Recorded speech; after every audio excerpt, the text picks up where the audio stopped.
HasanAbi on the beat. Yeah. The people they won't lead. What is threatening about divesting and want a piece? The problem isn't the protest, it's what they're protesting. It goes against what our country is funding. Block the barricade until Palestine is free. Block the barricade until Palestine is free. When I was 7, I learned a lesson from Cuban Eazy-E. What was it again? Oh yeah, fuck the police. Actors and badges protecting property in a system that was designed by white supremacy. But the people are in the streets. You could pay off Meta, you can't pay off me. Politicians who serve by any means, APAC, Kufi, and all the companies. You see, we sell fear around the land of the free. But this generation here is about to cut the string. You could ban TikTok, take us out the algorithm, but it's too late. We've seen the truth, we bear witness. Seen the rebel, the buildings, the mothers and the children, and all the men that you murdered, and then we see how you spin it. Who gets the right to defend and who gets the right of resistance? It's always been about dollars and the color of your pigment. But white supremacy is finally on blast, screaming free Palestine to their home at last. We see the lies and claiming it's anti-Semitic to be anti-Zionist. I seen Jewish brothers and sisters out there writhing in solidarity and screaming free Palestine, with them organizing and learning and finally cutting ties with the state that's gotta rely on apartheid system to uphold an occupying violent history been repeating for the last 75. The Nakba never ended, the colonizer lied. If students' intents posted on the lawn, occupying the quad is really against the law, and a reason to call in the police and their squad. Where does genocide land in your definition hot?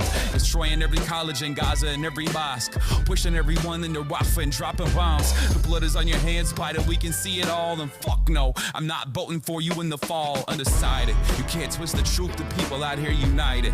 Never be defeated when freedom's on the horizon.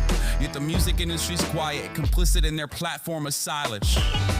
What happened to the artist? What you gotta say? If I was on a label, you could drop me today. I'll be fine with it, cause the heart fed my page. I want a ceasefire, fuck a response from Drake. What you willing to risk? What you willing to give? What if you were in Gaza? What if those were your kids? If the West was pretending that you didn't exist, you want the world to stand up, and the students finally did. Let's quit it.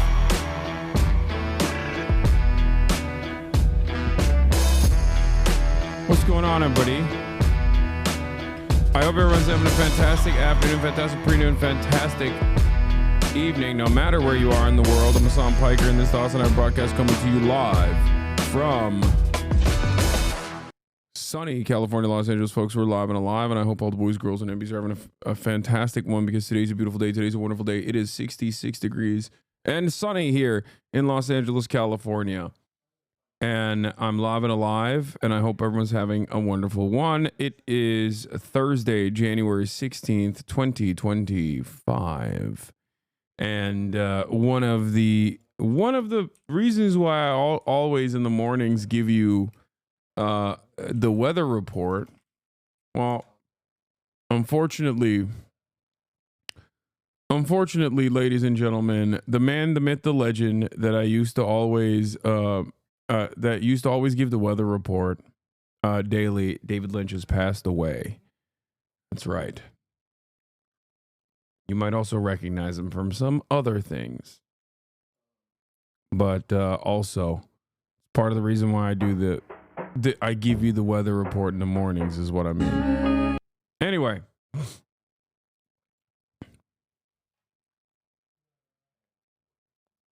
Folks, David Lynch has unfortunately, David Lynch, the famous auteur, director, the 4-time Oscar-nominated filmmaker behind Blue Velvet, Mulholland Drive, Eraserhead, Wild at Heart, Elephant Man, and others, who also created one of my favorite TV shows, famous Showtime television drama Twin Peaks, has died at the age of 78. His family posted the news on social media. He was an eccentric man. He also made the Dune, and made a very weird version of Dune. Anyway, we'll talk more about that later, though, because this is the part of the broadcast where I tell you about my personal news about what's going on in the world of HasanAbi Piker. In a time period where I press the stop streaming button and press the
Anyway, I've been watching it, but ironically enough, part of the reason why I watched it initially was because wait, who just gave me that link of me being on Tencent Media?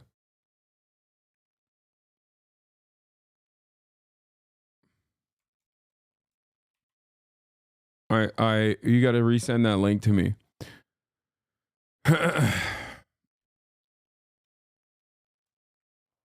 Because you can relate to an autistic gym bro, maybe. Anyway, the problem with this is that like I click on this Tencent news and I can't scroll down to see what the comments look like, or maybe I can, but here it is. I'm on Chinese news chat. I finally made it. My dream. I'm on Tencent Chinese news. What are the comments saying? If the fire is large and burns for a long time and becomes more intense, then will the slower the better, the more sentence will be reduced. Will the sentence be reduced in acquittal? Why don't American people spontaneously participate in firefighting? When when Chongqing forest fire broke out last year, many people spontaneously participated in the firefighting. Those who couldn't save the fire voluntarily participated in logistical support, delivering water and other items to the firefighters. What's funny is that what's interesting about Chongqing is that when that wildfire happened, I think like the military immediately went there to work, and they didn't work to like kill looters or whatever, but instead they worked to also actively offer logistical support and combat the wildfires. $24 is enough to buy 2 meals in the United States, so don't compare the exchange rate of US dollars to RMB. After all, the United States earns money and spends it. If I can reduce my sentence, the amount of money is not a problem. Brother, this is imprisonment. Negotiating treatment. Is this forced labor? Forced labor.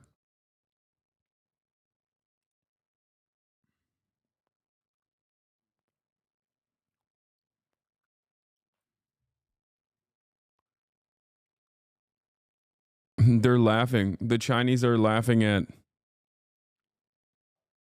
The Chinese audience is laughing at how little we pay our prisoners under coercive labor conditions. That's crazy. You're also getting more traction on BIBI. We're putting the work in to not only better ourselves, but... Oh my God. Well, there's only 8 comments on BIBI. That's not traction. That's barely traction. Someone just said, my boy Hasan. Anyway. What was I going to say? Oh, yeah. Personal news-wise, went to bed.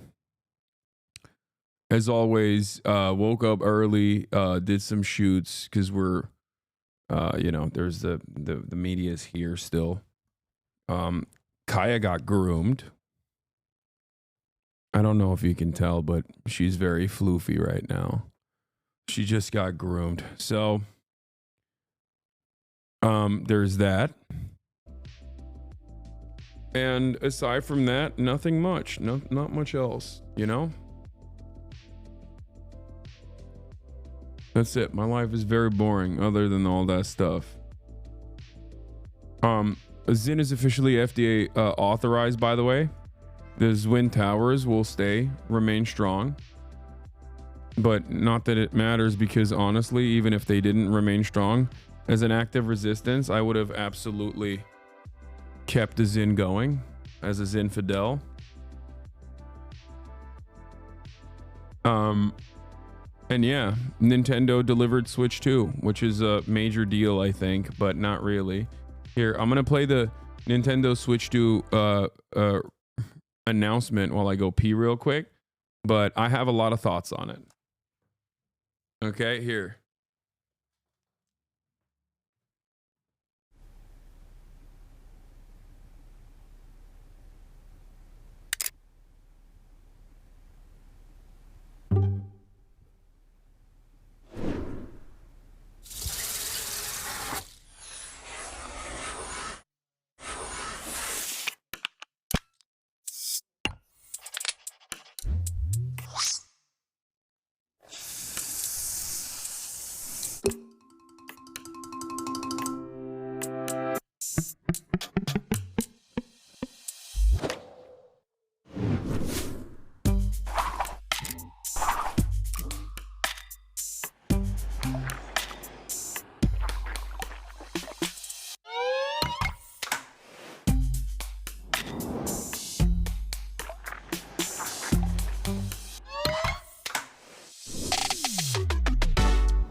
Wow. That looks like an entirely different console. That's crazy. I'm gonna be honest with you. It's kind of shocking, and also, I mean, I guess it's not like that weird that Nintendo is still serving slop sausage, but like I would have expected them to at least, like, I don't know, really push the envelope a little bit. It's just bigger. That's as far as I understand.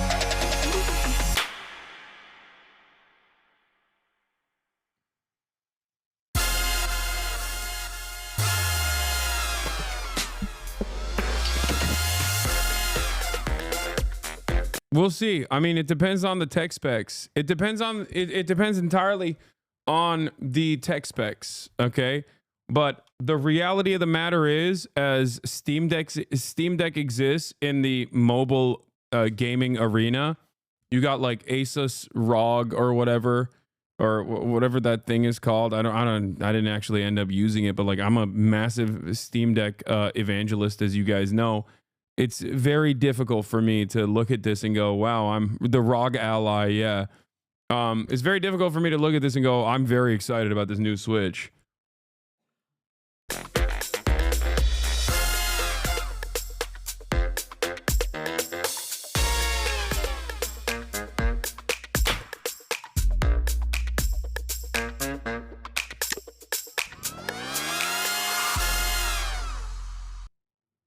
Bro, I can't use the chunky ass systems. I'm gonna be honest. It ain't portable at all.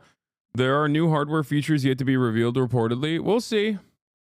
I'm also kind of bitter because, like, I said this was going to happen last year, and they literally waited 16 days for the revelation. If this was 17 days earlier, I would have actually gotten another one of my predictions right, which is very annoying. Okay? Like I said this was going to happen, and it did, just 17 days after I the last moment for this to happen, basically. Anyway, we'll see. I mean, look, I'm Steam Deck really cooked me in terms of my love and my admiration for Switch. When I was always like a big Sony loyalist, as you guys know, Sony PlayStation fanboy, as you guys know. But I always wanted a portable. I wanted something portable. Like I was a big PSP fan early on. I maintained the position that PSP was too technologically advanced for the time frame, and with a couple tweaks, it could have been the greatest thing of all time. But unfortunately, there wasn't enough like data storage readily available at the time. I had a lot of these. You know, I've always wanted a mobile platform because I wanted to play video games while I'm pooping. And Switch, for the time being, especially because of the games, when I dove into it, shouts out to the HasanAbi head who literally forcibly got me into playing Switch games by sending me an Animal Crossing Switch with a bunch of games. I mean, I've had a lot of great times on it. I've had a lot of great times on that platform. Zelda, like for the first time ever, I played a Zelda game. It was incredible. Yeah, it was ultra PG. So, you know, despite all the wonderful times I had with that thing, I'm telling you right now, man, the Steam Deck is just so goated. It's very difficult for me to go back from that, you know? Larger library of content, better specs. It's just too clunky and too chunky, but that's fine, you know? It is what it is.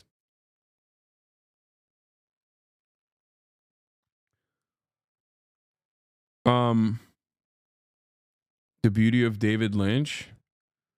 Sure, we'll do it. We'll look at that later. Did you ever own a Game Boy? Yeah, I did.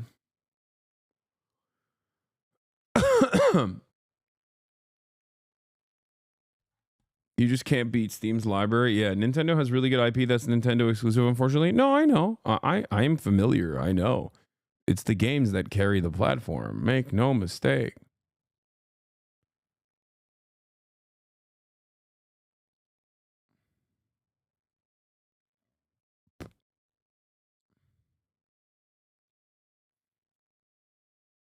So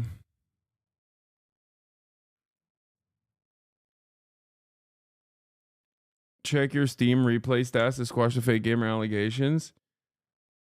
Can you tell us who the guest is today? Wait, I never said that there was going to be a guest today, did I?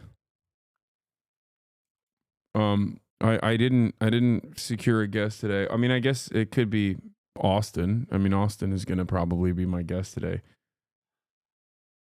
It's in my title.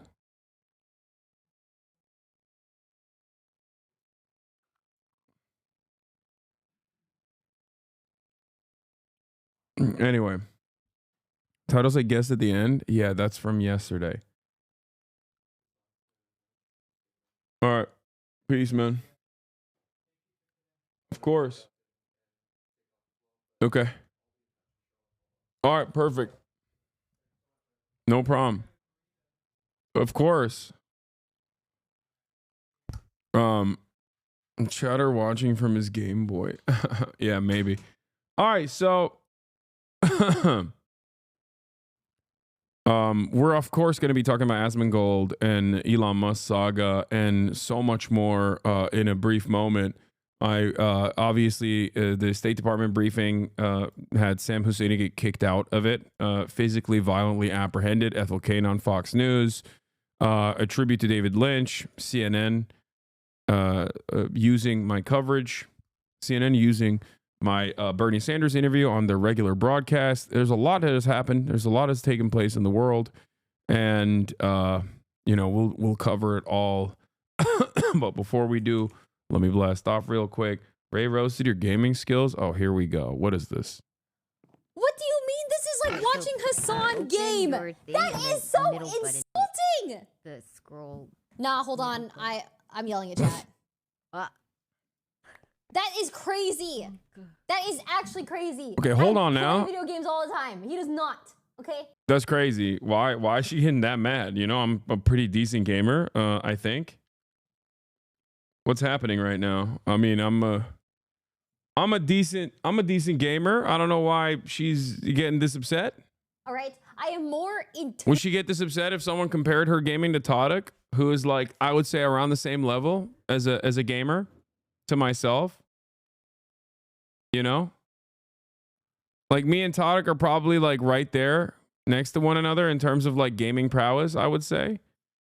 You know, would she get this mad about like if someone was like, wow, you're gaming just like Timmy? Because like Timmy's always talking about how I taught him how to flick. You know, it's not a big deal. Like, it's just weird. It's weird that she was this offended, I think. It's very odd that she was this offended. Listen, I am just not dialed in as much as I could be. Okay, now, they said this is like watching Hasan game. And I feel like that's what I'm saying. What? That's crazy. Well, okay, Listen, okay. Now she's getting up. Now Myung is also joining on the. This is brutal. This is brutal. This is unacceptable. It's brutal. I think it's messed up that this is the reaction. Okay, I think it's messed up that this is the reaction. I think they should be going, wow, what a wonderful thing to say about a person who is so good at gaming. It's like you're kind of a semi-pro. Hasan is kind of a semi-pro. Like they're saying that you're comparative to him is not a bad. Okay. Someone play this? No, I don't even think he has Minecraft installed. Actually. Yeah. How dare they? How would he know, or what would they know what it's like for him to play this? Actually, I'm so gamer. You know what? I'm done messing up. Let's go. That's crazy, I think. That's crazy that she got this mad. I don't understand it. All right. Anyway. Okay. Netanyahu tries to spoil the ceasefire. Hold on. Netanyahu tries to spoil the ceasefire in the last moment. State Department violently removes journalist. Ignoring Ray. Wait, what's happening? What did she say? I swear he ignores my messages about scary games every day. No, I'm not. I'm not ignoring it. I see it. I hear it. And I'm down. I'm down to do it.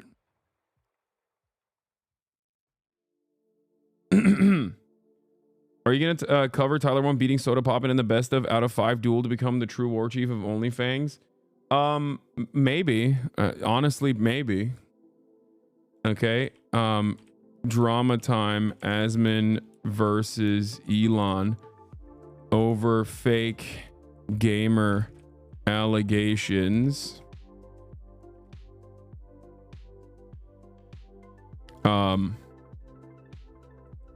Watching the Union doc later.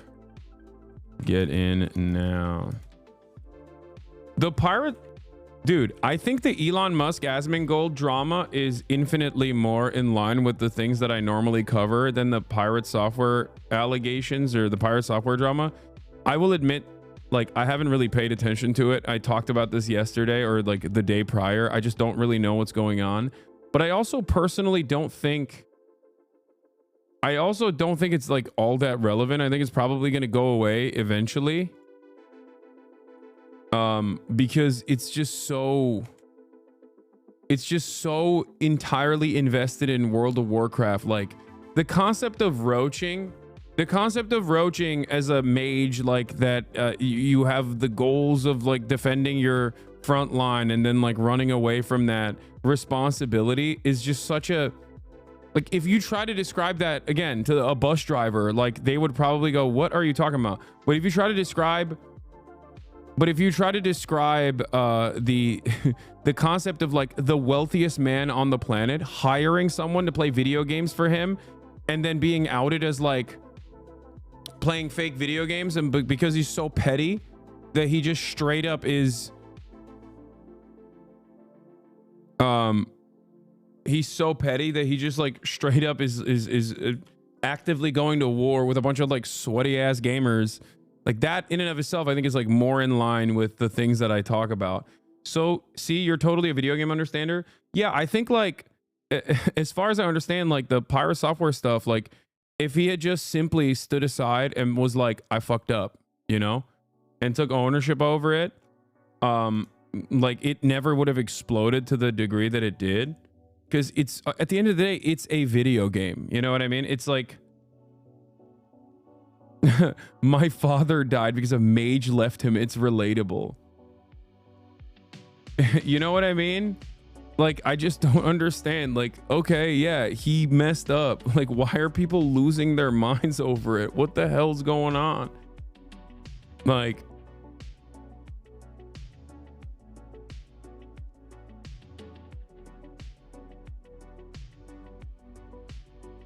people will die on the ego hill for the dumbest shit. Yeah, but the pylons and like the way that people reacted to it, it seems is also kind of crazy. You know what I mean?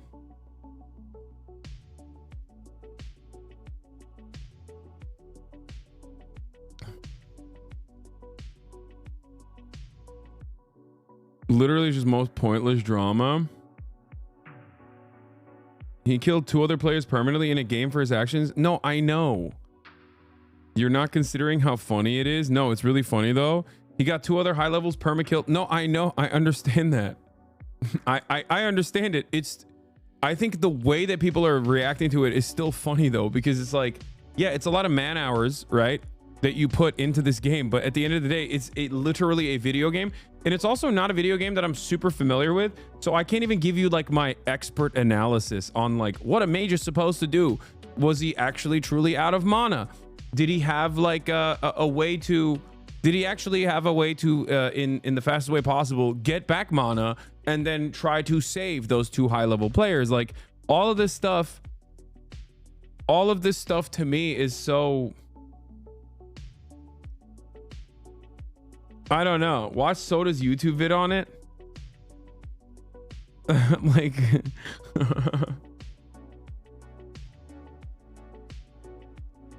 people took this opportunity to shit on Thor for everything now. Like people have been holding it on for a long time. Yeah, people died and you're making jokes. This is so stupid. He didn't get anyone killed. They pulled and made mistakes.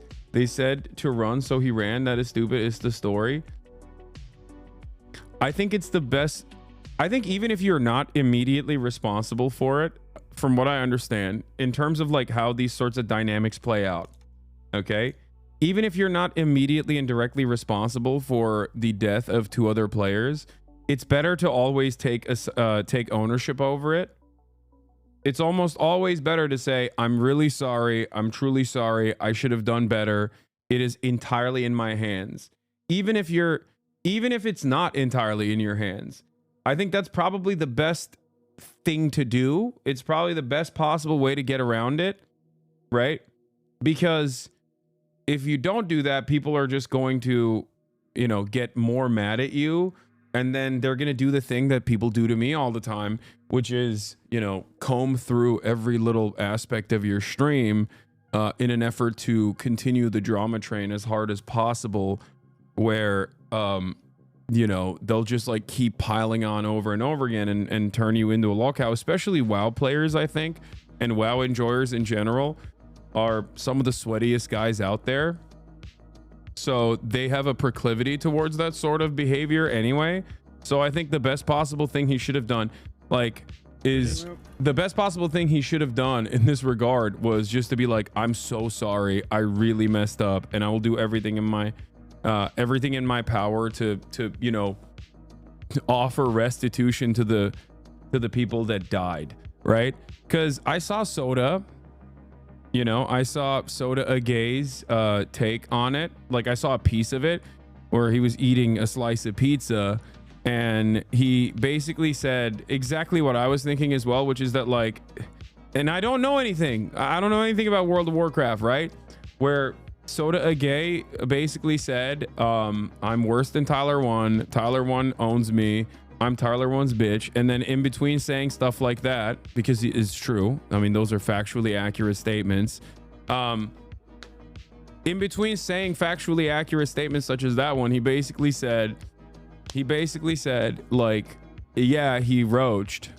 Okay, a term for those of you who don't know, and I didn't know this either, when you run away instead of doing the right thing in a raid, that he did the wrong thing, and his reaction wasn't great, but then people went nutty mode over it, which then ultimately led to Pyre Software getting banned, kicked out of the guild.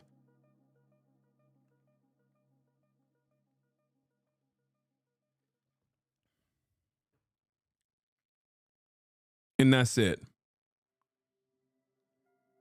All bets are off as soon as you choose to play hardcore mode in WoW. It's just stupid because the game isn't designed to be played in that way in the first place.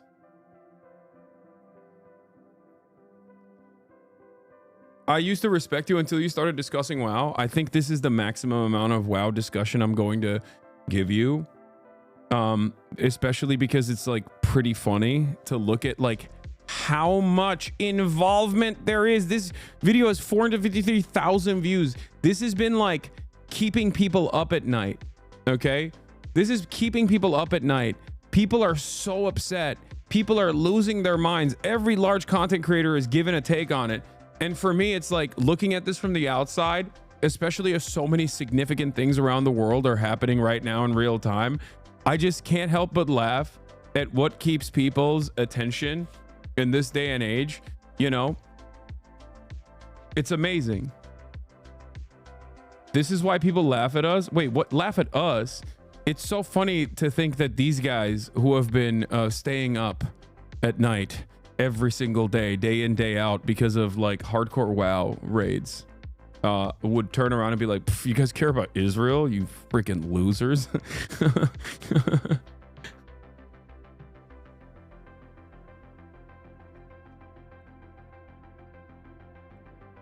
But yeah,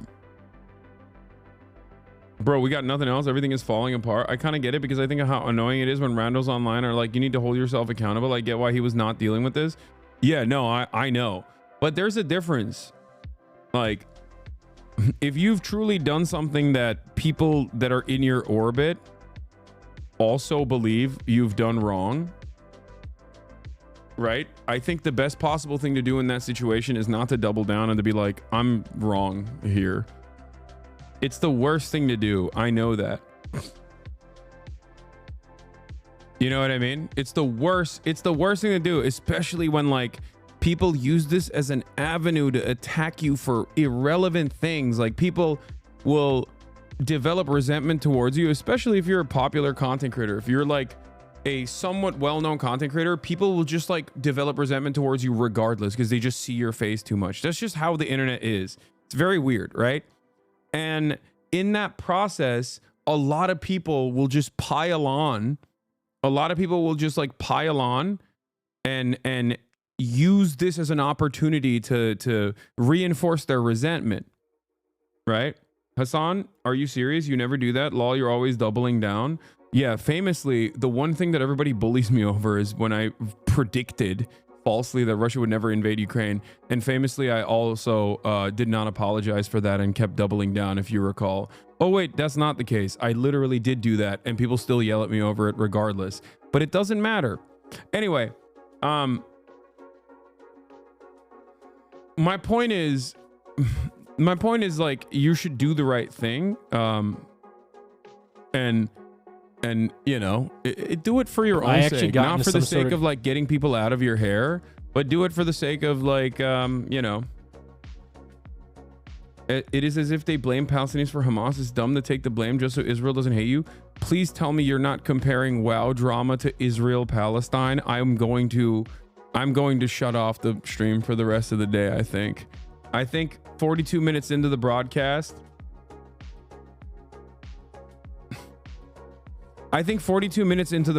I'm done. I'm done. This is going to be one of the shortest. This is going to be one of the shortest returns. Okay.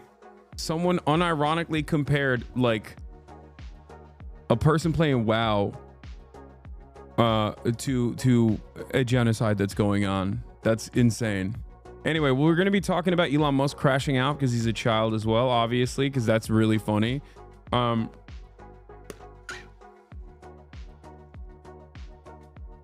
Now you have to play WoW. I will not be doing that. Tyler One has your exact take on Pirate. That's my goat. For not saying sorry, but are we serious with some of the shit I've been saying? That's my goat. That's my goat. If Tyler One said it, then I 100% agree with it and seconded. I don't know anything. Only Tyler One knows things. If Tyler One came out and started doing political commentary, I would have to literally quit. So please, Tyler One, stay in the lanes that you have actually occupied, whether it be chess with your incredibly high elo out of nowhere, or with the fact that you have actually completely dominated the field of WoW. Tyler One, I pray to your altar every night. Okay, please stay in the lanes that you have occupied. Please never get into political commentary. I do not want to lose my job. Okay, I don't want to lose my job. He's literally done everything. Okay, he's just slowly but surely going through every single meta and just becoming the top guy in every single meta just for fun. Okay, for no other reason but because he can do it. And I don't like that. I do like that as long as he just doesn't get into political commentary. Tyler One, please don't do that. Okay.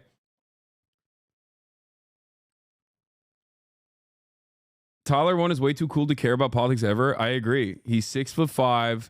He outlifts me. He is my GOAT. I have said this before. Still haven't beaten height. No, he's 6'5". He's 6'5". I'm 6'4". He's 6'5". This guy's an idiot for not saying sorry. But are we serious with some of the shit I've been saying? I've been seeing? Are we serious? He threatened to report Twitch streamers? Bro, okay, but low key. Again, I dare not say my take. But bro, what are we doing? You guys say he's feeding it. He's a streamer. Have you seen his chat? Bro, his chat's been like it's a meme, yes, but it's been a bit disgusting. I'm just like, he's the GOAT at reforming in his toxic ways as well. What can't this man do? What can't this man do? He is father to child. He's the GOAT at being a father. Okay. Hasan is turbo short. Goddamn 6'4". Sheesh. Learn to grow, big dog. I know. I'm a grower, not a shower. Obviously, he's gonna lash out. People not know what egos are.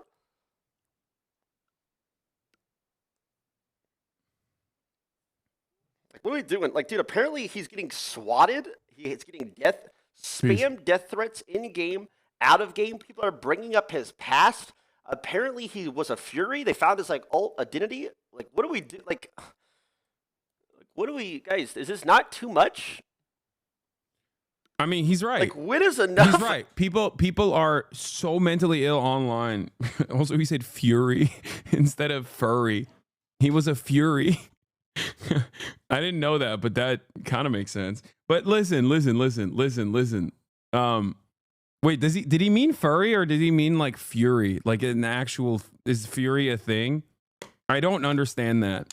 But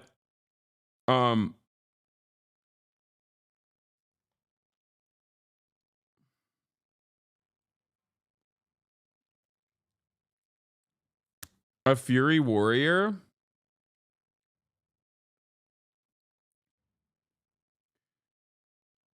One thing that I will say is that it is kind of sad that the moment that you put a lot of Twitch streamers in one space where they are supposed to collaborate with one another, egos always get in the way, parasocial relationships always develop, and the fan base always is like, okay, well, it's time to dox and kill this person. Can we please dox this person and SWAT them so the SWAT team that, you know, knocks on their door ends up assassinating them? And it's like, how do we get there every time? Like Grand Theft Auto No Pixel Roleplay or WoW raids or whatever. It's not even like specific to WoW. Almost always, like every single collaborative effort in this field turns into this madness. The pylon tracks with how much more internet has crossed into reality over the past couple of decades, while immaterial issues have more frequently had material consequences. With leaner opportunities IRL, creating greater attachment to immaterial stuff like loot boxes, gacha, boosts your special customized little guy. I agree.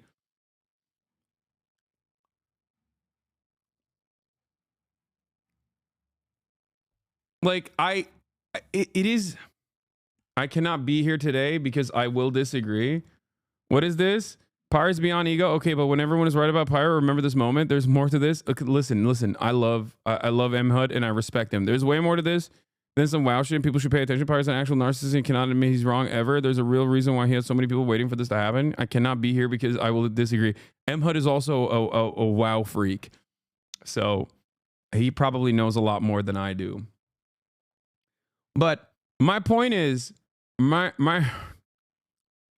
don't really know Pirate that well. I don't know anything about him, but it tracks from my own personal experience of being a Twitch streamer myself and the way that people think about me. I'm sure that they have the same exact resentment towards me that they do about him. And I think some of it is valid for myself and for him as well. And I still have the controversial opinion that no one deserves to have people pile on this much to the degree where it like enters the real world space. You know what I mean?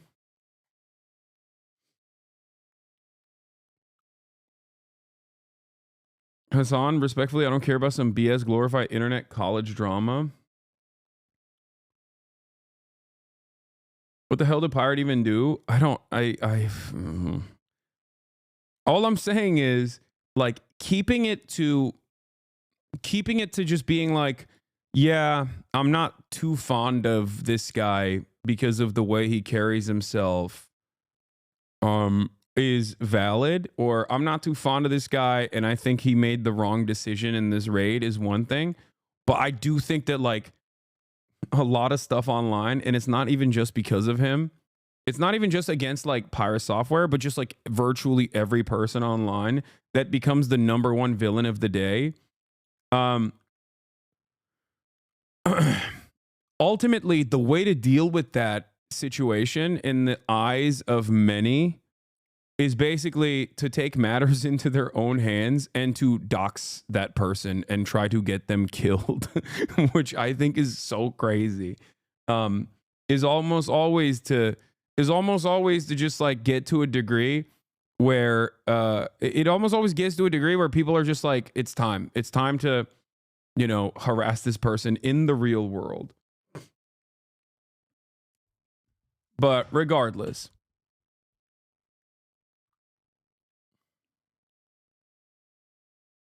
I think also he's getting it from all angles. People are mad that he collaborated with Asmongold or something.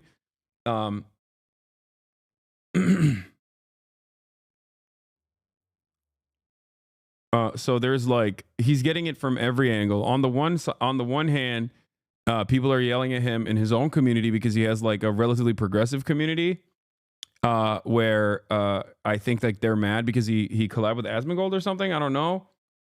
And also on the other hand, he's getting obviously like every WoW guy and everyone that kind of hated him from the jump, but never really said anything. I guess like it was dormant.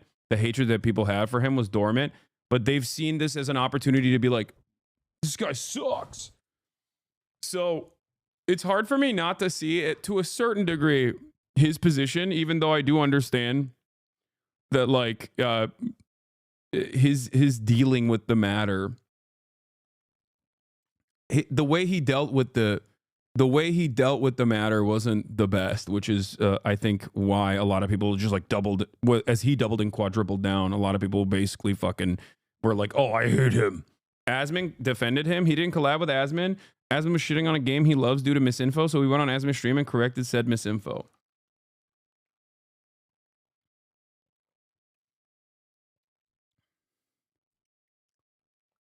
They're more mad that when people said to him, hey, Asmon sucks, why'd you have a convo with him like this? He told them it's apolitical, stop crying. I mean, people yell at me when I talk to Asmongold and I debate him, so I get it. Again. But, you know. What did Nick say? What did my other goat Nick say? You know what? I always thought if I actually got into some sort of drama, like some real drama, because I never really get in any, that I would just like double down and then triple down. But now I see what that gets you. I'm going to apologize instantly, even if I don't even believe it. He said the same thing. Yeah, I'm so sorry. I shouldn't have done that. I mean, apologizing also doesn't get you anywhere, though, because if people hate you, they'll still, like, hit you. You know what I mean? If people hate you, they don't care. It's a weird predicament. It's just, like, doesn't matter. It doesn't matter. The best thing you can do is never be in the crosshairs of, like, the monitors. You know what I mean? Should someone apologize when you don't think you deserve the hate, like the Gucci shirt or house with you? Yeah, see, that's what I mean. Like, even if I was like, hey, guys, I'm so sorry that I purchased a house for myself and my family. Like, do you think that would have stopped people? No. So it doesn't matter because it wasn't about, like, purchasing a house or purchasing an expensive Gucci shirt. You know what I mean? Like, there's nothing... Even if you're just being like, I'm so sorry for buying a house, like it doesn't matter because, well, first of all, I don't think that there's anything wrong with that. Whereas like, it seems like a lot of people that are infinitely more knowledgeable of the situation in terms of like WoW and how to deal with raids also were in line. Like they also were saying like, yeah, he did the wrong thing, right? Whereas it would be very funny if people were just like, hey, purchasing of a house is inherently immoral.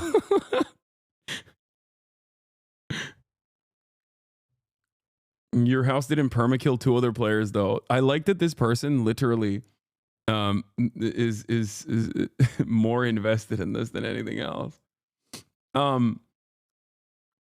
Why is messing up in a video game considered drama now? It's not even necessarily messing up in a video game. I think the reaction or the double down, triple down, quadruple down in the process is what like created this perfect shitstorm.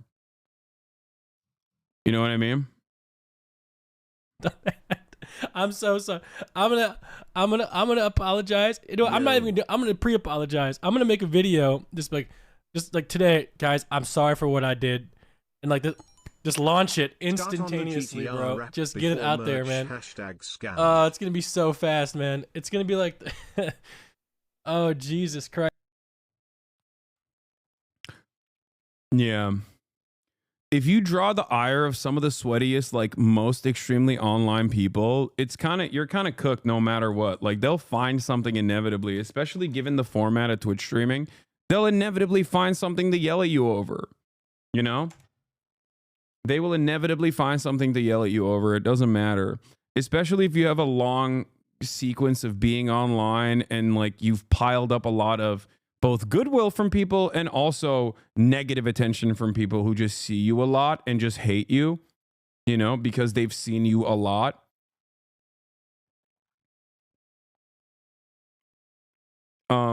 It's a unique predicament because on the one hand, there's like validity for people to exhibit resentment, given, you know, what the reaction looks like. Pirate mentioned you. He was subbed. That he subbed, but you don't run ads. He was frustrated with that. Yeah. Okay, dude. Good one though. At the top of the hour, I used to run ads, but I no longer do that. But you can still subscribe in order to support the show, the stream. For $6 or for free, you will have the opportunity to be able to send me links that there's no guarantee that I will click on, but you have the opportunity to be able to do so by subscribing. You can also use the wonderful emotes all around the platform wide. That's right. Twitch Primes are still free, however. Here is the lack of ad break now. There is no ad break, though. Don't worry. Hero of Zoe, thank you for the 5 gifted. And Robnito, thank you for the 5 gifted. There's some ceasefire updates we're going to get to in a second, but we're not going to do that yet. Before we get to the ceasefire updates, that's the one drama that we covered. The other drama that I must cover before we get into the ceasefire updates. Imagine hating some random ass person online, lol. Anyway.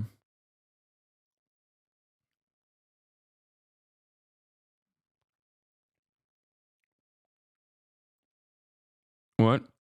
Are you going to talk about someone who is loved? LeBron bringing that girl to tears with his presence alone? He doesn't talk about politics on stream, and if people try, he tells them to go watch you. Yeah, I think Pirate has like decent politics. He doesn't strike me as someone who has like bad politics at all. And I think it's like it's purely vibes based. Like but I don't know enough. You know what I mean? But I would suspect that a lot of it is like vibes based. I see too much of the way that, like, I think it's probably the confident ways in which he carries himself when he's doing commentary in short formats that sometimes you land on a thing that you know better than he does, and then that like causes you to hate him, kind of. You know what I mean? Does that make sense? He's kind of a lib. He just has a progressive-ish vibe.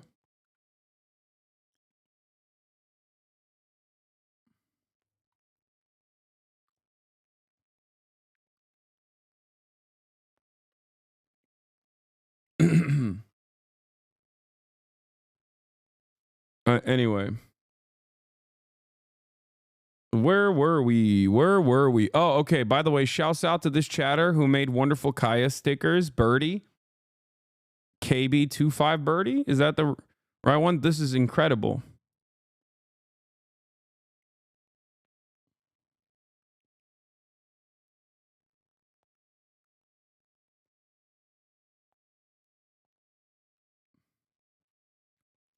These are amazing.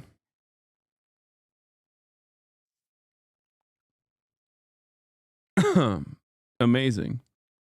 He did admit he did something wrong. He just didn't apologize for getting brigaded by the WoW community. Anyway, oh, it was KB Birdie. Yeah, I liked it when she first posted it. Incredible work. Talk about David Lynch, RIP. We will. I will get to that in a second.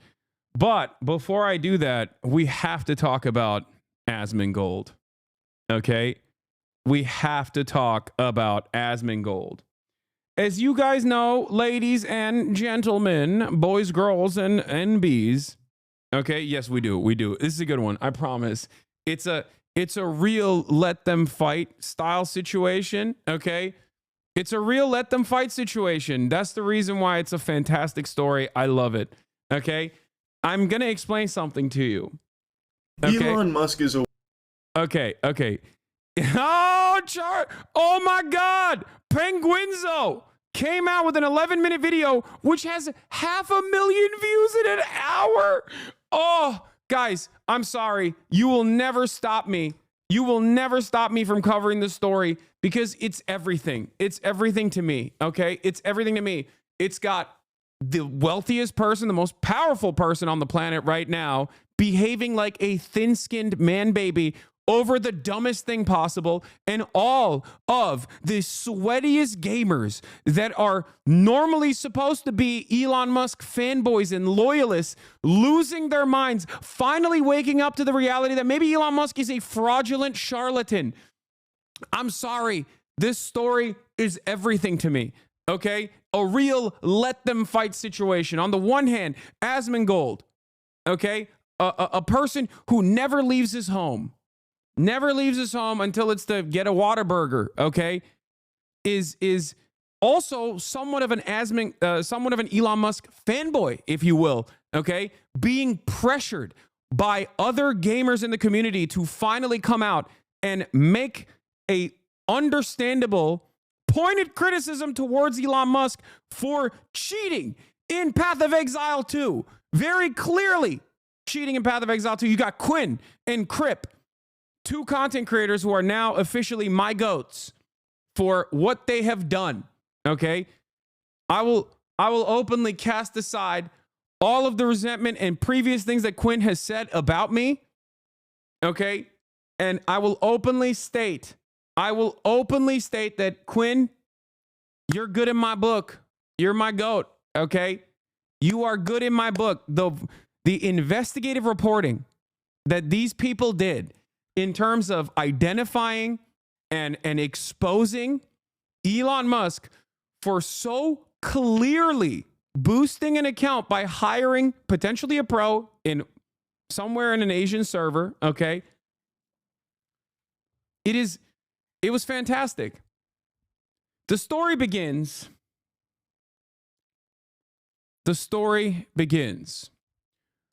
with Elon Musk. Okay? The story begins with Elon Musk. Elon Musk is the wealthiest person on the planet. He owns numerous companies. Many of them are backed by government subsidies, despite the fact that he routinely will cry about government subsidies, or not government subsidies necessarily, but taxes, because he is a selfish little billionaire. Elon Musk is one of the most thin-skinned, narcissistic people on the planet. He desperately wants the attention and admiration of gamers, okay? Why would you want that? Who knows, okay? I don't understand it, but he wants it desperately. Now, in an effort to garner this kind of attention, he has oftentimes called himself the meme king, with the worst, most deep-fried 9-gag memes you've ever seen, the most 56-year-old man memes you've ever seen online. But aside from that, he has also regularly, with regular frequency, tried to showcase himself as a legendary gamer. Try to showcase himself as a legendary gamer to garner this kind of admiration from the sweatiest gamers. Okay? And in that process, he's actually gotten a decent amount of motion. People thought that he was very good at gaming when he played Diablo. Luckily for him, not a lot of people play Diablo, I guess, in comparison to Path of Exile, or in comparison to how much people are invested in Path of Exile. When he played Diablo 4, or in air quotes, played Diablo 4, Elon Musk most likely boosted his account. Okay? I enjoyed Diablo 4, by the way. People are saying Diablo 4 bad. I don't care. I enjoyed it, but that's probably further evidence that it wasn't very good. Now, having said that, he presented himself as one of the best Diablo 4 players on the planet. Okay? Except when he actually streamed it, he wasn't that good. But people didn't really care necessarily. People didn't know enough about it. However, Elon Musk, with his endless hubris, actually did something even worse than that. Elon Musk played Path of Exile 2 when it came out. Okay? For those of you who don't know, Path of Exile 2 is also another top-down, like, strategic RPG style game, but also like an MMORPG kind of. What would Diablo 2 and like Path of Exile be considered? Isometric ARPG, right? ARPG is the genre. Okay. It's very sweaty. It's an action RPG that is top down. It's very, very, very sweaty. It's very difficult. If you look at that skill tree on it, you're like, it immediately makes your heart explode. For me, it gave me an aneurysm. I looked at the skill tree one time and I was like, there's no way I can actually touch this. Isometric loot ARPG. Isometric loot action RPG.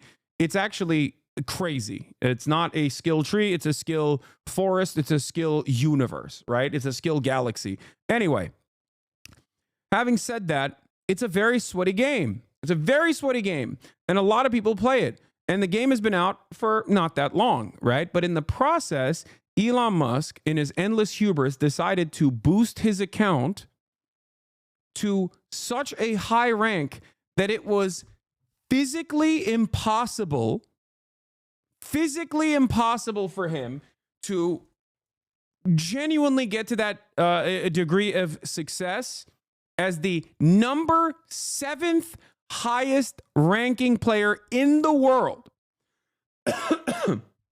I suspect, given the numerous tools that Path of Exile actually offers in terms of tracking individual players, okay, this meant that they could figure out exactly when he was logging on, where he was logging on from, the account at least, and what kind of trades this account was making, right? And Crip and Quinn actually dove deep and figured out, as far as I understand, that this was completely boosted. And I suspect, with the limited amount of information or with the limited amount of knowledge that I have over the situation, I suspect that not only did Elon Musk hire someone to do this, I think he hired multiple people to do this. Multiple very highly skilled players, because the level, like to get to number 7 on the planet, you don't just need constant grinders, you need 24/7 grinding. And also on top of that, you need to most likely do real money trades, which is also another big no-no, another instance of cheating, in order to be able to get the best possible items. Because as far as I understand, Path of Exile 2, especially in hardcore, there's a lot of trading happening because there's RNG involved in the game. You can't it's not a guarantee that you're going to have the best possible items drop every single time you do these raids or whatever, right?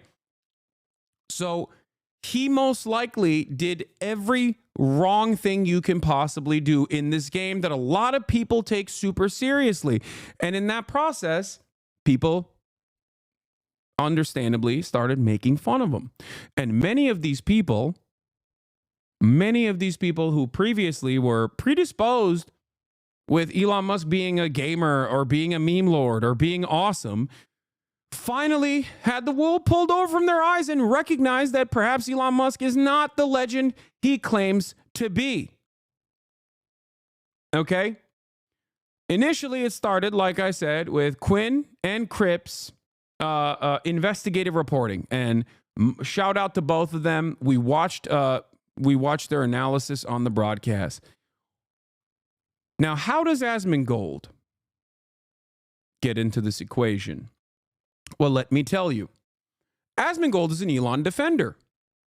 Asmongold also is followed by Elon Musk. Elon Musk has apparently talked about watching Asmongold videos and whatnot in the past.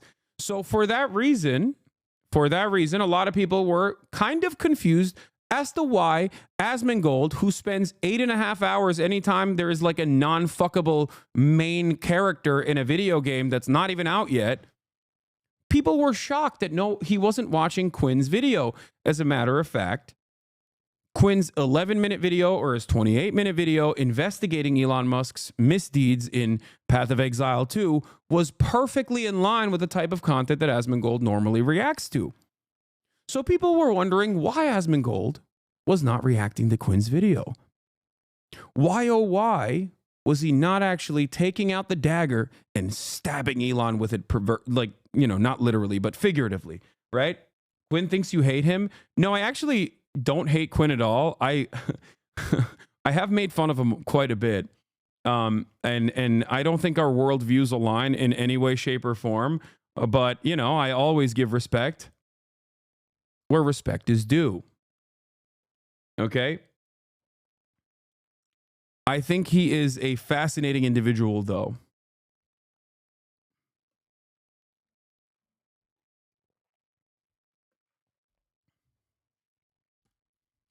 So,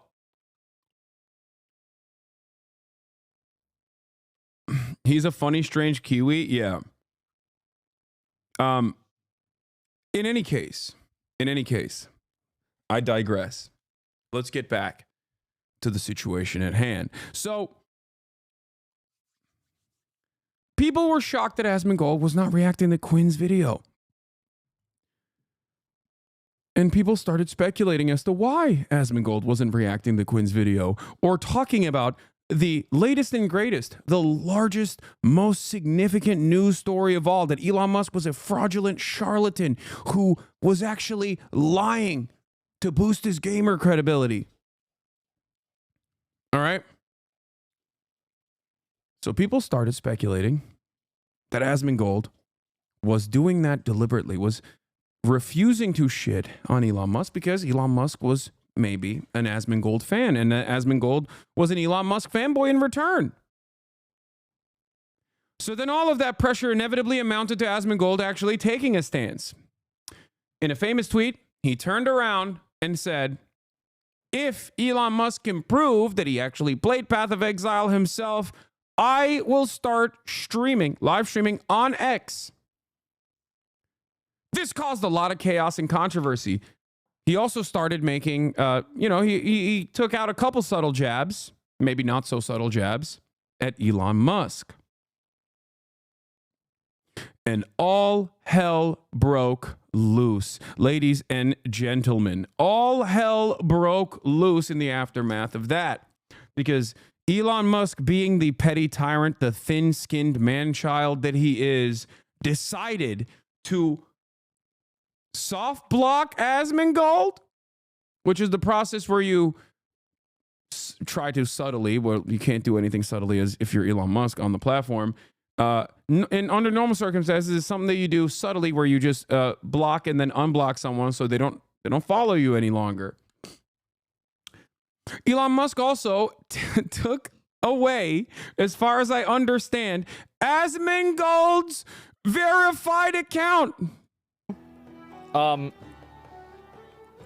I would assume that since I am not following him either right now, I would assume that he soft blocked me, which means that he probably blocked me and then unblocked me, which made it to where I don't follow him, and he also doesn't follow me.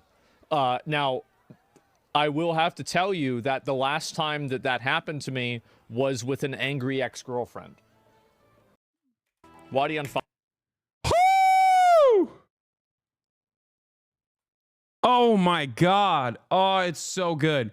Now, not only that, but also Elon, in the funniest way possible, okay, took matters further. But before I continue, I want Charlie, Moist Critical, Penguin0,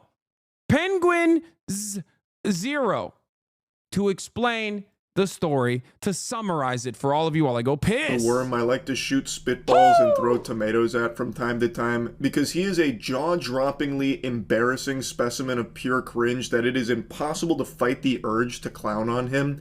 Yet, whenever I do, and whenever anyone mentions Elon in a less than flattering way, you will have the most unlovable Cro-Magnon swarm you, dogpiling like it's World War Z zombies, to try and defend Elon from whatever the slight criticism or jokes were about him. These gonad gobblers will always blow my mind because I don't understand this brain-off worship of Elon Musk. Everything they hype him up to be, he is the opposite. He is not cool. He generates AI images of himself where he's not like this meatball-shaped man. He is not for free speech like they like to hype him up as. He's not a champion of free speech by any means. In fact, I personally think he is someone that is firmly against it in almost every single instance. Like, he personally banned the word cis. He actively bans things that hurt his feelings, and today I think is a great example of that, and hopefully will be a mask-off moment for a lot of people, and open their eyes to the fact that this is not a guy who's for free speech and is not for you. Like, I'm not going to get into it, but do we even need to talk about the H-1B take? Like, come on. He's not looking to hire you. He doesn't want to know you. He doesn't want to employ you. He wants the cheapest labor, and he wants everyone to be constantly fondling his sack and being really, really nice to him because he's our special boy. It's so embarrassing. So, what I want to talk about today is what I think should be a very clear example of how Elon uses his power and where he actually stands on free speech. He is having a textbook. I love this, dude. It's so funny. All these guys, under any other circumstance, every single person that is involved in the story, every single person that's doing commentary on the story is, in my opinion, so like they're supposed to all be Elon Musk fanboys. If Elon was actually successful in his like endless amount of marketing, all of these guys should be like, oh yeah, he's big into free speech. He's like a big free speech guy. I actually really love him. But now, one by one, every single one of the people in his target audience are recognizing how much of a fraudulent little charlatan he is. Now, Charlie, I don't think has ever been like a super big Elon fanboy, but I think Charlie is still in that target market, right? Like, he's the target demographic. I don't think Charlie was ever like a massive Elon fanboy. Make no mistake. But he is directly the target demographic. Understand what I'm saying? Elon Musk wants someone like Charlie to love him, to admire him, okay? Maybe even more so than the likes of Quinn. Do you not understand what I'm saying? And the fact that like Charlie already wasn't like a big fan of Elon Musk, and his audience is not a big fan of Elon Musk because of his attitude, because of his opinion. And now the fact that he's like losing the Quinn and the gamers, you know, the Quins of the world, the Crips of the world, the Asmongolds of the world, like that is glorious to me because he desperately wants it. He wants these guys to love him, to admire him. One thing you missed, Asmon finally relented the pressure and watched the Quinn video 3 days ago. This was the trigger. Yes. Why? Yes. This is what caused Elon Musk to lose his mind because he finally watched the video, the Quinn 69 video, and his editor wrote, Elon Musk is not getting away with this. Crip is definitely not an Elon fan. Yes, sorry. Crip is definitely not. I'm not putting Crip and Quinn in the same category here. I'm just simply stating that like across the board, these are the guys that Elon wants the attention from. These are the guys that Elon desperately wants admiration from, right? I'm not saying that their politics are the same, just like Charlie's politics are not the same. But like broadly speaking, these guys all are in this gamer space and Elon desperately wants their admiration. Does that make sense?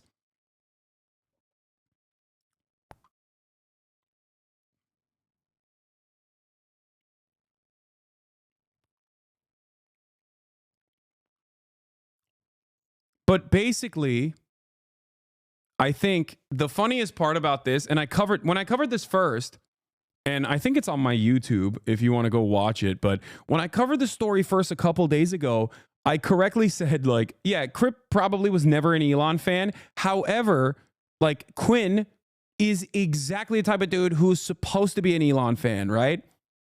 And and this was the straw that broke the camel's back for him, right? Elon Musk exposes a fake gamer. Oh, here it is. Yeah. This was the straw that broke the camel's back for the likes of Quinn. And now Asmon is in the fray as well. Okay? Asmon is also in the fray. So due to an outsized, a steady amount of pressure, he finally watches Quinn's video, right? And he gives his commentary on it. And Elon Musk loses his mind. Last night, everything, all of the puzzle pieces fell right. All the puzzle pieces basically fell in order. Okay? I don't even understand. We set the stage for this delicious, fantastic delicacy of drama. Oh, delectable. Oh, fantastic. Kino, cinema. Okay. So this is the moment where Elon Musk unfollows Asmongold after Asmongold's videos come out and Elon Musk sees it and he gets very mad. Stand it. Elon unfollowed Asmon. Was he not happy about the, probably not happy about the PoE video? Yeah, not even gaming. Elon Musk is not getting away with this. There's no way he played that account. Just running past Kazorb. No loot filter. He's not pressing his mana flask. He's individually dragging the maps into the inventory. Level 48. It's not really about one of these things happening. It's about everything happening. There has to be hundreds of hours to being level 97. If Elon Musk can prove that he played this account to 97, I will stream on X starting the day that he proves it for an entire year straight, every single stream that I do. It was so obvious. You cannot get mad at me for bringing this up. If somebody does something that I like, I'm going to say, I like the fact that you did that. But if they do something that I don't like, I have to say that it's bad. Because if you don't do that, that's not really telling the truth, is it? What is this? He responded about it? I love my Chinese alter ego. Okay, here we go. So one of the questions was, am I going to comment on the Chinese driver of my Path of Exile account? Yes. His name is Elon Ma, and he's amazing. I rely on him for everything. God, he's such a lame ass dude. Oh, yeah, Elon Ma. Yeah, he's the one who's running the account. Yeah.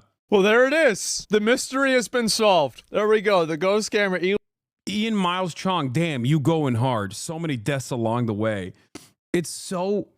Like, these guys are such pathetic fucking cringe lords, man. So bad! Like, the dick riders... Here's the thing, okay? Here's the thing. The dick riders know full well that the only thing Elon wants is unlimited rides on the penis, okay? That's it. He will always go back to the offering. He will always turn around and defend and hype up his greatest riders of the penis, the cock carousel dick riders. And of course, Ian Miles Wrong is one of the greatest examples of this. Tim Pool's another one. There's a bunch of these guys out there. Many of them are just like right-wing weirdos, right? Oh, Quinn called Ian Miles Wrong out? Oh, hell yeah. This guy is like one of those dudes, like in leather, tied up, you know, like he's like a gimp. Right, he's like he's a personification of like a gimp on Twitter, and all he does is eat Elon's ass.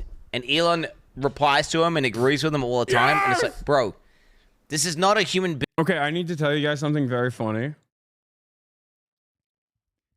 I've had real journalists, not tech journalists, like tech journalists are real journalists too, but like straight up political journalists reach out to me because they're like, hey, do you know this Quinn guy? I'm not even kidding. I've had people reach out to me so I can put them in contact with Quinn. Now, if Quinn wants to, he followed me recently and I followed him back just now. I DM'd him. I was like, if you want, I can put you in contact with some of these people if you want to go and talk about this in mainstream news. But it is so funny to me that this story, this investigative reporting from Quinn is causing so many fissures. Ryan Grimm reached out directly to me. It was like, hey man, so are you friends with this Quinn guy? He's in your space. I would love to have him on the broadcast. Like, can you imagine?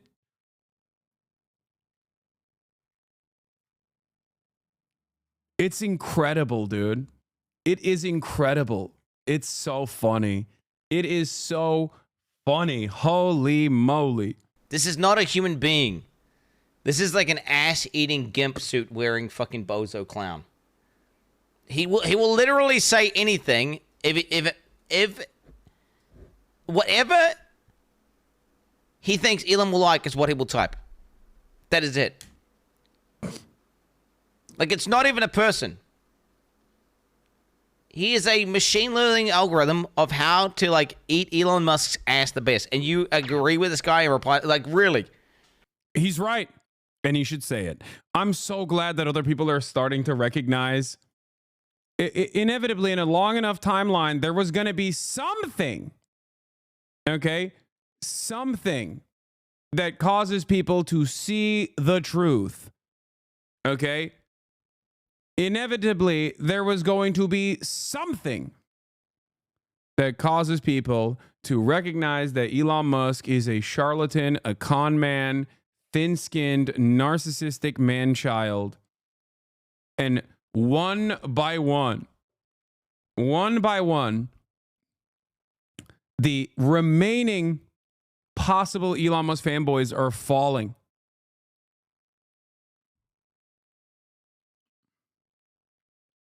And I love that it was Path of Exile 2 that caused this collapse to take place. Crash out over gaming.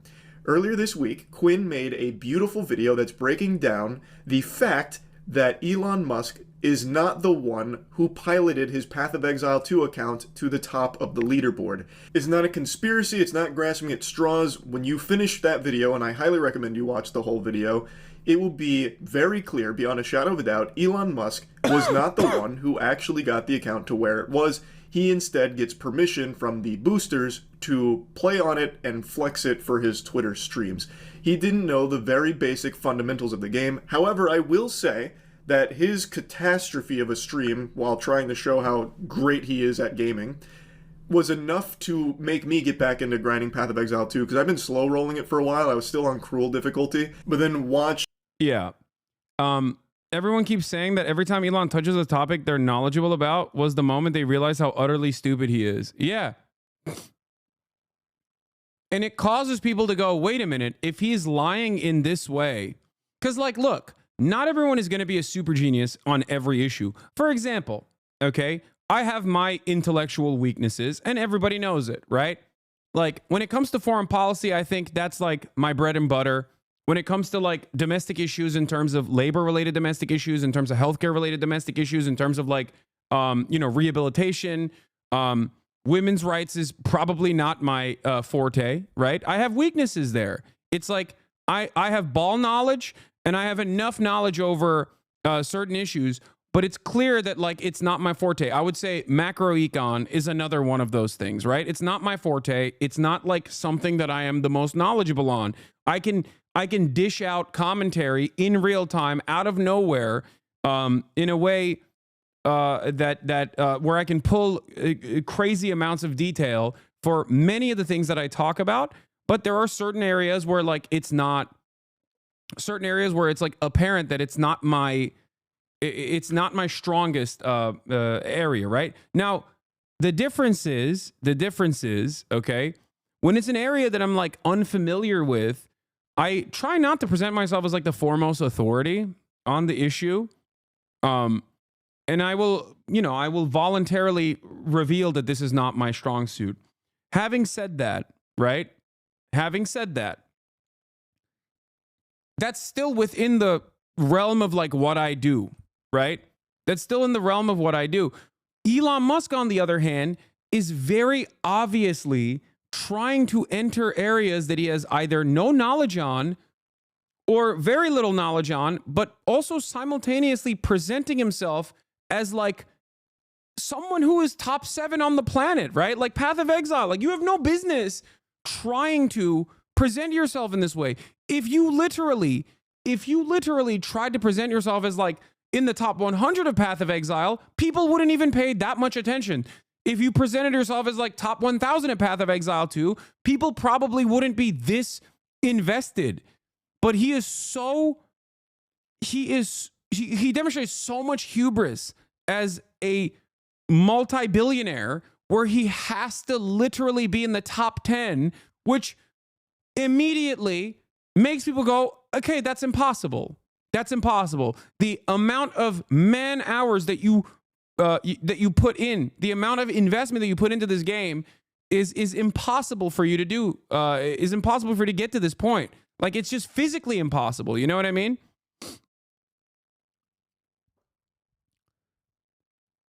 And that, I think, is the reason why a lot of people will encounter Elon in this area that they're like at least somewhat knowledgeable on.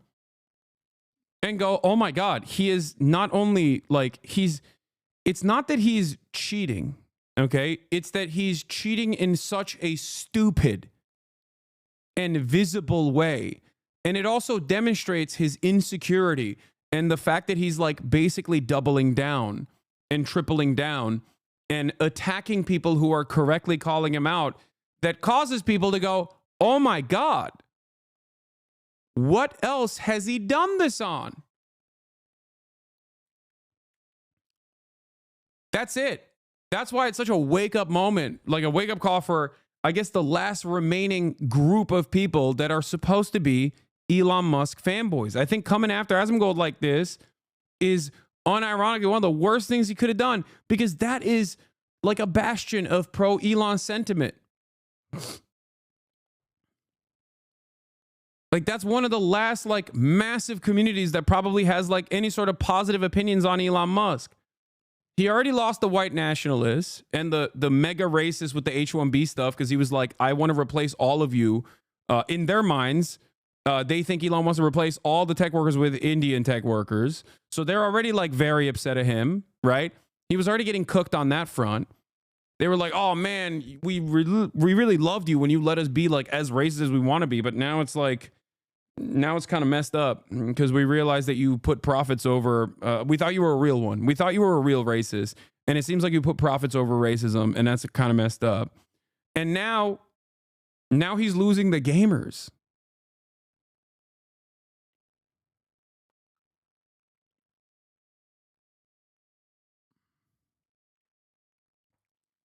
He's still got his crypto bros though. Yeah, he'll never lose those guys. But those guys are permanent bag holders, so you know, it's virtually impossible for them to lose the crypto bros, because they're used to getting cooked. Like their whole world is just like constantly believing in false profits and you know, losing the bag, having getting rug pulled over and over again, and then thinking this time it'll be different, when there is no evidence that it will be different. It'll be the exact same. It's been the exact same every single time so far. So those guys are kind of stupid, I'm gonna be honest with you.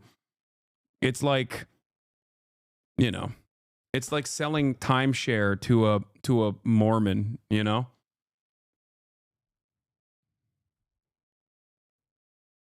Watching Elon, the bumbling buffoon, try and play Path of Exile was like actual rage bait to get me to go back in and grind hard. So now I'm up to tier 3 waystones in the end game.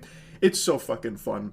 But anyway, I'm getting sidetracked. The point is, Elon Musk knew nothing about the game. It was very clear. And the big thing about it wasn't even that he had someone boosting his account for him. It's that he was just in this complete denial and trying to convince people that he is the best gamer alive. Like, this game's a little too easy. I'm on max difficulty, you know, swagged out mode, and I'm just kind of breezing through it because I'm just that good at games, that kind of thing. It's his reluctance to just be honest about, like, hey guys, I like this game. I don't have time to grind it, so I paid these people to grind it for me so that way I can get to the end game and, you know, play the content I want. It wouldn't have blown up to this degree. I still think that would have been a little silly, and people would have still absolutely made fun of him for it, but to a lesser degree. It just, what's the point? Why are you paying someone to boost your account? If you like the game, why not just play it on your own time, even if it's not that fast and even if you're not top of the charts? But for Elon, the reason is because he wants everyone to view him as God's gift to humanity. So like, I'm one of the best gamers, check the stats. And he didn't achieve it. It wasn't him. And when Quinn made this video, it very much hurt Elon because the game... It's not even like, why cheat? I understand why he cheated, okay? I get that, because it's like marketing for him. He thinks it's like boosting his gamer cred. Why cheat to this degree is the real question. Like, you could have cheated smarter, dumbass. You didn't have to be number 7 on the planet. I'm telling you right now, if Elon Musk hired someone, a team of like very good Path of Exile players in China, okay, to farm his account, to constantly boost his account, to engage in like real currency trading in the game, right? Real money trading in the game. All of that is, to a certain degree, if done correctly, would not have caused people to get this mad. Because if you were in the top 500, that's still an incredibly impressive feat, right? But his hubris caused him to go harder and harder and harder and put himself at top 7. Like, that's crazy. I mean, it's just so obvious that it's not. It would have been obvious that it's not you, even if you were in the top 100. Okay? But when you're in the top 10, more people end up paying attention to it. Like, the dumbest person you know in high school knows not to cheat to get 100% on an exam. If you're going to cheat, you have to get like a B+ at best. You're not supposed to get 100% on the exam, man. That is going to cause your teacher to go, wait a minute, you're one of the best in the class. Like, come on. It literally shows how stupid he is.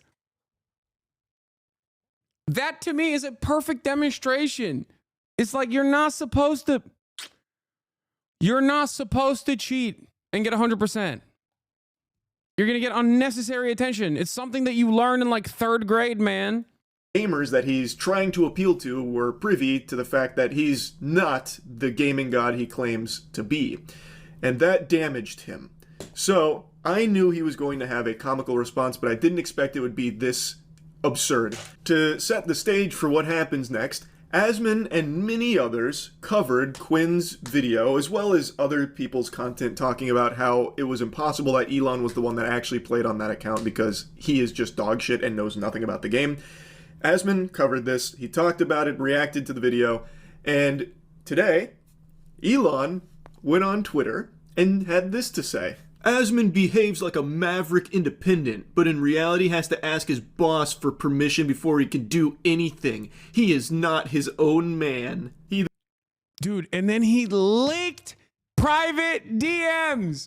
You are you're the wealthiest person on the planet, and you're beefing with a guy who had a dead rat as an alarm clock in his house that he rarely leaves. And you're beefing with him and you're leaking his private DMs. What is wrong with you? Asmongold was caught with a live roach literally crawling on him, and you're beefing with him as the wealthiest, most powerful person on the planet you're about to be in the incoming administration. You have every agency in the federal government that is prosecuting virtually every single company that you own. And now you are going to be in charge of all of those regulatory agencies. And you are spending your time arguing with Asmongold. I cannot explain to you how much I love this story because of how stupid it is, because how perfectly this demonstrates once again that meritocracy is a lie. Everything Elon Musk does is so narcissistic, so insecure, so ego-driven, and so utterly idiotic that it perfectly exemplifies the lie that is that he worked hard and he worked smart to achieve the level of wealth and power he achieved. This is a 53-year-old man with not 1, not 2, not 4, not 10, 12 children. One of his children, he actually has disowned. And this man is spending daytime on beefing with Asmongold. Okay? That, to me, is insane. It is a perfect demonstration that, like, CEOs don't do much. Okay?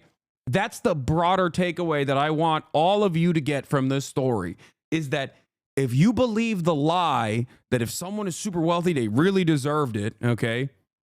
Even though, ironically, you're watching someone like myself who very clearly lucked into all of this success and all of this, financial success specifically.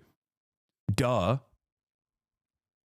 But aside from myself, like, if you look at someone like Elon Musk and you believe the lie that these billionaires have worked hard and worked smart to get to the point that they got to, and they're still working hard and they're still working smart at the same time, while they're specifically doing this petty, nonsensical bullshit, okay? this should be a wake-up call for you.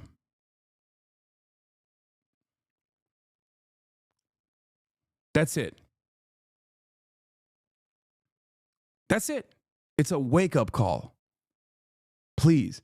Well, I mean, in my case, I do actually quite literally put in the hours. It's visible. It's what I do. My job requires me to be on camera, so you see it. But with Elon, because he's behind a veneer of hard work that he can work in the shadows or whatever.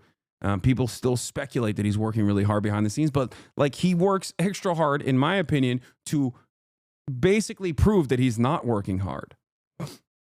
Okay?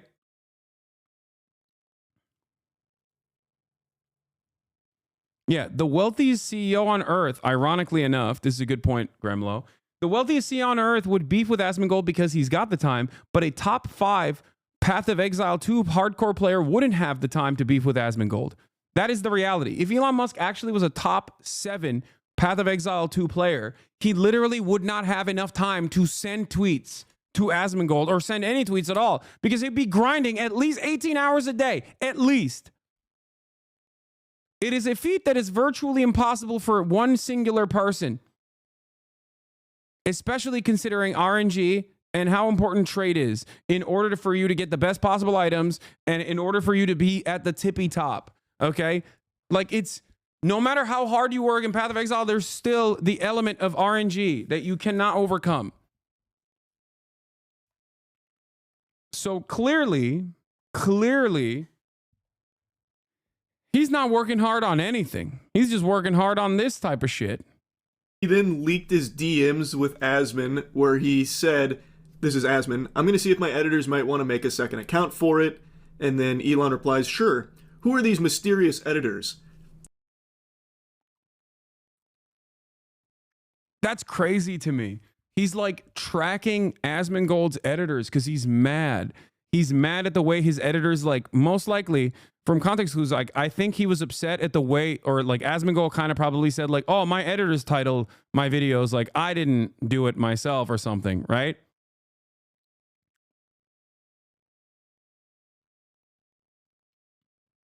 And Elon, being the 53-year-old man that he is, thought that his editors, okay, being the 53-year-old man that he is, in this former conversation from November 29, 2024, thinks that his editors are like a news editor. He doesn't understand anything. Think about that. He literally heard Asmongold be like, oh, these are my editors, right? They run the YouTube account. Like this is, so any content I post is edited or uploaded by them and they just get a cut of the ad revenue. It's a super good system, to be honest. Almost everyone on YouTube does it. Elon Musk thought that meant Asmongold works for his editors and not vice versa because he is 53 years old and thinks that it works in the same way that it does in newspapers. Because he posted this private correspondence with Asmongold with the tweet that accompanied it stating, oh, Asmongold is owned by these people. He actually sounds like that news anchor. Who is this 4chan? Like, how can someone be this fucking out of touch and stupid? I will never cease to be shocked by the absolute idiot potion this guy seems to be boofing on. Do you understand how stupid this is? Asmon's DMs to his editors after his convo with Elon. I said Elon hit me up and was asking if I'd want to post clips and videos on Twitter. Do y'all think it's a good idea? It would probably make separate account for it for monetization. He says that's cool, LOL. I know he asked XQC before too, but I hadn't seen any similar content creators get crazy. He asked XQC? Yo, Elon Musk is so invested in Twitch. Oh my God. Oh, Jeff Bezos, save me. Jeff Bezos, please protect me. Jeff Bezos, you are my God King. Please don't turn Twitch into the failure that has become Washington Post with your decision making. Okay, please. I am so scared. Has he DM'd you? No. No, I know Elon knows who I am. I've talked about this before. I had Grimes on the stream, chat. Yes, he is not a fan. I know all of that. I will not reveal my sources, but yes, of course, I know for a fact that, especially since the Grimes stream, he is very aware of who I am and does not like me at all. Having said that, however, we're just gonna act like that's not the case, because I don't like when people that are that powerful and people that are that wealthy are aware of my existence. So I try not to think about it. I really hope that Jeff Bezos, for example, has no fucking clue who I am. I don't think he does, but I'm glad that he doesn't know, and we should keep it that way. Okay. But Elon, I do know. I know for a fact. But hey, listen, I post on Twitter a lot, okay?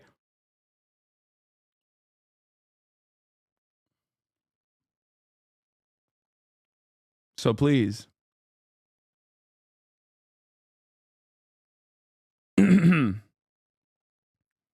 Anyway,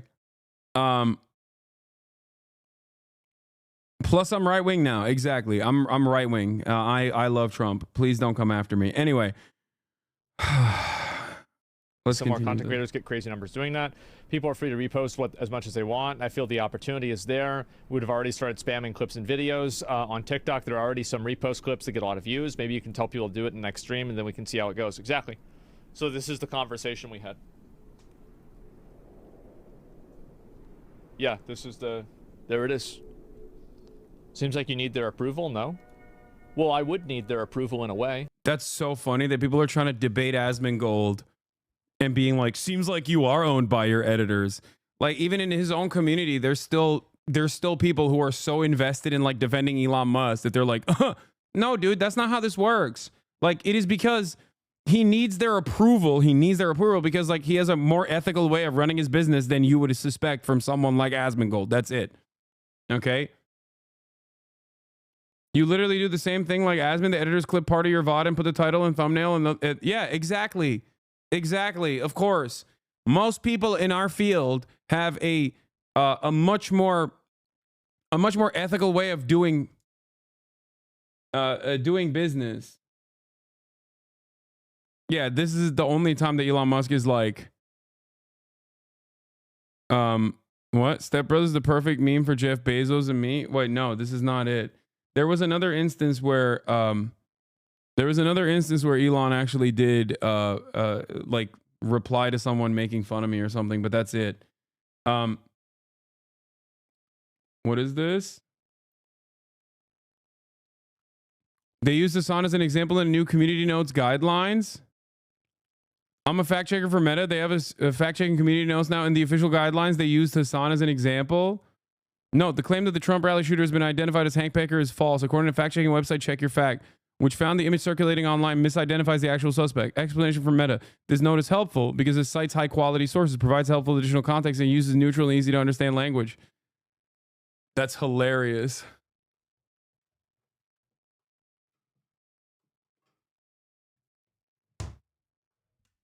With me wearing the I lubricate my AR-15 with liberal cum shirt, too.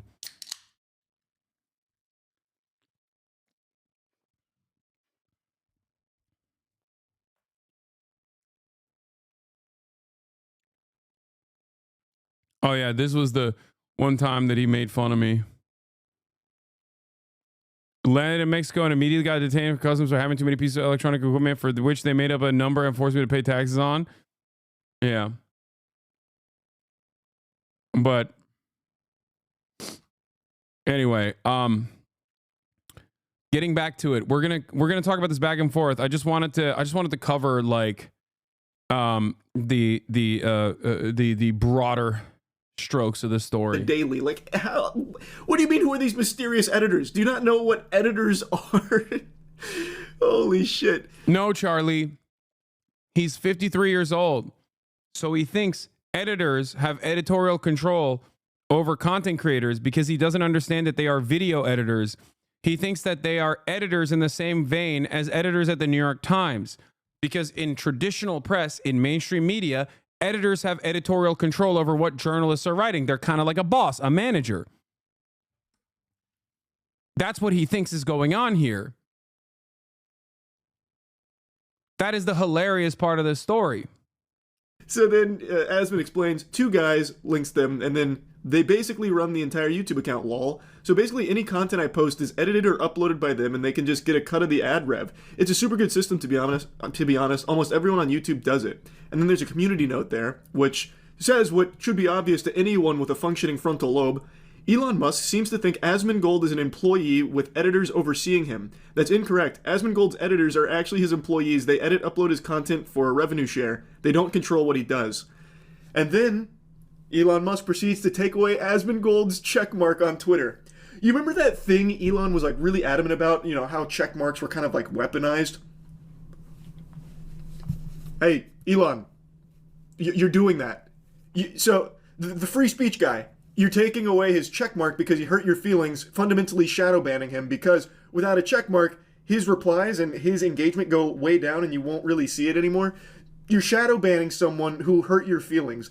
Mr. Free Speech, by the way, Mr. Free Speech, once again, Mr. Free Speech. Elon is just that fucking sensitive. In fact, sensitive doesn't even really cover it. Like, my cock gets sensitive when it gets sucked for too long. I'm like, ooh.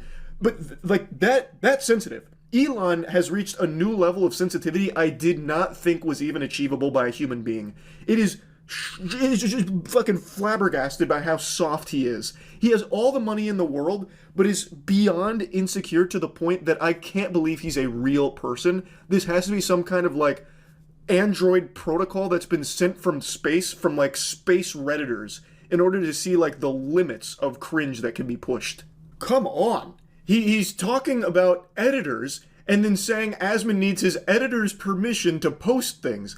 He lacks the fundamental understanding not only of Path of Exile 2, but of life. Like, of living as a sentient being. How can you even reach that conclusion? I mean, I know how he reached that conclusion because he is a turbo moron who can't, like, activate neurons and think. So he saw the word editor and made the assumption that it's like the editors that will oversee someone's work in the journalism sector. And he gets these dots, these breadcrumbs that he starts connecting from out of fucking nowhere about how, well, Asmon is actually just a pawn of his editors. That's not just wrong, that is just blatant misinformation. He is actively engaging in misinformation, making it seem like Asmon has a puppet master above him, these editors, that he has to... Yeah, if he knew anything about Asmongold, he would recognize that his puppet master is his Reddit, okay?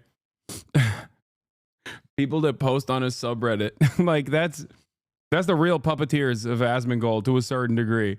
There are issues that he'll take a stance on against his community's best, against his community's opinion. But, like, the real puppet masters are not his editors, all right? Answer to. And then he abuses his power to take away his checkmark. He is actively doing all of the things he says he is super against, and all of the people say that he hates and will never do. He does it. I'm going to say it. Critical support to Asmongold in this trying time, okay? I don't see how a single Elon Musk nipple-suckling leech could see this and conjure up some kind of excuse for it. There's no mental gymnastics that could possibly exist to justify this behavior. It's the epitome of everything people hate. It's cringe. A lot of critical support here. Critical support for Quinn and critical support for Asmongold. I mean, you know. It's sensitive. In these trying times. It's an abuse of power. His feelings got hurt, so he used his power. Yeah, detente with Asmonation remains in effect. Exactly. Listen, sometimes you make allegiances in the most interesting places, okay? As the fucking chief general of Twitter to take away his checkmark because he hurt his feelings, and then he goes on to leak DMs. How could you possibly look at that and be like, no, that makes sense. Elon was in the right here. What? He has been sucking up trying to get back in Elon's good graces all day. Wait, really?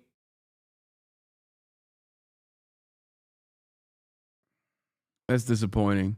But Elon is such a petty bitch that I feel like he might not. Like, let's say you just love Elon. You know what? I'm not your dad. You can like whoever you want, like whatever you want. Doesn't matter to me.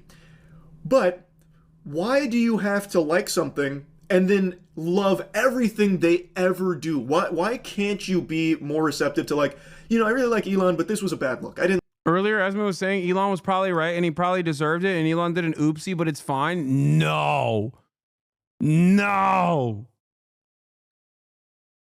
Still a W for Quinn. He worked hard on that video. Yeah, I love that Quinn is just bouldering Elon. He doesn't give a damn.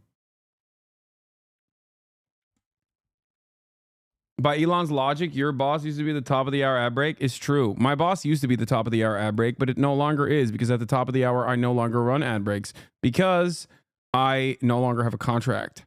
Okay. Having said that, however, you can still subscribe, not to avoid the ads at the top of the hour like you used to be able to, but instead to support the stream. If you would like to do so, it is $6 or free with a Twitch Prime. Ladies and gentlemen, you can also get gifted a sub if you're lucky. Subscriptions give you emotes, allow you to avoid the limitations that there sometimes exist on follow mode, and also allow you to send me links. Sect Haver, thank you for the 10 gifted subs, allowing 10 people to no longer see the ads at the top of the hour that I don't actually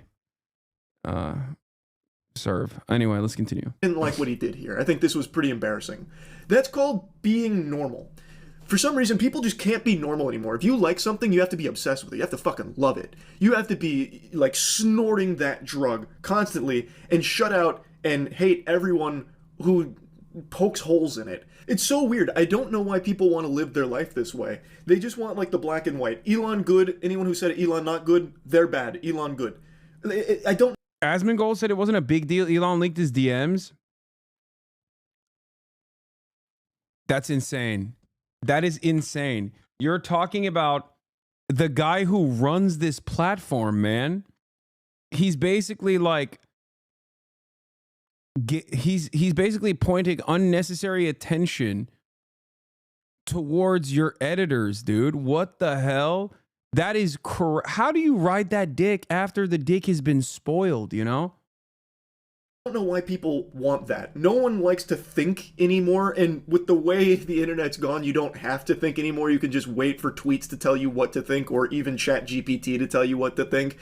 I guess it's just easier to live your life on like drooling autopilot mode. But I would argue that you are doing yourself a huge disservice in life if you just live this way, where even if you really like Elon, whatever, why not just be receptive to the idea that he's not infallible? Maybe he does make mistakes. Maybe he is cringe sometimes. And you can acknowledge that, recognize that, and then at the end of the day, still like him if you want. It just doesn't compute with me. And of course, it's not exclusive to Elon. It's a very normal thing now all of a sudden where if you like something or like someone, anything that is brought up that's negative about it is like the end of the world to you, and then you spend hours a day arguing with bots on Twitter about it and defending the thing you like. I just don't get it. Elon Musk, I think, is just the best example of this phenomenon because his fan base does PR for him as if it's their actual job. Like, yeah, it's like the worst of the worst in terms of like parasocial behavior, because Elon Musk has the money to actually hire people. Like, if there's one guy that could just like simply hire people to do PR for him, it's Elon. And he does PR, right? He has a PR team. So what's crazy to me is that like people in that situation still ride him into oblivion. They ride him into oblivion like a bunch of medieval peasants that think that this is their only opportunity at a shot at being a part of the aristocracy. Okay? Like, they straight up, I totally understand how these like, my lord deserves the extra grain type peasants existed, okay? Back in the day, during times of monarchy, where the lordship and the God-ordained divine king was able to command such a large swath of the population because they thought that they could have a crumb.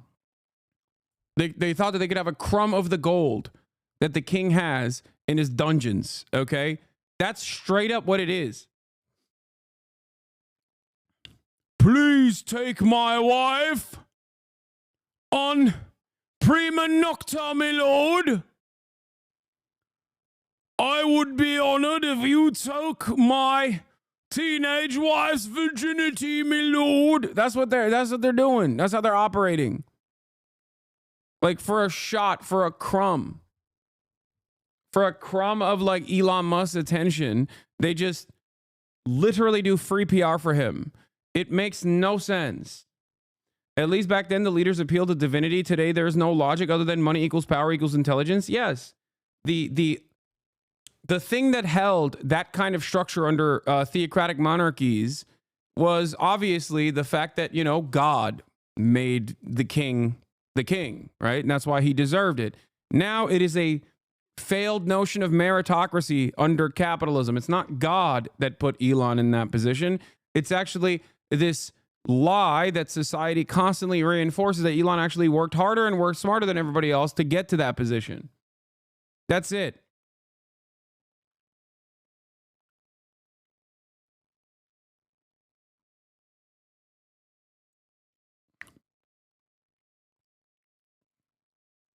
That's it. This is what I mean, I've said this many, many times over. It's just like we worship the throne of the almighty dollar, okay? Instead of previously assuming that someone in a position of power was God ordained. And for some people, it is actually still godliness. America is predisposed with this. America is predisposed with the notion that with the notion of prosperity gospel, right? That like if you are poor, it's because of your own moral failures. If you're rich, it's because God has actually shined his graceful light upon you because you deserve to be rich. So there is that same mechanism of reinforcement even with American understandings of Christianity as well. So there is that too. Make no mistake. Have you mentioned that Elon is doubling down on being a God gamer? Yes, I'm going to get to it in a second. Hold on. We got more. Like they are professional PR drones for Elon that he doesn't even have to pay. Because they are in the trenches every single minute of every single day, suckling on him, arguing on his behalf, shutting down any criticisms against him. It's just so embarrassing. Almost as embarrassing as Elon himself. So yeah, anyway, I had to talk about this. Because what an incredible response from Elon to just take away Asmon's check mark and then leak his DMs where he completely misunderstands that editors aren't like his overseers. It's so, oh my God. Anyway, so, but the story doesn't end there. So one of these like Elon Musk dick riders, basically, American YouTuber, Twitch partner, gamer living in Seoul, comes out in defense of Elon Musk, making a full YouTube video. Elon Musk, of course, immediately responds to it because, again, he has so much time on his hands. Like, how did he find this guy? Like, how did he see this video? Like, anyway, it's got 1.3 thousand likes. I wonder how many it did before Elon even replied to it. But Elon replies and says, Asmon behaves like a maverick independent, but in reality, has to ask his boss for permission before he can do anything. He's not his own man. Okay? And that's crazy because this reinforces the idea that we were talking about previously, his stupid understanding of what editors are, because he thinks that Asmongold's editors are his bosses. Okay? He thinks Asmongold's editors are editors in the same vein as like a New York Times editor, like a managerial staff position. Okay? And then he gets context noted. Asmongold does not have bosses. He employs content editors to package and redistribute content from his live to streams and on other platforms. Then he doubles down or triples down, quadruples down. Here's me doing a world record Diablo AOZ clear with Ace of Spades headquarters on stream. And then Ian Miles, Dick Rider Wrong responds, I'm a regular Quinn69 viewer. He's gone from being the biggest Elon meat rider to thinking Elon's a total clown as a result of this. Oh, amazing. I love that. I love that more people are recognizing how he is. All right. You shouldn't have to justify yourself to these people, but it's nice that you've got receipts to prove your gaming credentials. Elon responds to his biggest meat rider and it says, I'm on hundreds of streams on YouTube and Twitch playing live with the world's best players. No other way to say this, but while Asmon is good at caustic commentary, making fun of people, he is not good at video games. Once again, by the way, repeating that Elon Musk is an Asmongold fan for the record. Connor, of course, took advantage of the situation and said, can vouch for this. As one of the world's best gamers, it was electric having you on Fortnite Friday. Keep proving the doubters wrong. Back to Grok. Lamau, loving it on here.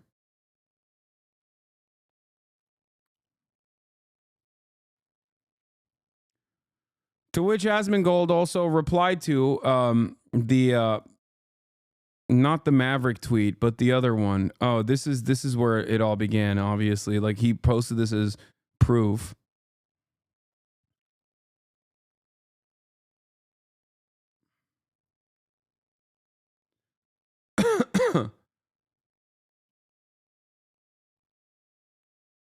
It's just like, I think people who are Elon reply guys who just like try to defend him everywhere online are some of the lowest of the low. Like, I can't think of being in a lower, I can't imagine being in a lower position than that. Like, you are such a, like, you have no self-respect, no self-worth whatsoever. Like, you are just the bottom of the barrel in society, honestly. It's it's disgusting to me. I don't know. Maybe it's too much for me, but I genuinely find that to be so gross. I also don't understand it because it's like, I still, to this day, don't understand why Elon is so desperate for taking matters into his own hands in terms of like doing his own PR. I mean, I get it because he is truly stupid. He's not like the brilliant savant that he portrays himself to be.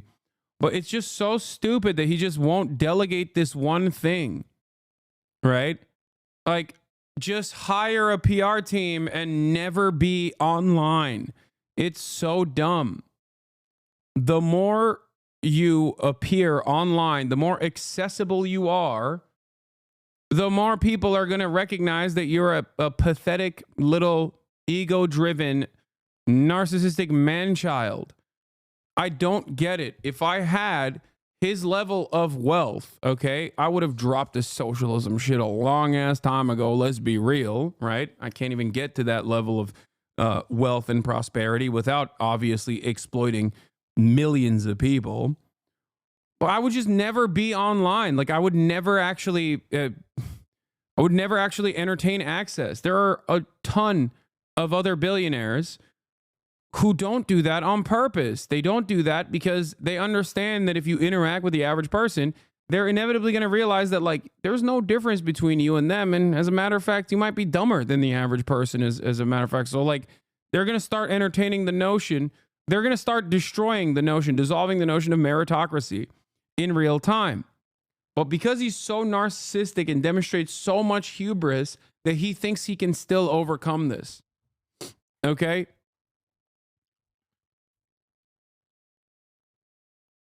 It's very, very sad. If I was a part of the billionaire consortium, if I was a part of like this like shadowy league of billionaires, I would try to do everything in my physical power to stop Elon from posting.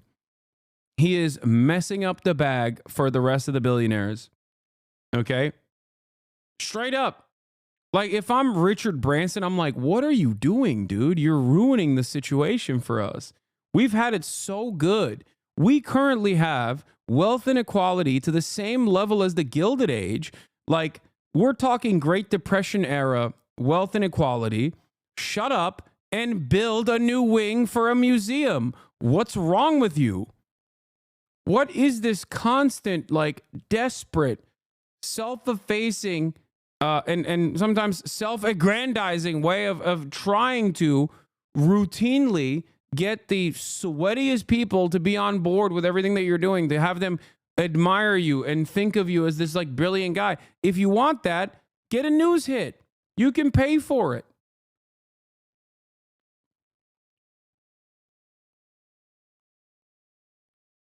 Like, there is the reason why there is all of this, like, pre-existing Elon praise is quite literally because he used to do that. Do you understand? Because he got Time Magazine to write glazing articles about him. He got people used to consider him to be Tony Stark. And basically he is still running on the initial propping from mainstream media.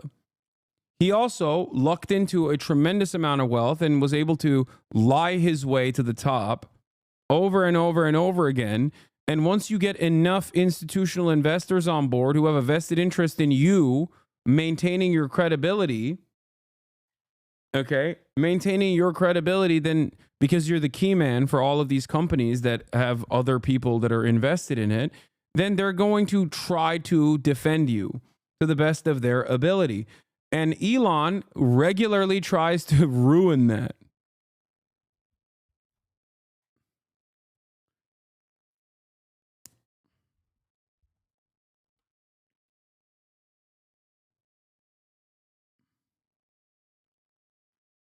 That's why you don't know much about German billionaires at all. They stay hidden as much as they can instead of trying to be a celebrity. Yeah. But the thing is, if you are a billionaire, here's the thing. If you are a billionaire, you can purchase that level of admiration through the appropriate channels. Do you understand?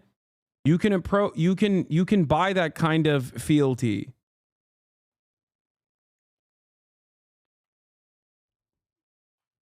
The problem is he won't do it that way.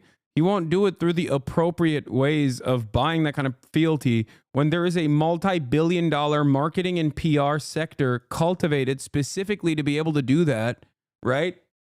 Instead of going through the regular route of just, like I said, donating a bunch of your money to, museums or whatever and have your name slapped on the side of a museum, he tries to do it directly. Okay? And that is a failure. There is a reason why other wealthy people don't do this, don't do what Elon is doing, and do the other thing that they've done historically. Okay?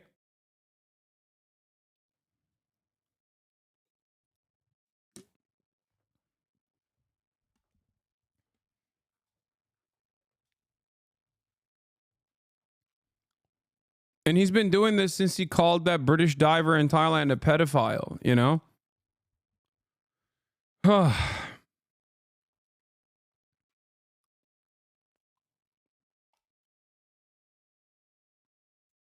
The Resnicks here in LA are a great example. They're shut up evil but enjoy good PR thanks to their friendship with Colbert and museum donations. Yep.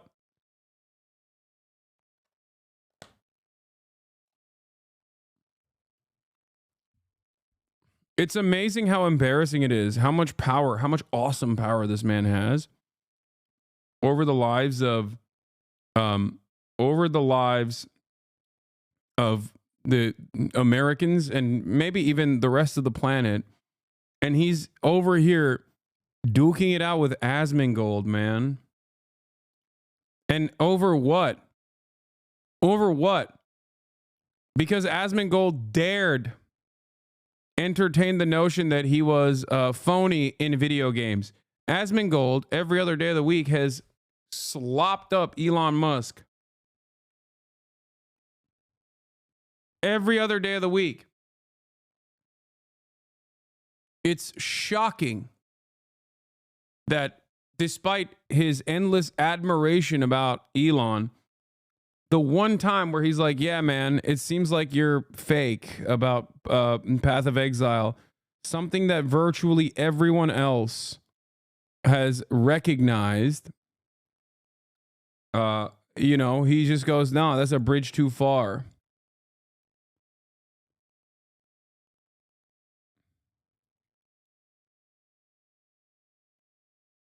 Speaking of the Resniks and Pistachio Wars, do you know if Yasha Levin has any beef with you? There was a tweet. I wasn't sure how to interpret during the Ethan drama. Wait, no, Yasha loves me. What are you talking about? He DM'd me directly after the firefighter, the firefighter coverage. No, I don't have any beef with him.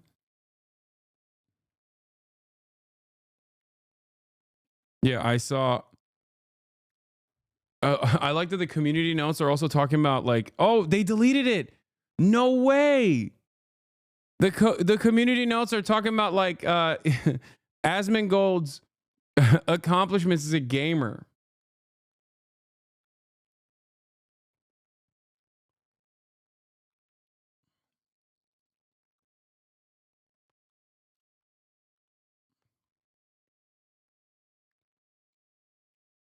No, it's there. I just saw it. I mean, the website is so busted, so it's not an accident that like you can kind of see it but not see it as well.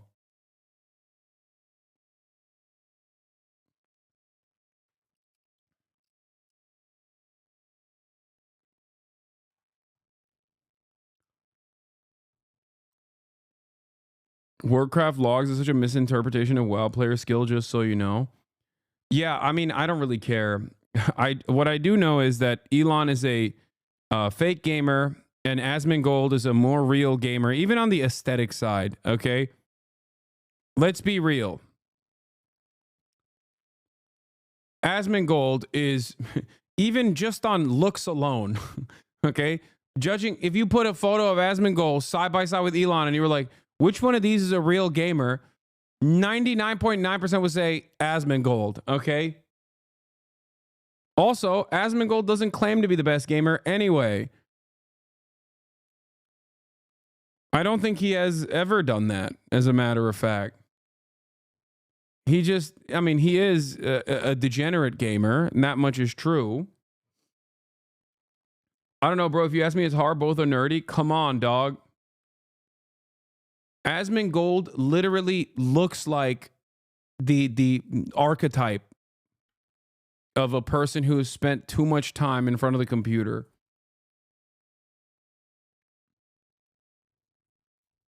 This doesn't mean that like Elon Musk doesn't look like a degenerate. He does, but in a different way.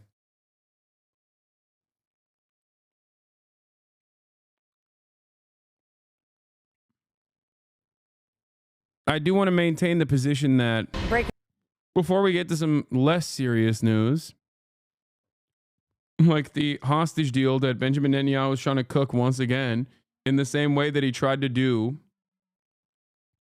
in the same exact way that he tried to do to Joe Brandon. We'll see how Trump responds to this. I forgot what I was going to say. Never mind. He's halfway to that dumb predictive future gamer body archetype. Less serious? Yes. I don't know if you understand this, but I'm joking. Like, that was a joke. Like, obviously, this is significantly more serious than gamer drama.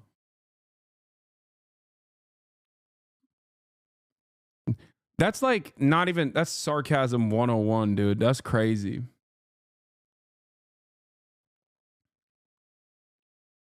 Like, that's a crazy thing to assume. Bro thought jokes would fly. That's crazy.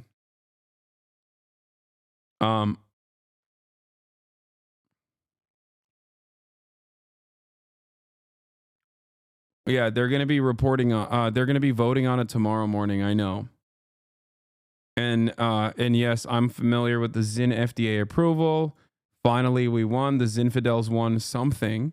And also, don't worry, I will be covering David Lynch's passing as well. A very important figure for the arts. Breaking news overnight, a ceasefire deal between Israel and Hamas is still in place, but there is, at the very least, a new delay this morning that everyone is trying to get a better handle on what it really means. Here's what we know at this hour. Israel's cabinet needs to vote to ratify the deal. That has not happened as it was expected to. Israel delayed it, citing last-minute issues. Again, what this now means exactly for the phased-in ceasefire and hostage deal, it's unclear. It's all supposed to begin on Sunday. Under the deal, Hamas has agreed to release 33 hostages in the first phase. Israel agreed to release 1,000-plus Palestinian prisoners. All of that resulting in a 42-day ceasefire with hopes it leads to a permanent one. Let's get to CNN's Bianna Gold. Wow. Maybe now the media will report on what's going on accurately. I wonder who the responsible party is for messing up the ceasefire negotiations once again. I wonder if it's Hamas or if it is, for the 15th month in a row, Benjamin Netanyahu's coalition. I wonder who is, after like the 8th time that they've actually signed off on an agreement, it seems strange to me. I wonder who is the responsible party.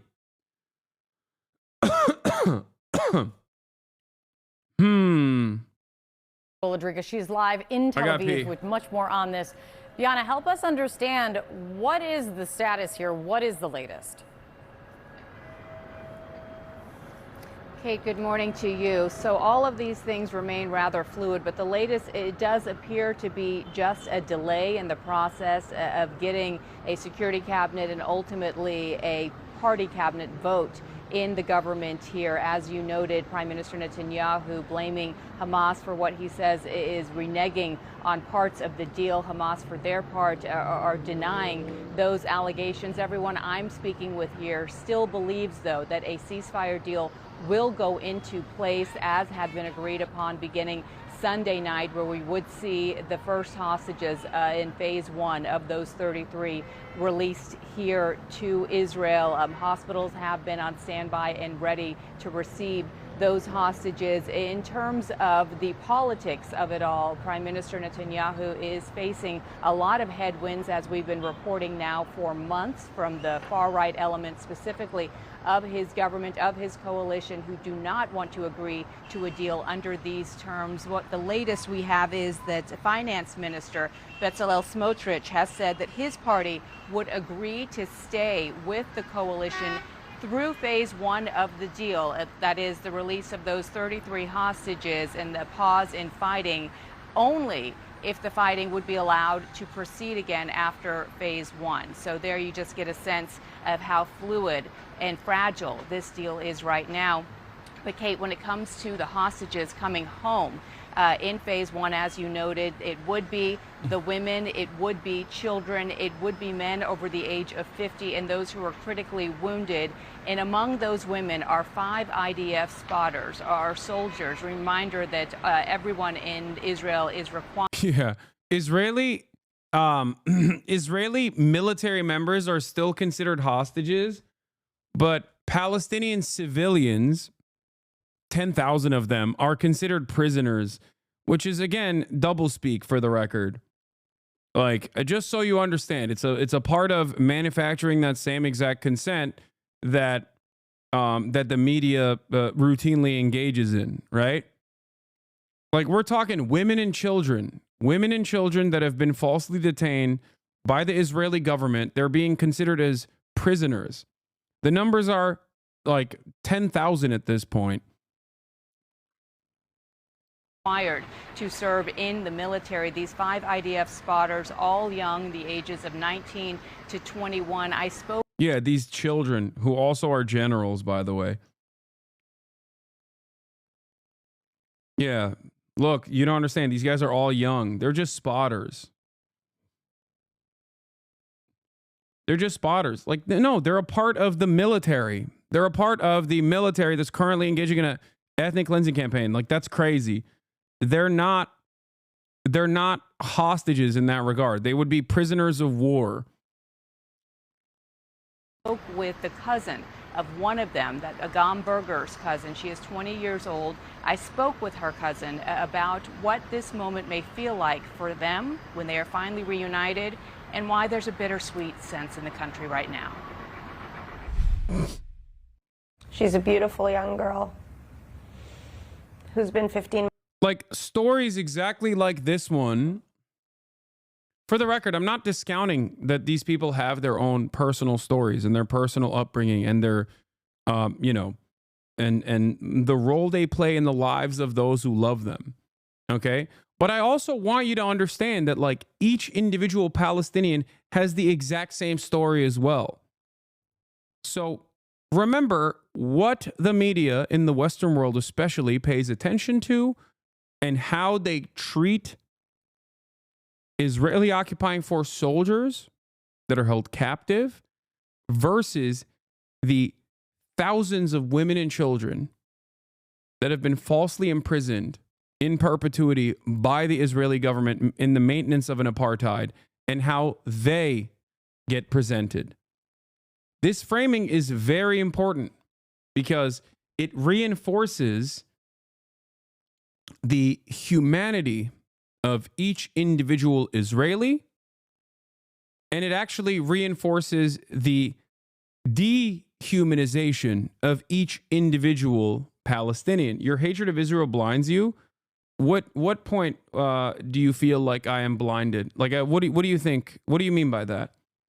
Because I already said that, of course, every single Israeli that's being held captive is a human being with lives and loved ones, okay, that miss them. Okay? I get that. I understand that. But do you think that each individual Palestinian that is in the same exact predicament, if not worse predicaments overall in terms of like legal permissibility, in terms of international human rights and Israel's routine violation of that at the behest of maintaining an apartheid state? Is your argument simply that I hate Israel and that's why I recognize Palestinians as humans? Perhaps I wish to run into you one day in the street and break both of your kneecaps. Hasan Piker says Xander Macha. Good luck, brother. Good luck on that. Not all of us agree with our government. Wait, what? I never said that. What are you talking about? I've never said that all Israelis 100% agree with their government. You just made that up.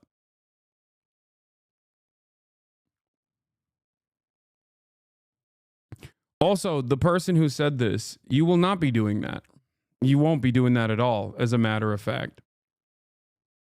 If anything, if you were to actually see me out in the wild, okay, you would probably behave like a fan and try to get a photo and say how much you actually appreciate my commentary.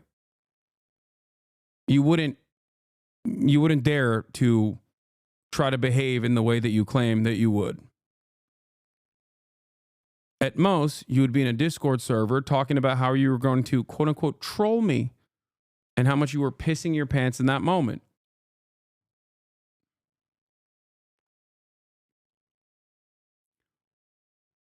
But yeah, once again, going back to this other chatter, not the one who wants to break my kneecaps or whatever.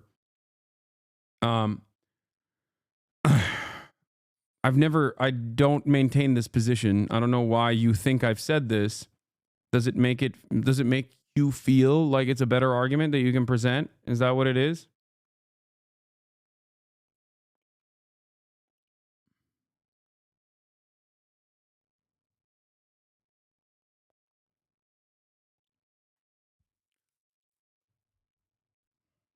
You know, I'll wait for your response. But a lot of this conversation basically devolves into that. Like the notion that Palestinians are not human and only Israelis are the real humans in this equation. Palestinians are faceless, lifeless, hive-minded, parasitic forces that are constantly threatening the existence of the real humans in the region, the only people in the region. Okay? And many people's primary assumption is that, and they just operate off of that. You know what I mean? So much. If you were to potentially go back as an Israeli, completely support better future for the Palestinians, people and their families. They are people just like us. It's important you remember that many of us do. Yeah, except I do know that. Okay, I don't know if you know, your perspective is commonly shared, because there is polling conducted inside of Israel regularly, where many Israelis agree with the consistent genocide, the offensive genocidal siege that Israel has implemented, the Israeli occupying forces implemented on the Gaza Strip. But having said that, if you were in here long enough, you'd recognize that I talk to my Israeli chatters with regular frequency, and I even talk to members of the Knesset, and even talk to conscientious objectors, and rely on Israeli sources of investigative reporting with regular frequency, once again. So, just so you understand, there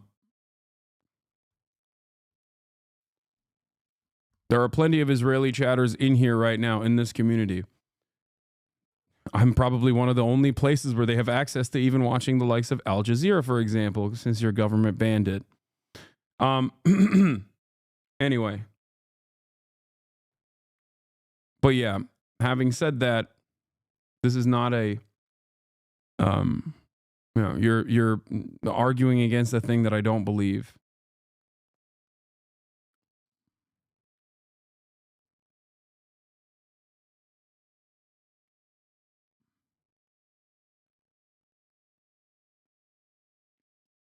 Let's continue. Months in the hands of people that we know committed the worst atrocities against women in one day. We know what they did on October 7th. We also know from released hostages who came home what they did to hostages in captivity. That's the biggest fear. The physical aspect of it, and I don't need to go into detail, I think everyone who's watching understands what that fear means. But more importantly, the mental and emotional aspect of what kind of trauma something like that can do to a young girl who's 20 years old, who has her whole life ahead of hers. All right, Bianca Golodriga for us in Tel Aviv. Bianca's going to be all over it. A lot of developments could be coming on this today. David Sanger, let me start with you. You, of course, have been covering this deal closely. Is there anything to this last-minute hiccup with the Israeli? I thought you'd ban the kneecap, dude. Nah. I mean, I'm not afraid of it. And I'm sure issuing a direct threat to the streamer is a site-wide ban anyway. So I suspect that regardless of whether or not I ban that person, they probably will get banned across the board from Twitch permanently. Yeah. See?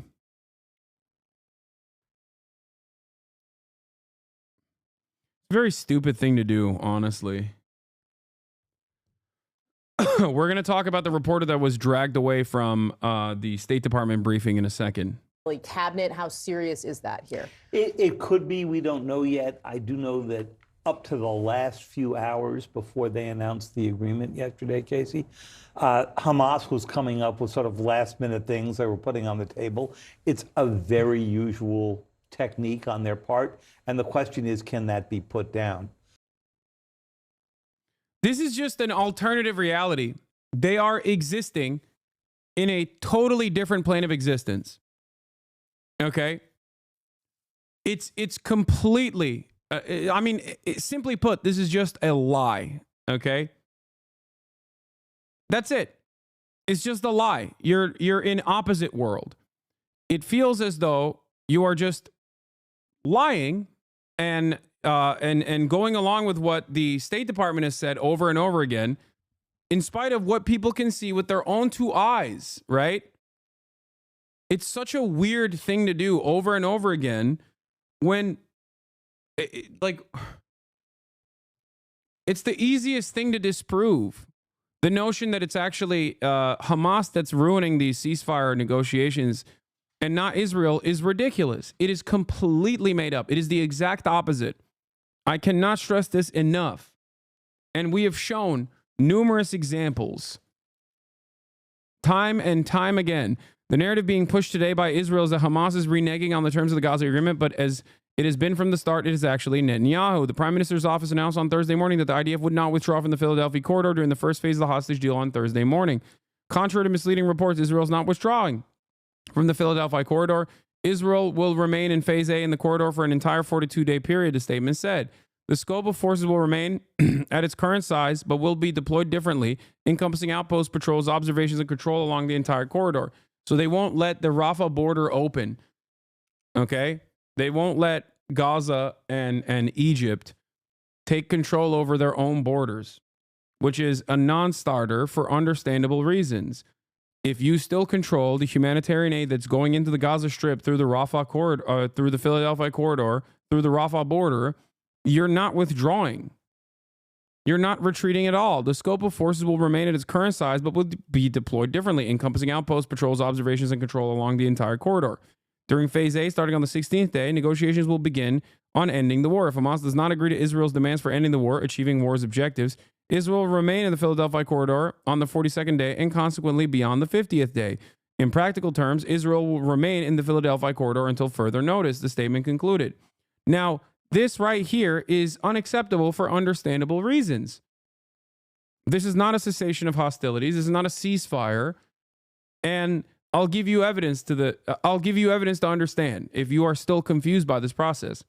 It's like Vladimir Putin saying, no, you don't understand. We are still going to maintain troop presence along virtually every part of Ukraine. Like, we're going to shut off Ukraine from Poland and many other bordering nations, and we are going to maintain troop presence to ensure that we completely encircle Ukraine. Now, of course, Ukraine is a much larger country, and it's not like a concentration camp that Israel has maintained for the past 76 years. So obviously it's virtually impossible militarily to even do such a thing. But like, it is ridiculous. If Vladimir Putin was like, no, you don't understand, like, we are going to literally do that, everyone would say, yeah, that's insane. That is not a cessation of hostilities at all. Okay?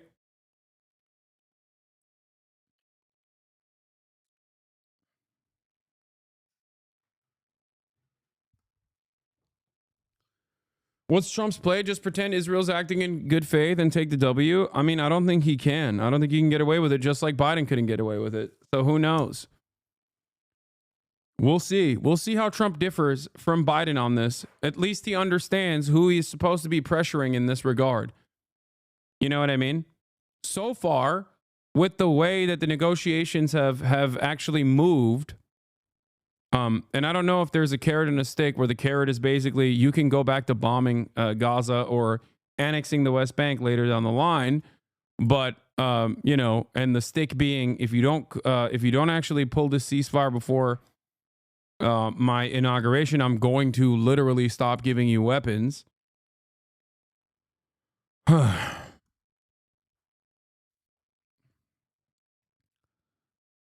But one thing remains clear. If you want to understand the truth of the matter, it is obvious that it's not Hamas that's ruining the ceasefire negotiations. They have said yes to this since July 2nd. Okay?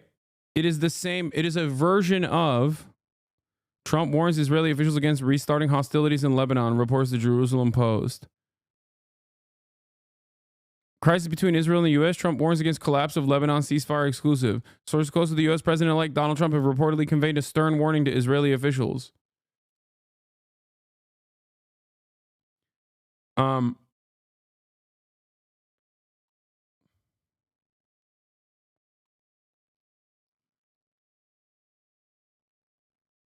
Israel since last night have increased their bombings and targeting of civilians according to on-the-ground press. They're telling civilians to be even more careful than usual. Yeah, no, I know that. That could be two different things, though. That could be because Israel always increases hostilities before the last second of the ceasefire, which is gross, but that is expected. What? Are you jealous? Asmongold is getting a bunch of clout of Elon's weekly e-beef number 84. Why would I be jealous of that? I personally love that they're beefing. I covered it earlier. It was awesome.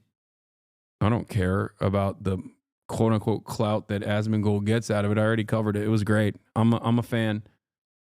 It's free viewers. I mean, okay. That's a very weird and cynical way to approach the subject matter from your perspective. In any case, yeah.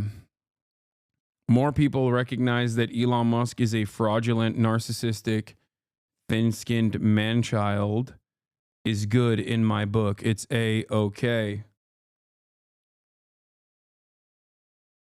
Anyway.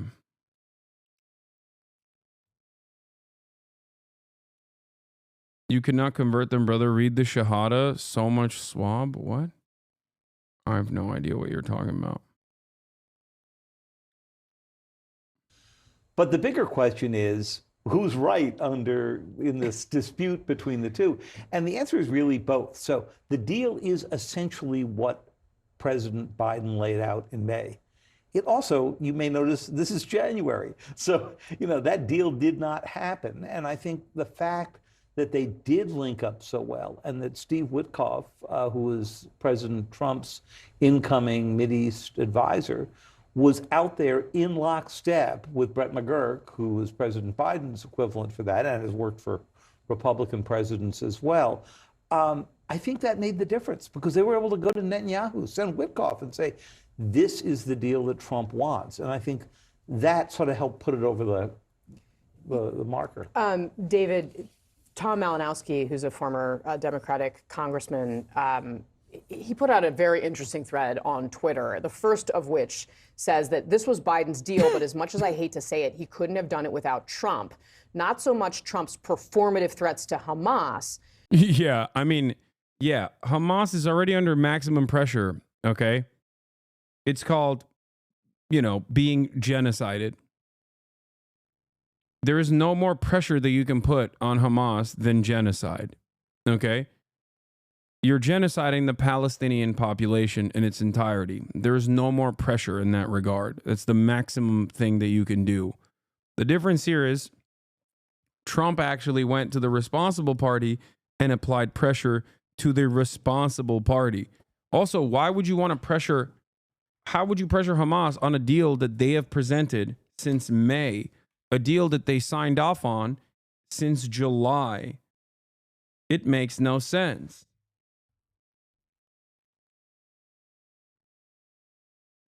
Trump didn't do shit. Everyone's gullible suddenly. Hello? Wait, what? No, you have to understand. You have to understand. Trump did do things. Most likely very bad things. Okay? But in the interim, something that had to be done, which was to apply pressure to Benjamin Netanyahu's side. And that's the only reason why Israel was like, all right, we're going to vote for this. We're going to pass the ceasefire. But now Benjamin Netanyahu's going back on it. The situation right now, if Jay Post is right, Trump told BIBI he'd let Israel violate the ceasefire, keep sending arms, and lift sanctions on extremist/settlers. Despite these guarantees, BIBI still refused to sign the ceasefire, publicly says he wants to effectively nullify it by changing its terms to keep troops in Gaza until Hamas surrenders, and lies about Hamas sabotaging it. The ball is in Trump's court now. Exactly. No, I don't disagree with this. I agree with this. I agree with this. It's entirely dependent on what Trump does from this point on until the inauguration. Will he actually hold Benjamin? It's also entirely dependent on the ceasefire, accepting whether or not Israel will accept the ceasefire. We'll find out tomorrow. Okay, or in a couple hours, like I guess like 12 hours or so.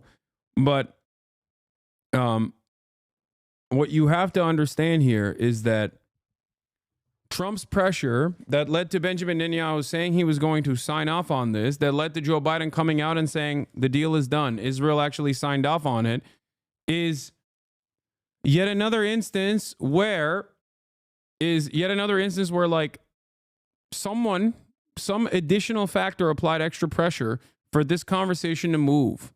Okay. Now, does that mean that weapons transfers were on the table? I don't know. But your phrasing makes it seem like Trump personally did something and cares. No, I've never said that Trump cares about Palestinians. I've always maintained the position that Donald Trump does not care about Palestinians and most likely cut a side deal, which, I'm speculating that he most likely cut a side deal with Benjamin Netanyahu, whether it be permanent annexation of the West Bank or whether it be even in the interim period, a potential to throw the ceasefire negotiations aside.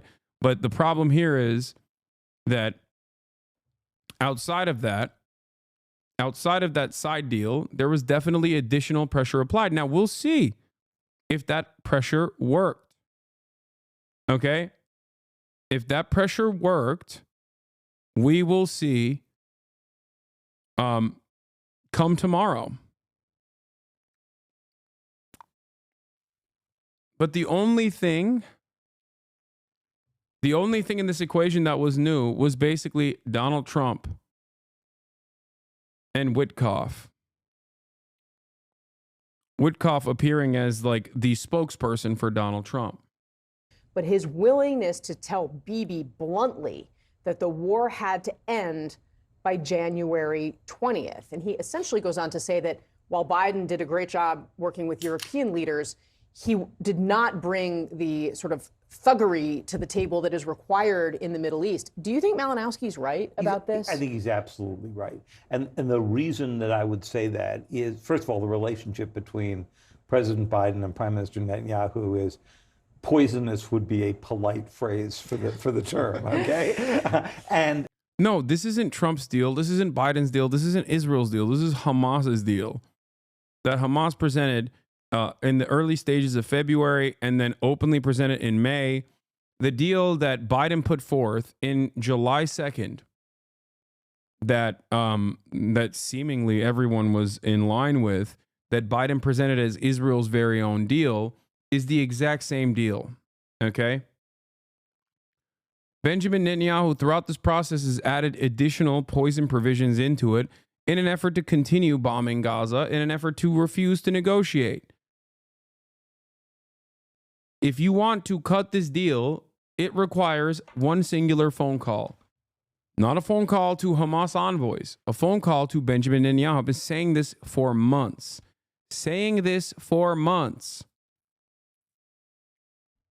The party that is ruining this deal and refusing to abide by it is not Hamas. It's Benjamin Netanyahu. It's Israel.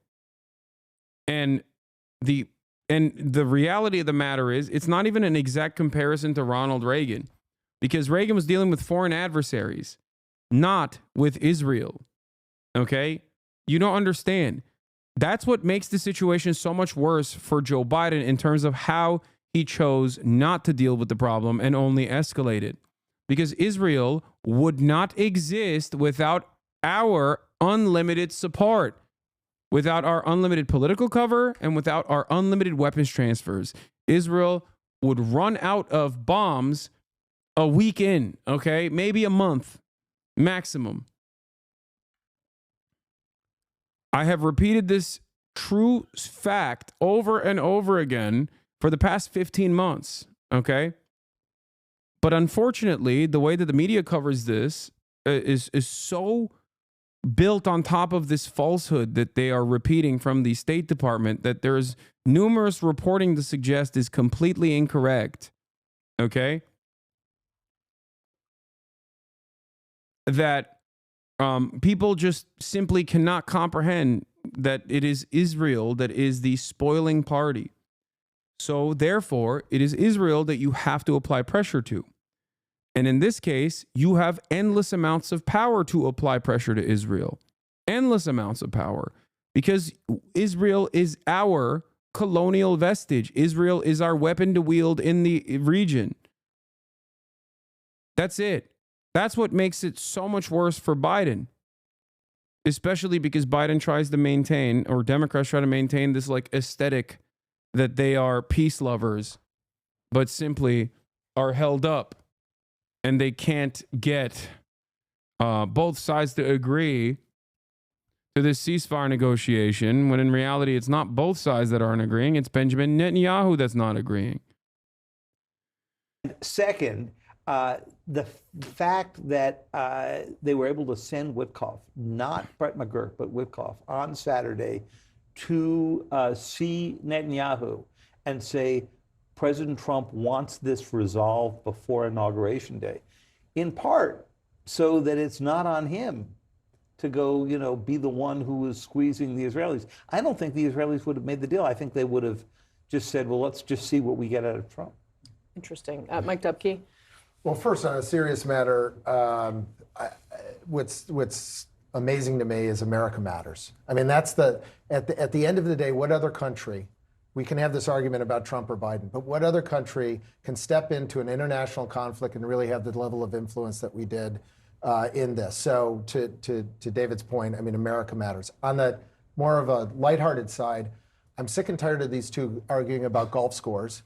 I'm sick and tired of these two arguing about who mattered. The fact that these two gentlemen got together, told their people to get this done, that's what's important here. I wish they would just both take the victory and be happy that we have a ceasefire after all these months. Yeah, Jaime, what do you make? I mean, obviously, President Biden, we have seen, clearly is not ready to exit, especially the world stage. You know, it's a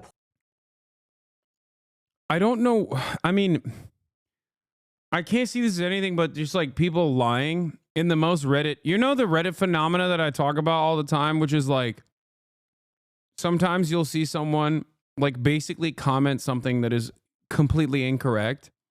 And then there's like 11 subsequent comments replying to that, making jokes about that lie. But we've now established that lie as like the truth. And people are just circle jerking around this like abject lie.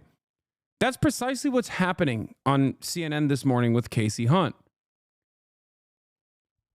Like, not a single person on this panel is going, hey guys, it kind of doesn't make sense that this deal looks identical to the deal that Hamas presented. It kind of doesn't make sense that like for the past, I guess, 15 months, or at least for the past 8 months, Biden has claimed that this is his deal, even though initially he said it was Israel's deal. And Israel itself never actually agreed to its own deal. Like, what are we supposed to make of this?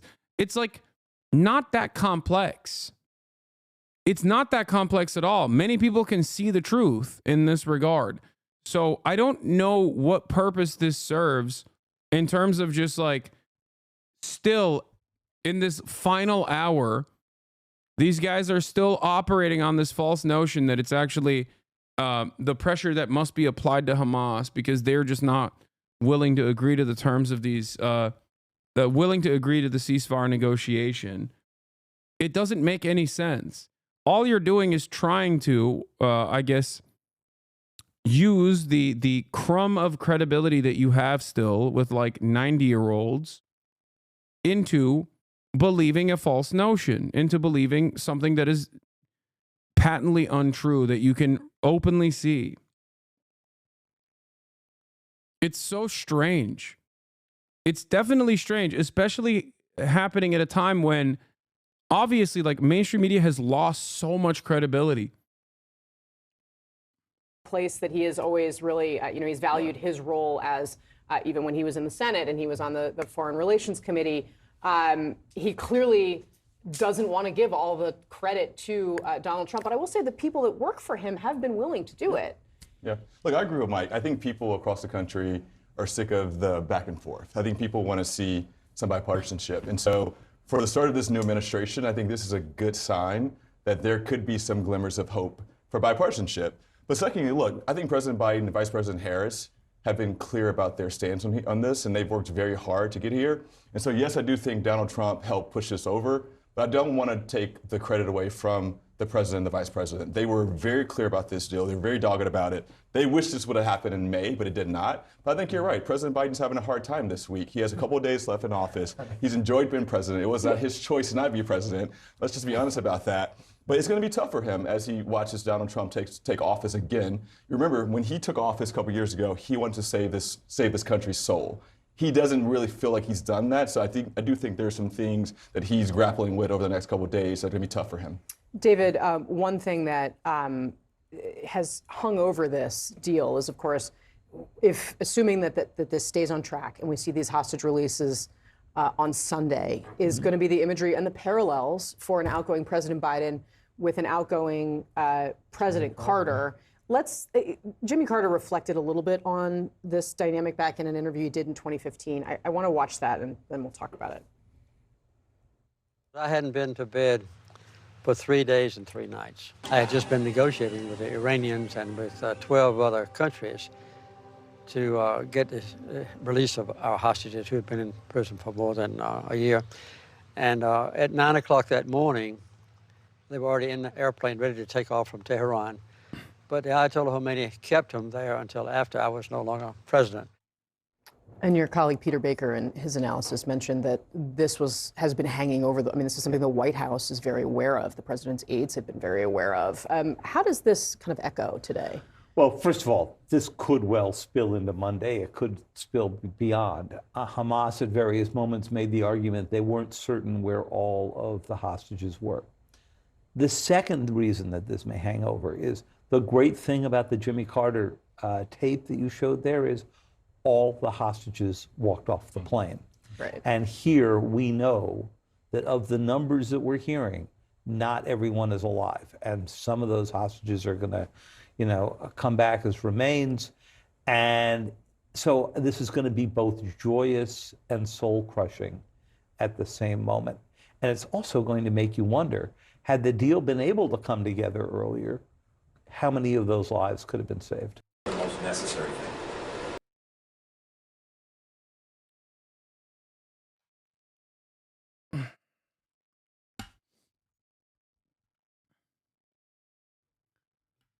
The Israelis claim Hamas reneged on parts of the ceasefire deal. Hamas officials say it isn't true. This comes amid the backdrop of internal political pressure on Israeli Prime Minister Benjamin Netanyahu.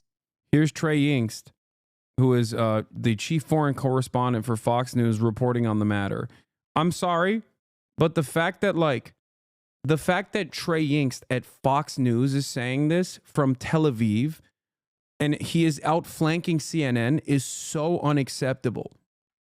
Okay. This is an important update. There is a crisis as it relates to the ceasefire agreement reached last night. The Prime Minister's office here in Israel just released a statement saying Hamas reneged on parts of the agreement reached with mediators and Israel in an effort to extort last-minute concessions. The Prime Minister's office goes on to say there will be no cabinet vote until mediators inform Israel that Hamas has agreed to all parts of the deal. This is significant, and it comes amid the backdrop of increased domestic political pressure against the Israeli Prime Minister Benjamin Netanyahu, whose own finance minister Bezalel Smotrich threatened to leave the government if a deal was reached. Never mind. He didn't actually say what I think he said in here. Hamas reneged on parts of the agreement reached with mediators and Israel in an effort to extort last-minute concessions. The Prime Minister's office goes... He tweeted out something different. The Israelis claim Hamas reneged on parts of the ceasefire deal. Hamas officials say this isn't true. Why didn't he mention that in the... Did I...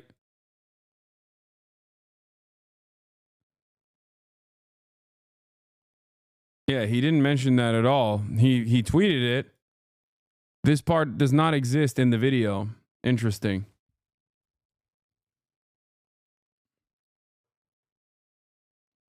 Anyway. If Netanyahu's government is threatening to dissolve it, then who is that is reneging on it? It's so dumb. I know. That's what's so frustrating about it. It's like, it's so glaringly obvious. It is so obvious who the spoiling party is. I saw a tweet from 2012 on the timeline earlier. Someone had brought it up again where this person was saying, like, hold on, let me see if I can find the tweet. I want to do it justice by just telling you exactly what the tweet was. Raphael Shimonov reposted this. Emily F. in 2012 says, Palestinians don't want peace, in air quotes, but Palestinians celebrate the ceasefire while 70% of Israelis are against the ceasefire.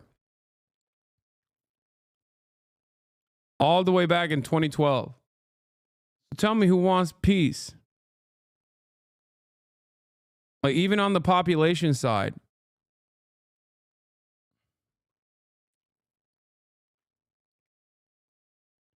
Anyway, here's the other story of the day.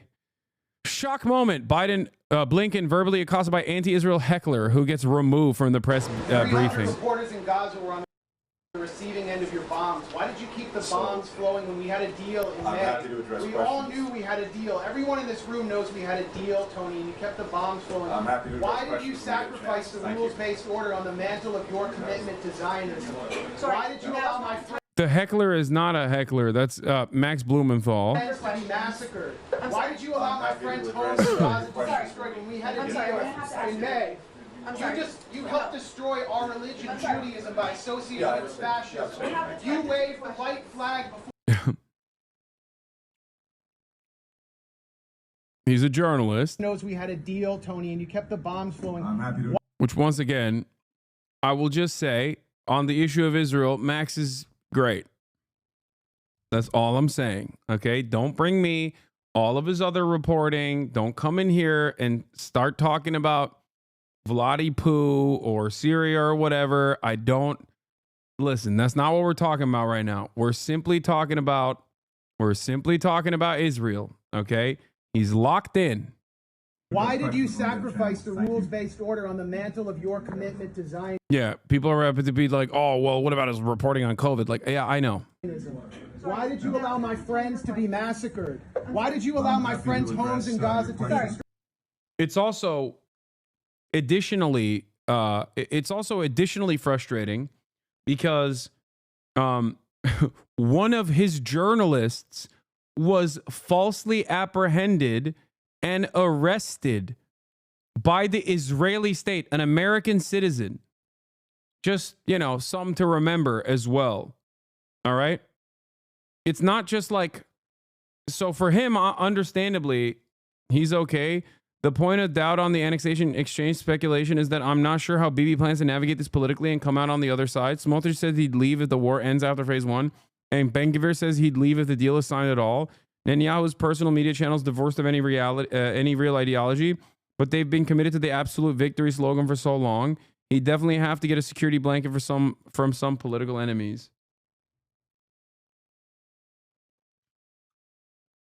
Yes. Jeremy Lafredo is the gray zone journalist that was arrested by the Israeli state.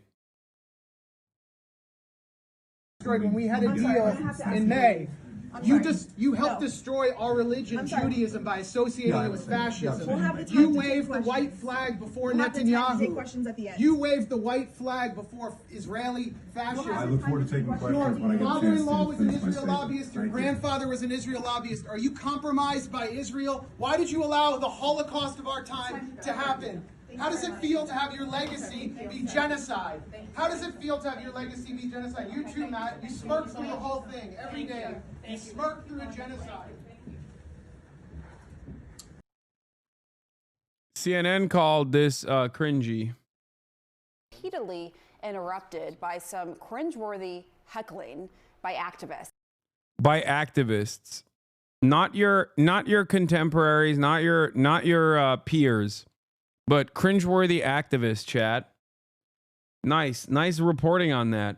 By the way, the other person that they packed up in this process was not even someone who works for a gray zone, but Sam Husseini, who was violently and physically apprehended. I was seriously manhandled, but I'm back at home, he says. Thanks for all the support, folks. My intention was to ask tough questions at every opportunity during the news conference, which state personnel obviously cut short. Was the point of the May 31st announcement to block implementation of the May 24th ICJ order? Why do you refuse to recognize the Geneva Conventions as applying to Gaza? Everyone from Amnesty International to the ICC accuses Israel of extermination and genocide. Why are you not in The Hague? Why was your stepfather Pissar connected to both Maxwell and Jeffrey Epstein? Miller here pretends not to know about the Hannibal Directive. Do you know about the Hannibal Directive? Why do you not even acknowledge Israel's nuclear weapons? I carry in my pocket the names of those who have been arbitrarily detained and unfairly held hostage, unjustly held hostage, and bringing them home, returning them to their families, returning them to their loved ones. Finally, get your hands off me! Get your hands off me! Get your hands off me! Get your hands off me! Answer a damn question. Do you know about the Hannibal Directive? Do you know about Israel's nuclear weapons? Everybody from the ICJ. I was sitting here quietly, and now I'm being manhandled by 2 or 3 people. You pontificate about a free press? You pontificate about a free press? You are hurting me. It's so funny that we constantly have this conversation about like Chinese free speech and whatever. And it's like the moment that the American state feels weak, like a little shred of weakness, a sense of weakness from the American state, and immediately we're like, oh no, like we're doing the same stuff that we accuse all of our foreign adversaries of doing. And some of our foreign adversaries do these things, right? This is something that I talked to Chelsea Manning about a long time ago, but it's something that I try to repeat to people. America gets the quote unquote have free speech, but even then, there are obvious limitations to it when someone threatens the established order. That's why the likes of whistleblowers such as Chelsea Manning have been violently punished for their crimes of revealing certain war crimes that the American government has conducted. That's why Edward Snowden has to live in exile. That's why Julian Assange was punished for almost a decade. Just something to consider here.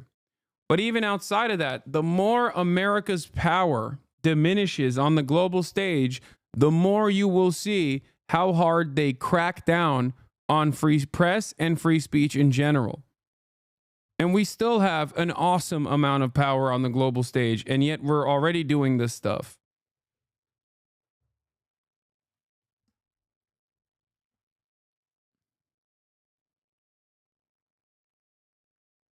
Just so you understand. It's going to get worse, by the way. You are hurting me. You are hurting me. I'm asking questions after being told by Matt Miller that he will not answer my questions until I'm asking Please, sir, questions. respect the process. Wasn't the point of the May 31st statement to block the ICJ orders? You blocked the ICJ orders. Please, sir, respect the process. Thank you. Like room full of journalists, room full of State Department journalists. Okay, these are NatSec reporters. Like some of these guys I mean, these guys are like 20-year, 30-year veterans in the field. Okay? This is a Democratic administration doing this, by the way. Oh, respect the process. Respect the process while everybody from Amnesty International, to the ICJ is saying that Israel's doing genocide and extermination. You're telling me to respect the process. Criminal, why aren't you in The Hague? Why aren't you in The Hague? Why aren't you in The Hague? Finally, we've worked to modernize our diplomacy so that. Yeah. Incredible, dude.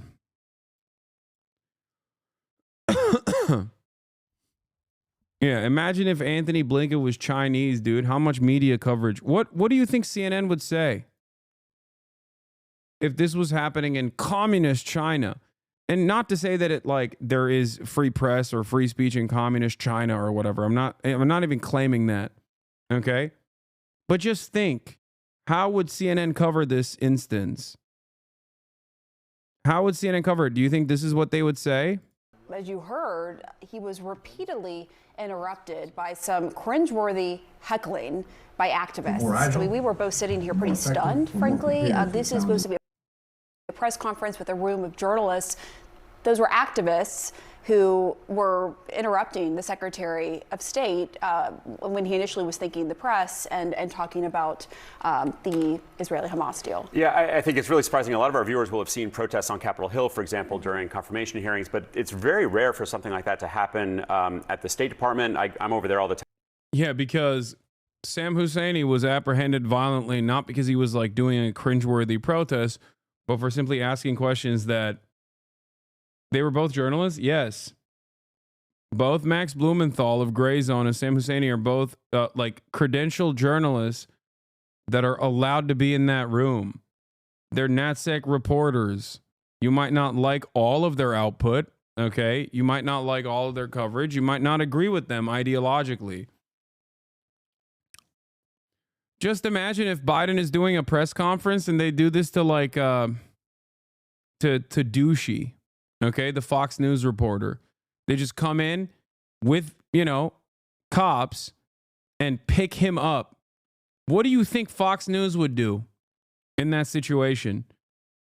They would burn the building to the ground, dude. Are you kidding me? Are you joking?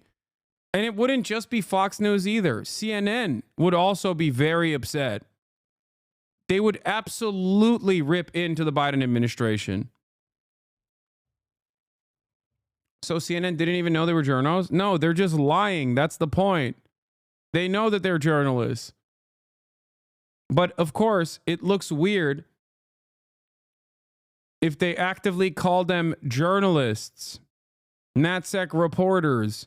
Then it calls into question why a mainstream media outlet, a legacy publisher, is on board with the State Department violently apprehending and kicking aside a credentialed reporter. So they can't say that.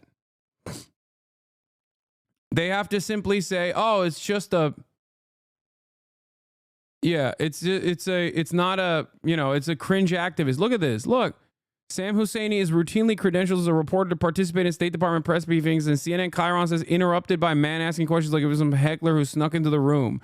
CNN is going to complain day in, day out during Trump's administration about how they're mistreated, like they did during his first term, but they can't even call this out. Reporters shouldn't be dragged out of briefings and then detained and arrested. You are hurting me. You are hurting me. You are hurting me. I am asking questions after being told by Matt Miller that he will not answer my questions until I'm asking questions. Wasn't the point of the May 31st statement to block the ICJ orders? You blocked the ICJ orders. Please, sir, respect the process. Oh, respect the process. Respect the process. Well, everybody from Amnesty International. From Amnesty International to the ICJ saying that Israel's doing genocide and extermination, and you're telling me to respect the process. Criminal! Why aren't you in The Hague? Why aren't you in The Hague? Why aren't you about Israel? Wow. So I mean, you have no self-respect, dude. Like, straight up. Like, I get that these guys operate on a decent amount of Western chauvinism, a decent amount of like unexamined, resilient white supremacist attitudes. So of course, when Palestinian colleagues of theirs are getting shredded by American weapons in the hands of the apartheid state, they rarely ever cover it. They rarely ever talk about it, right? Because they're monsters, but it's far away. But there is at least in this profession a sense of respect and a sense of honestly self-preservation that journalists are supposed to have, where they go out to bat for their colleagues because they understand that if a State Department does that to someone that they might not agree with, they could very quickly do that to them as well. And I love that, like, at this stage, the defense of Israel is such a higher priority for these guys that they straight up are talking about a credentialed reporter who is allowed to be there as though he is just some random heckler, dude. That's crazy. That's crazy because it's going to happen to them as well. Wait till Trump does this to a CNN reporter. I will, as is the case always, defend them. Okay? I will not be defending the Trump administration for being like, oh, bad vibes overall from CNN reporters, so they deserve it. I would defend it if this happened to a Fox News reporter for asking questions.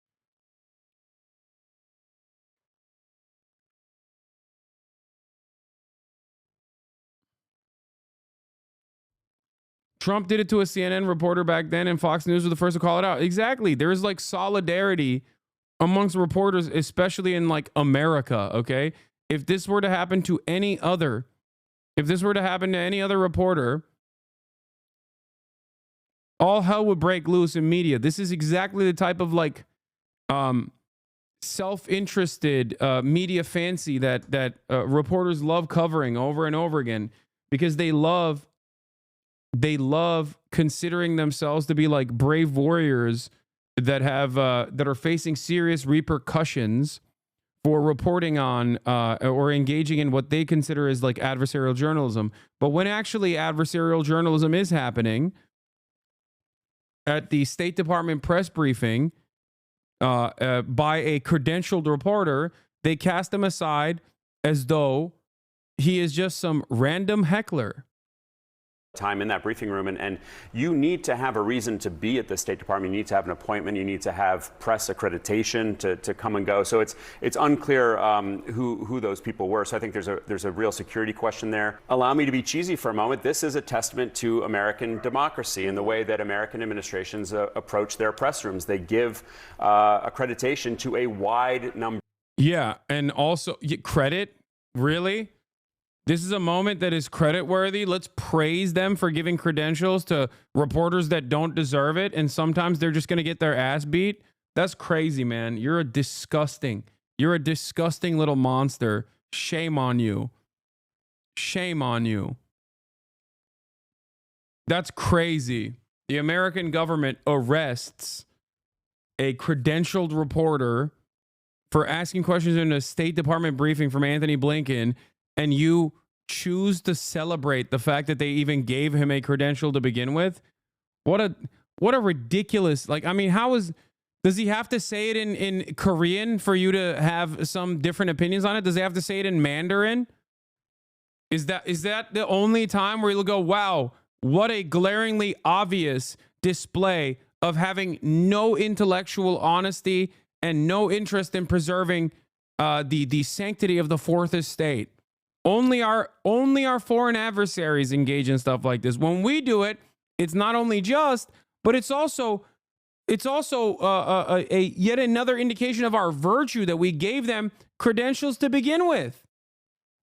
Wow.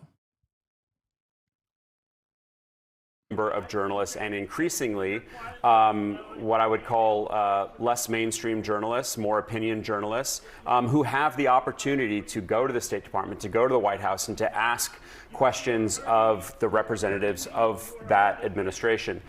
So I'm always amazed by, whenever I go to these different press rooms, about who's actually sitting there. It's not just Americans, it's people from all over the world, from Turkey, from China. Defamation case against CNN over Afghan evacuation report goes to a jury. Wait. Oh, I remember this.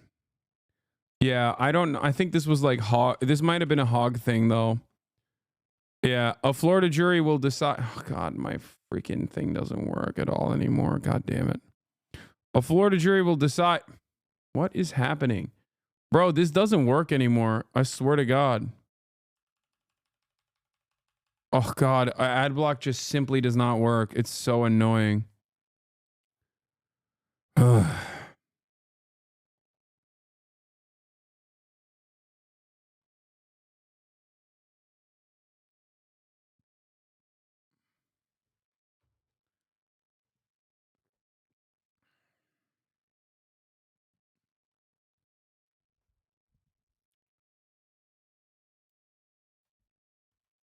Yeah, it just simply does not work.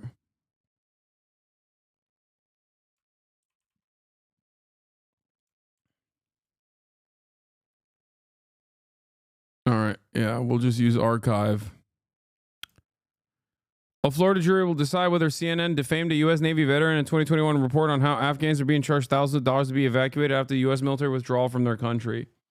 Yeah, I don't know if this defamation suit holds, for the record, because I think it was actually, unironically, I mean, I don't know the entire circumstances. I just remember reading about it a little bit a while back. But this was a guy who was handling extractions, and they went and they interviewed people, and they said this guy was like asking a ridiculous fee for these extractions. Young, who advertises evacuation service on LinkedIn, has said he only took on clients with corporate sponsors. He extracted 22 employees for Bloomberg and Audible from Afghanistan. There was Audible employees in Afghanistan? What the hell? He said he never took money directly from Afghans, who CNN said in the piece were being exploited as they feared retribution from the Taliban for aiding American forces. Young was seeking $14,500 for getting people out of the country at the time. His services were described in the CNN segment alongside interviews with Afghans who spoke about efforts by people to escape, but they had no connection to Young. His suit said his inclusion in the story, which uses the term black market in an on-screen banner, implied that his activity was criminal, even though Marquardt's segment made no such charge. Black market was also used in the introduction of the report when it first ran on The Lead with Jake Tapper. Other CNN programs and the network's website and social media accounts. The jury in the civil trial Yeah, Young claims the story destroyed his reputation and ability to earn a living, driving his annual income from $350,000 to zero, and caused severe emotional and psychological distress.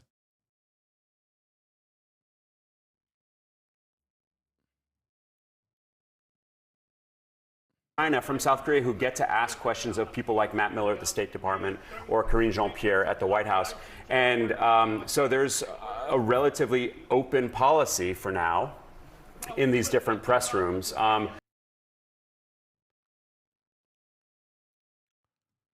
Nice, man. Look how wonderful we are. That we're just letting reporters in. You know about Israel's nuclear weapons. Everybody from the ICJ. I was sitting here quietly, and now I'm being manhandled. We've been listening to Secretary Blinken taking questions on Israel. Not always the most enjoyable thing, but it is the most necessary thing. A legend in that building from the Associated Press report that they have to come and go. So it's unclear who those people were. So I think. Is it unclear? How is that unclear? You're a goddamn reporter. You know, you have a CNN reporter in the room. That's crazy. That's crazy.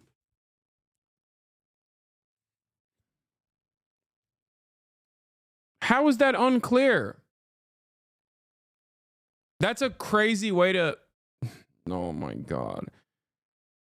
This can only be read as omission, okay? In an effort to serve not the truth but lies. That's it.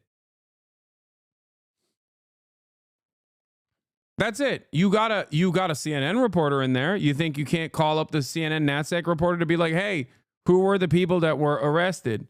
Who were the people that were forced out of the room? Were they credentialed reporters? I don't have access to the same degree that CNN has, but even I can figure out what happened there by just looking at the videos.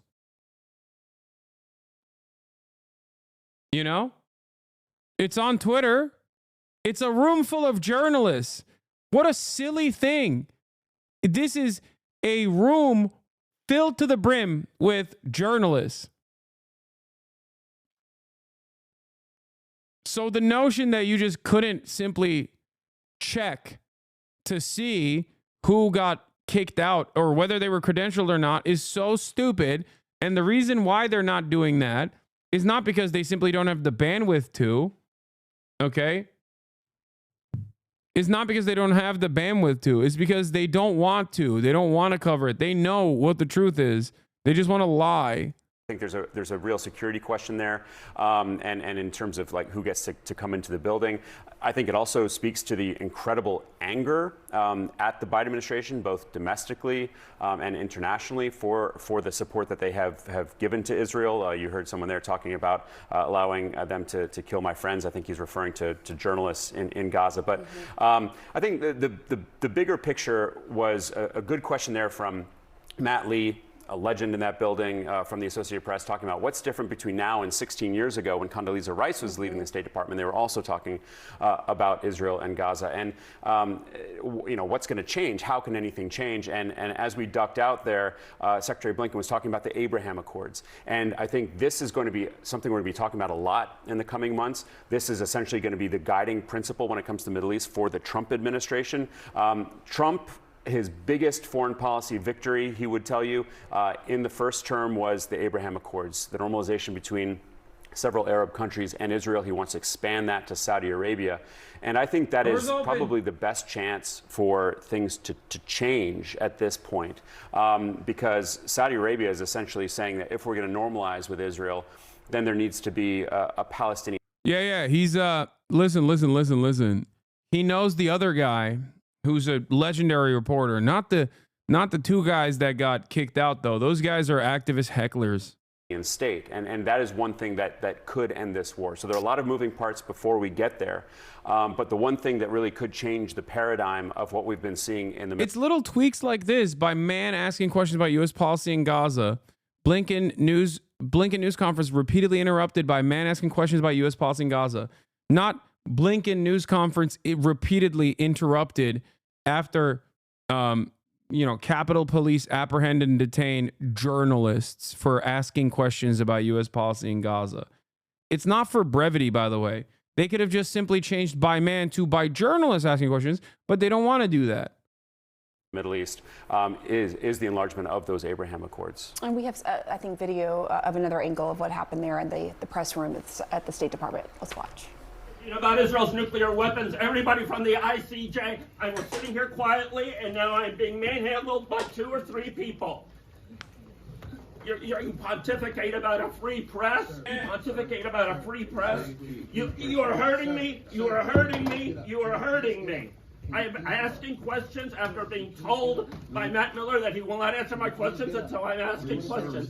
Wasn't the point of the May 31st statement to block the ICJ orders? You blocked the ICJ orders. Please, sir, respect the process. Oh, respect the process. Respect the process. Well, everybody from Amnesty International. From Amnesty International to the ICJ saying that Israel's doing genocide and extermination, you're telling me to respect the process. Criminal! Why aren't you in The Hague? Why aren't you in The Hague? Why aren't you about Israel? Wow. So I can't speak to who that was.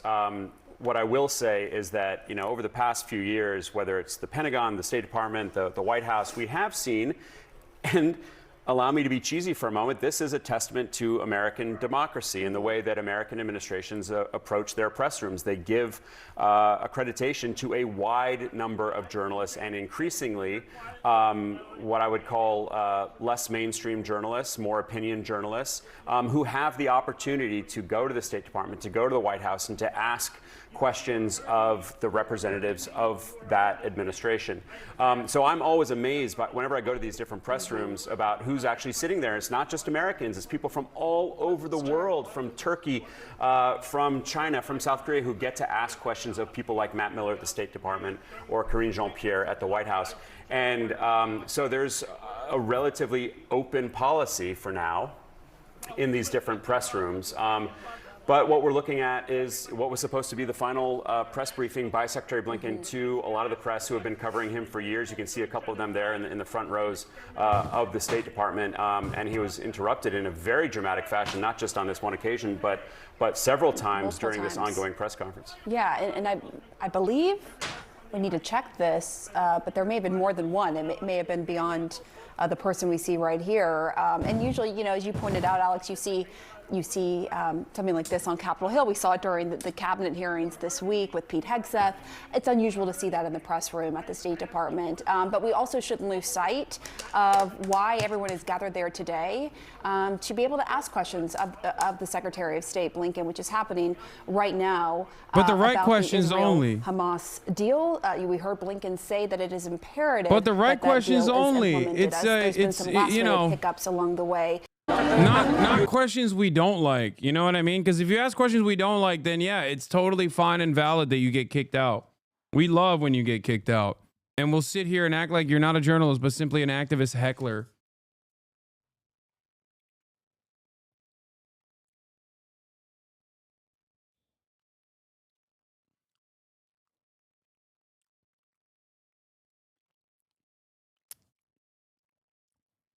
Aaron David Miller is a former State Department analyst. In 27 years at state, never seen a situation where a Secretary of State, a caring, compassionate man, is heckled in his own building by a heckler yelling, "Why aren't you in The Hague?" A new low for civility.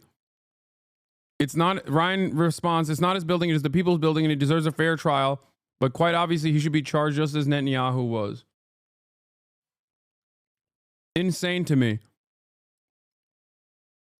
Anyway, hundreds of Israelis are now protesting against the ceasefire, which they say is surrendering to Hamas. Israel is divided over the news of a ceasefire deal. Outside the Israeli parliament in Jerusalem, hundreds gathered this morning to protest against it, believing that it represents a surrender to Hamas. We don't want to do deals with the devil again. We had enough of that. We want to beat this war. We send our soldiers to war, to battle, to win this battle, to destroy Hamas well, nothing remains from them. The fact that we're only receiving in this current deal 33 hostages over the span of 47 days, it just shows that we haven't done enough and that we still have more work to do. Because if we'd really managed to beat Hamas, we might have killed 46,000 Hamas terrorists, but they managed to recruit the same amount and even more. They have powerful support in the Israeli government. The far-right parties have threatened to leave the coalition if the ceasefire deal is approved. Some of the protesters here are family members of Israeli soldiers killed fighting in Gaza over the last 15.5 months. And they believe that the deal struck in Qatar amounts to an Israeli surrender. The Israeli cabinet should have met today to approve the deal. But Benjamin Netanyahu accused Hamas of demanding last-minute changes. He's also facing a rebellion from some in his own coalition. The National Security Minister has threatened to resign. With an abandoned agreement approved and implemented, we will deliver our letters of resignation to the Prime Minister, and the Otzma Yehudit will not be part of the government, and we are resigning from it. The United States is confident the ceasefire will begin on Sunday. I am confident, and I fully expect that implementation will begin, as we said, on Sunday. Look, it's not exactly surprising that in a process, in a negotiation that has been this challenging and this fraught, you may get a loose end. We're tying up that loose end as we speak.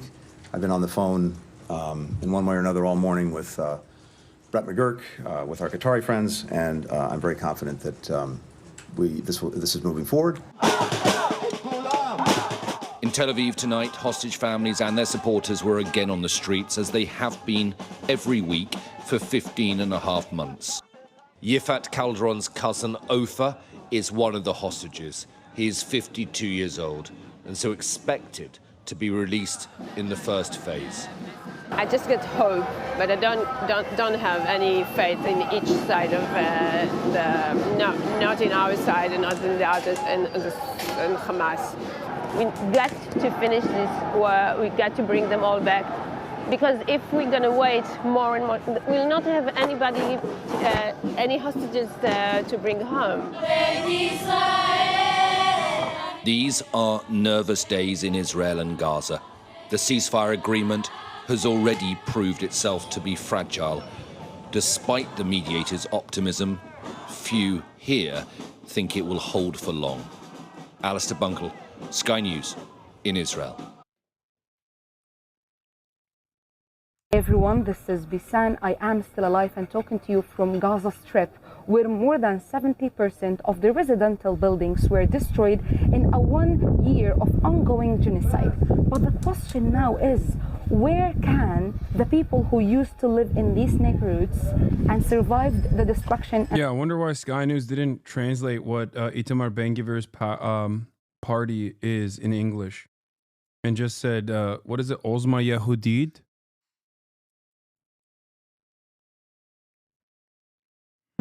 Interesting. Maybe because it translates to Jewish Power Party.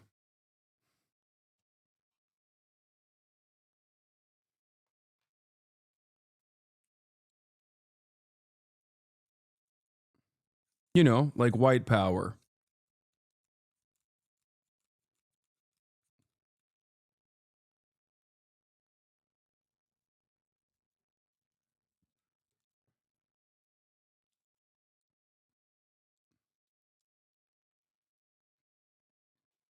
That's literally true. It's not like a meme or anything. It's not an exaggeration. That's just what, like,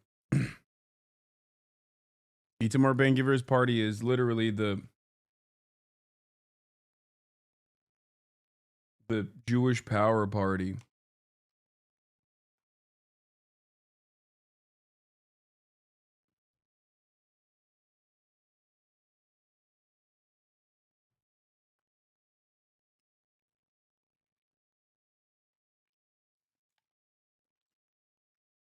And the genocide live after all of this.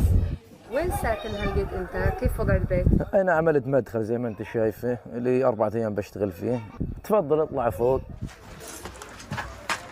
الشقة رايحة بس ضايل غرفة بمشي حالي فيه أحسن منه كذا. أنت الماسورة هذا الصبح برضه عشان قصة الحمام وبحط هنا أحجار بصفط أحجار 6 مداميك بعدين بحط بطانية وبقضي غرض يعني فلسه أنا بشتغل أول يوم يعني أخش الشقة لسه أنظف. اللي خلاني أرجع المرمطة غرفة في داري أحسن من قصر برا بالنسبة لي يعني. Here behind me is a home. The first floor is destroyed and there is no entrance for the home. So people put a stair. Someone tried to say that I was being a little...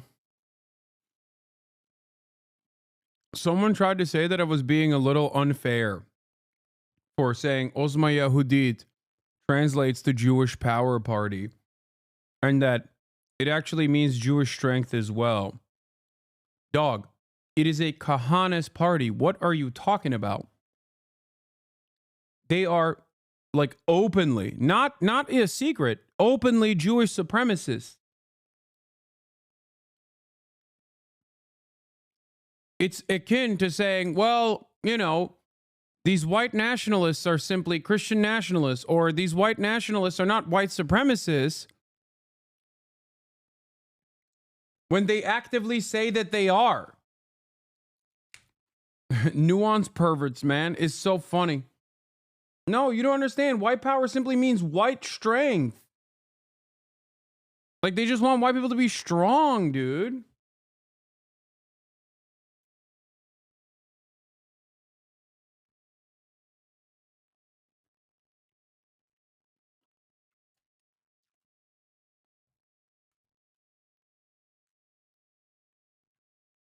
Stairs here opened a door into the wall of the next floor and kept their plants alive. مين صاحب فكرة الدرج هذا؟ أبوي دعمه. طب شايف إنه صح الواحد يرجع حتى لو في دمار؟ هيك في الدار أحسن. طب ما هي مدمرة. دارنا أحسن من أي مكان. As you can see here, people, because of the lack of the options, we don't have any places to go to. So people now are returning back to their homes and trying to rebuild anything, like any wall. Look there. غصب عنهم هنعمرها مرة ومرتين و10 هنضل نعمر فيها اليوم للقيامة وقاعدين لهم هان قاعدين. تعالوا وين ساكنين؟ شو صار في داركم؟ احنا هنا عشان احنا ضايلين نصدع. احكوا لي شو بتعملوا هنا شو؟ Are the mods sleeping? No. This person is joking. Going along with what I said. That's the reason why they didn't get banned. Because they're basically repeating what I said, okay? Which is when I used an example of like a white supremacist being claiming that they're just simply saying white people must be powerful and not that they're superior or anything. Not every person that's trying to make a joke without slapping an S on the back of it is a, freak. نتزحلق. طب ما حدش حكى لكم انه خطر تتزحلقوا في مكان فيه ركام مثلا؟ خطر طب ليه بتتزحلقوا؟ عشان فيش مراجيح. اطفال غزة بدون حل. بس منطقي بتقدرش ترد عليه بيحكي لك فيش مراجيح فبتزحلق على ركام البيت. Make sure to subscribe to our channel. Joined now by retired Admiral John Kirby, the White House National Security Communications Advisor. Admiral Kirby, good morning to you, sir. Good morning. As you know, Netanyahu's office just put out a statement a short time ago claiming that Hamas is already reneging on the agreement to extort some last-minute concessions. Hamas insisting that it's committed to the ceasefire. All of this while attacks continue in Gaza overnight. How confident are you, Admiral, that this is a plan that's actually going to hold? We're going to get there, Craig. We're aware of these issues that the Prime Minister has raised today, this afternoon, their time, and we're working through that. Our team on the ground is actually working with him and his team to iron all this out and flatten it and get it moving forward. Obviously, this has got to get approved by the Israeli government, and Prime Minister Netanyahu knows that, and he's working through that process as well.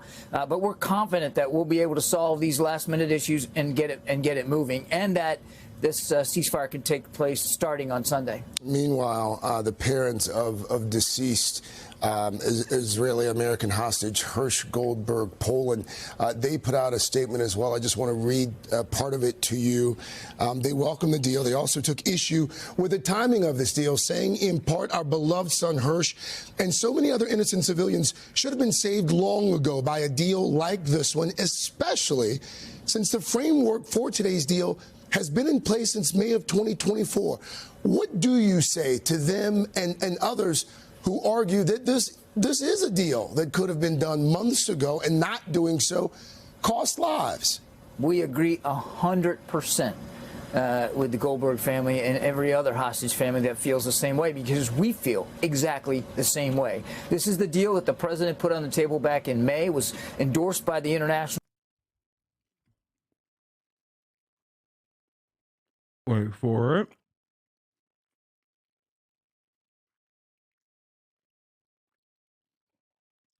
Hamas refused to go along with it, right? He's going to say it. Community, and time again, Hamas just kept throwing up obstacles and wasn't willing to negotiate in good faith.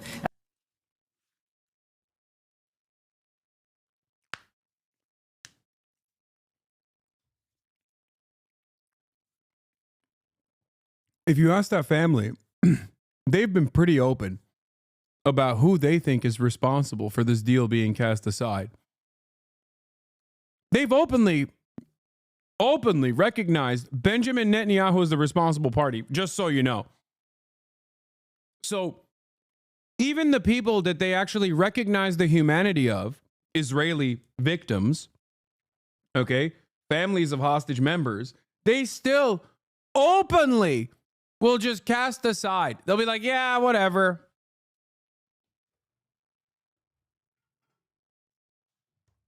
They don't know what they're saying. They're too emotional because their child died, you know, that type of shit.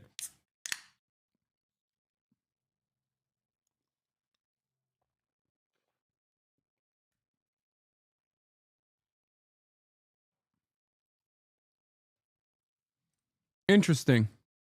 What changed was they're weaker now. They're more isolated now. They're in more trouble. And so they were willing to make a deal. But the families are right. This should have happened a long, long time ago. Frankly, the hostages shouldn't have been taken in the first place if Mr. Sinwar hadn't broken the ceasefire that actually did exist on the 6th of October. There are some who maintain that there's something else that got this deal over the line. As you probably know, President-elect Donald Trump's Mideast envoy has been working on this for weeks in conjunction with your administration. There was this tense meeting over the weekend, apparently, between the president-elect's envoy and Prime Minister Netanyahu, and President-elect Trump last week saying, quote, all hell will break loose if this doesn't get done before his inauguration. Why did it take the president-elect's involvement to get this over the finish line? What really got us to this point was the isolation and the weakening of Hamas. That's what really drove us to this point. But without question, the president-elect coming in after his election and saying he supported this deal certainly helped. There's no question about that. Look, I think we got to stop worrying about this whole credit business and who gets.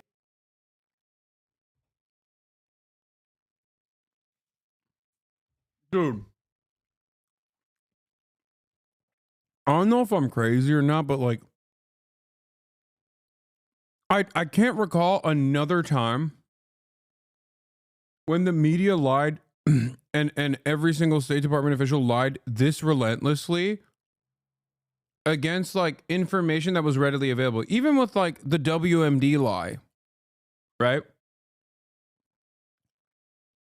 Even with like Iraq and the WMDs and stuff like that, they at least had like it wasn't something that you could directly confirm, right? Like, it's not something you could directly confirm. You had no way of just looking at Iraq and being like, well, do they have WMDs? Do they not have WMDs? Like, all these institutions are claiming that they do. In this situation, you don't need... In this situation, you just straight up don't need, like, any international organ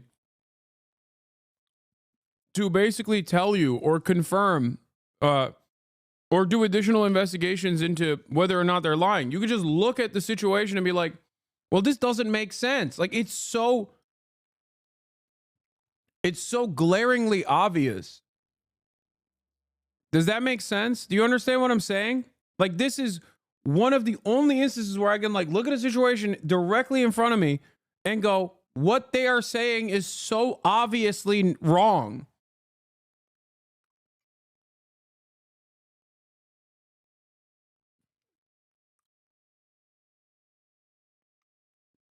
The UN investigated and came up with no indication, though. No, you're missing the point. I'm not saying there weren't other like very obvious third-party organizations that actually directly contradicted America's false fabricated evidence. You don't need a third party in this circumstance. You could just look at the past 15 months ago. Israel is openly saying they're holding this deal up every single time. Do you not understand what I'm saying? It's not like they assassinated the guy who was doing the ceasefire deal on the Palestinian side. Like, none of that stuff is like secret. It's out in the open.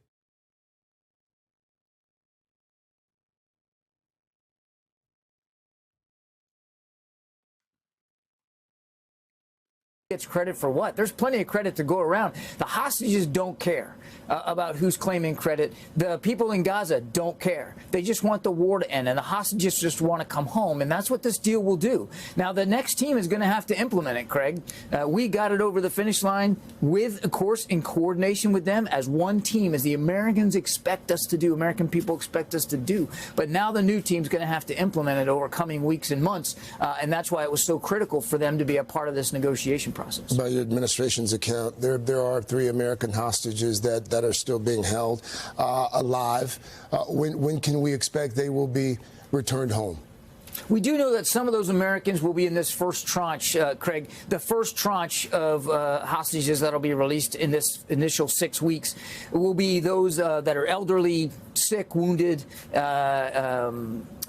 civilian women. And we know that there's a couple of Americans that qualify in that tranche, and so they'll be coming out. And we expect to get the rest of our Americans home in future tranches coming up. Are we talking days? We talking weeks?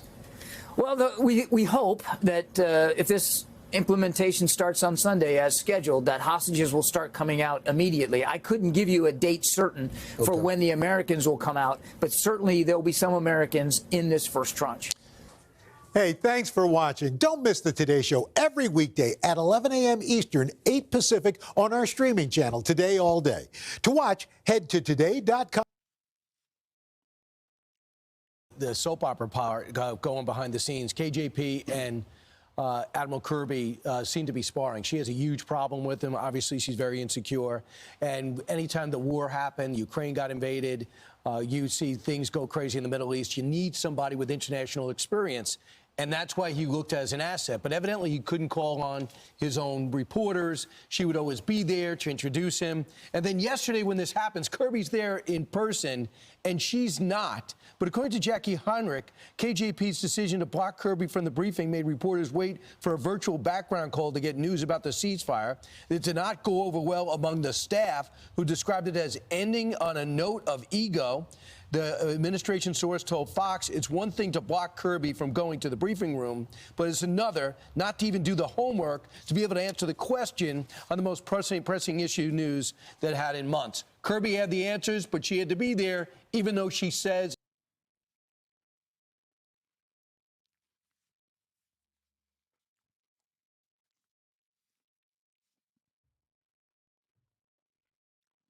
Dude.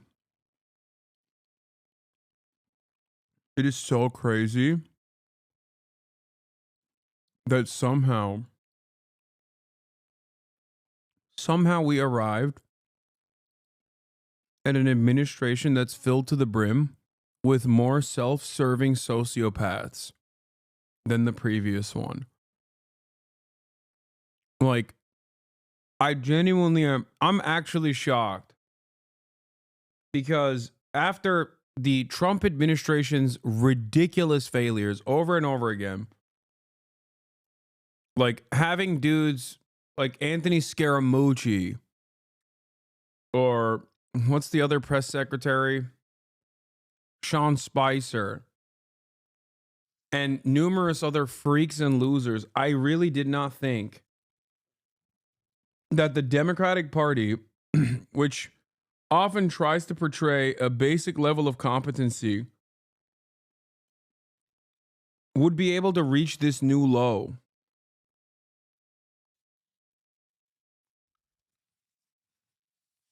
Genuinely, like,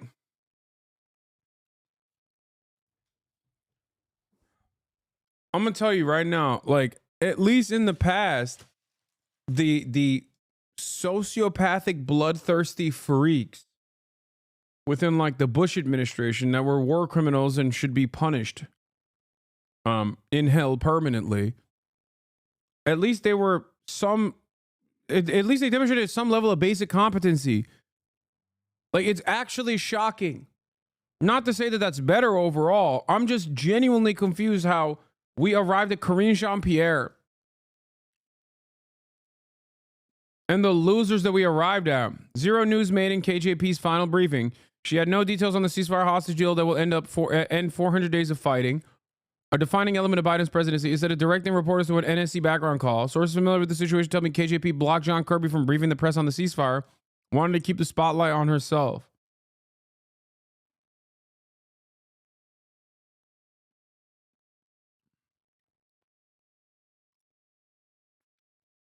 Maybe it's because, like, despite Trump's weakness, I think Trump's weakness was his narcissism. So that was a major opening for people who could basically, you know, tell him the right things and be obviously incompetent for the job, like unqualified for the position. Trump would elevate you to that position that you're unqualified for just because you know, hyped him up, right? With Joe Biden, it's even worse because Joe Biden is a husk. Like, it's so obvious that Joe Biden was a husk. So anyone that lucked into any position whatsoever was immediately like, I'm holding on to this for dear life. This is my moment in the spotlight. No one can actually stop me because the president is not all there. So it ended up bringing out even worse self-interested careerists that simply didn't do a good job at all and didn't even care to do a good job at all because my man was just a cadaver. And knows nothing. Well, she didn't know Matt Miller. What State Department guy? Even when I disagree with Kirby, you can't deny he's an effective communicator. He has the goods on what's happening. He knows what's going on. And this has been reported on throughout the administration that many people thought that he should have got the job. He was more competent for the job, but they gave it to her. And you see that, as you say, rightly, Brian, the insecurity there. Okay, so that's how she's going out, not knowing. See, my problem is not her message. Is this he doesn't get briefed. She doesn't do the reading. Jen Psaki did the reading. When she talked, I almost thought she was setting policy. Right. And it was almost like reversal, like Joe Biden, listen to Jen Psaki. That's where you're heading, or that's where you should be saying. With KJP, it's not a matter of preferences. It's hard to follow. But you got to help with the story. You got to move it. On the one hand, it's obvious that they're chomping at the bit to shit on a gay black woman. On the other hand, Karine Jean-Pierre is uniquely bad at her position. It is pretty shocking. Like, she was, oh God.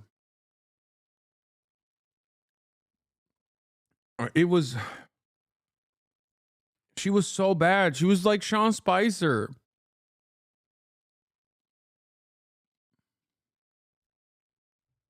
Just truly oblivious to the matters that she needs to speak on. So incompetent. I don't even know how she like retained the job. Most likely because, once again, the administrative state is run by a cadaver. just awful. The story forward. I think the answers are in the big book of answers, but she just simply doesn't read it. So much on that. The president of the United States was, as Peter was talking about, he did a farewell speech. Usually, it's one of those things where, oh, look at all the stuff we got accomplished, all the money, you're living a better life. Good luck with the next guy, essentially. But one thing that really caught everybody's eyes was for decades, the Democrats could count on certain constituencies. And over the last, 2-3 election cycles, they've been able to count on Silicon Valley to help them out. Well, now, as you know, as we've detailed, Elon Musk is unofficial part of Donald Trump's cabinet. Mark Zuckerberg. Unofficial. Tim Apple, as he was referred to, is going to be at the inauguration along with Sam Altman. Silicon Valley is lining up now behind, or at least cozying up to Donald Trump. And that is driving Joe Biden, who used to count on them, crazy. He referred to them, not by name, he referred to them as the tech industrial complex. Not to yell DEI, but the State Department does love to have black faces present their war crimes. I mean, yeah. Colin Powell, Condoleezza Rice, Linda, the UN lady, the UN ambassador. Yeah. 100%. It's not necessarily DEI. It's the opposite. Like, them being black in that situation is more beneficial in the eyes of those who hire them, because Linda Thomas Greenfield, it undermines because they have no comprehensive assessment of Western chauvinism or white supremacy or colonialism. They think that as long as you slap a black face onto it, that it will basically soften the message intentionally. Immediately it'll soften the message, which basically is the same principle behind hiring Candace Owens. You know what I mean? That's conservatives and liberals in that situation are basically handshaking over white supremacy. On their minds, they're like, well, if a black person is saying it, it just kind of softens the message a little bit. You can't say it's white supremacists.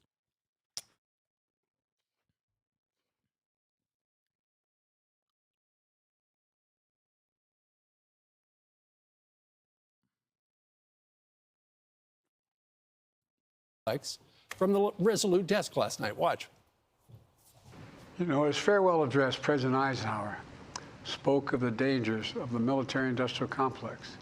He warned us then about, and I quote, the potential for the disastrous rise of misplaced power. I'm equally concerned about the potential rise of a tech-industrial complex that could pose real dangers for our country as well.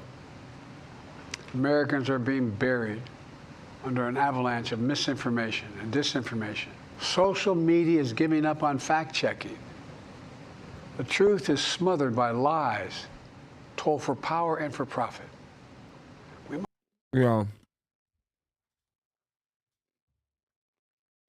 Mr. I saw 40 beheaded babies. We must hold the social platforms accountable to protect our children, our families, and our very democracy from the abuse of power. I mean, he's right. I know.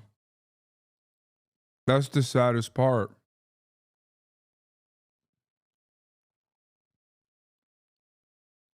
My expectation is that the Democrats are supposed to be the conveyors of the truth, to present themselves not only on the aesthetic front as a counter mechanism, a counterbalance, a counterweight against growing fascism, but actually be that counterweight.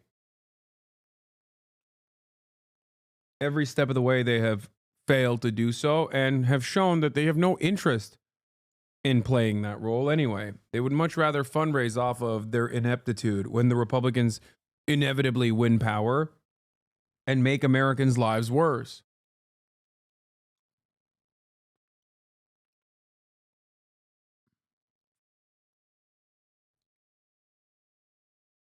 That's why, to me, it rings hollow when I hear the likes of Joseph Robinette Brandon say, the truth is being undermined by lies masquerading as the truth. It's like, well, you did that so much.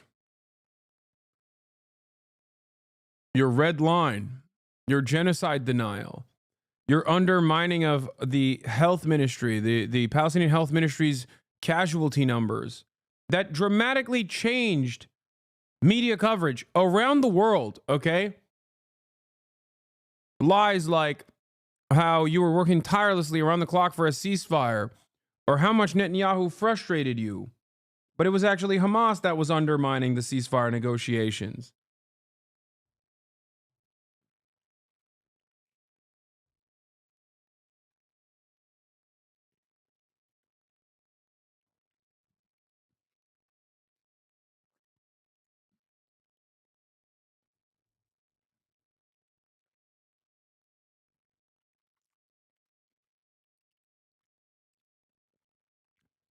So I just think this is a stupid move. Big Tech, who has been in the pockets of the Democratic Party for years, they sit out one election cycle because things are going so bad with the country. And now you want to make them an enemy? They helped you out the last time. Yeah. What about apologizing to the American people when you said that the laptop was disinformation? You knew your son was an addict. You knew he was posting.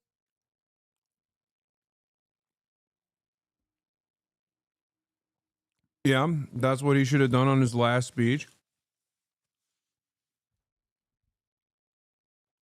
Bro, you're medically brain dead.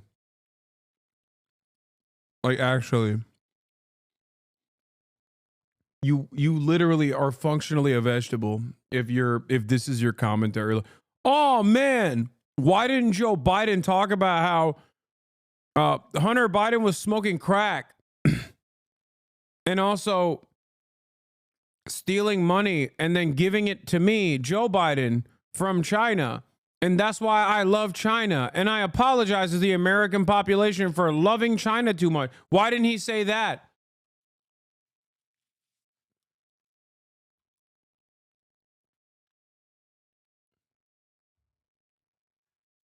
Still talking about this goddamn laptop, man. Oh my God. Oh. Once again, another glaringly obvious example that it is purely the Democratic Party's incompetence that allows these monsters to win. And they're not winning because they're brilliant, okay? They're still talking about this goddamn laptop, dude. Things you knew about it, and they covered for you. I agree with you, but can you say that in a non-ableist way? No. Unless you give me a good alternative, I'll use it. Like, what's a good alternative to like someone who is brain dead? Someone who's stupid? Because I don't want to just say stupid. I use that too much. Stop yelling at the chatter. Maybe Daisy has a good take here. Maybe she has something better than, you know, incompetent.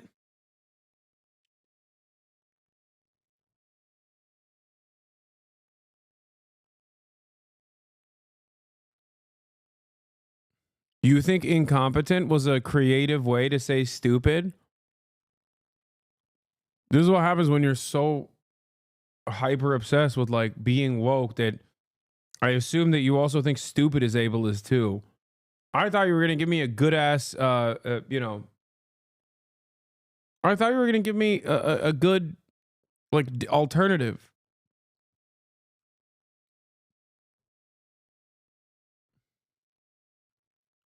Instead, you said, instead of saying stupid or medically brain dead, you could say incompetent. Like, that's so boring. What about the apology to the American people on that? But they cover for you and you still bash these people? I feel like there's so much bitterness. Yes. I agree with you, Steve, that when you go... Yeah, donkey brain is good. Can't put his clothes on without medical assistance. Car crash victim.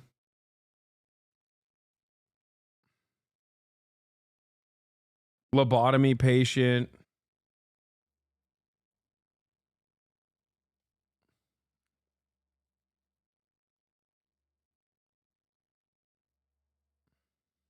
Something like that.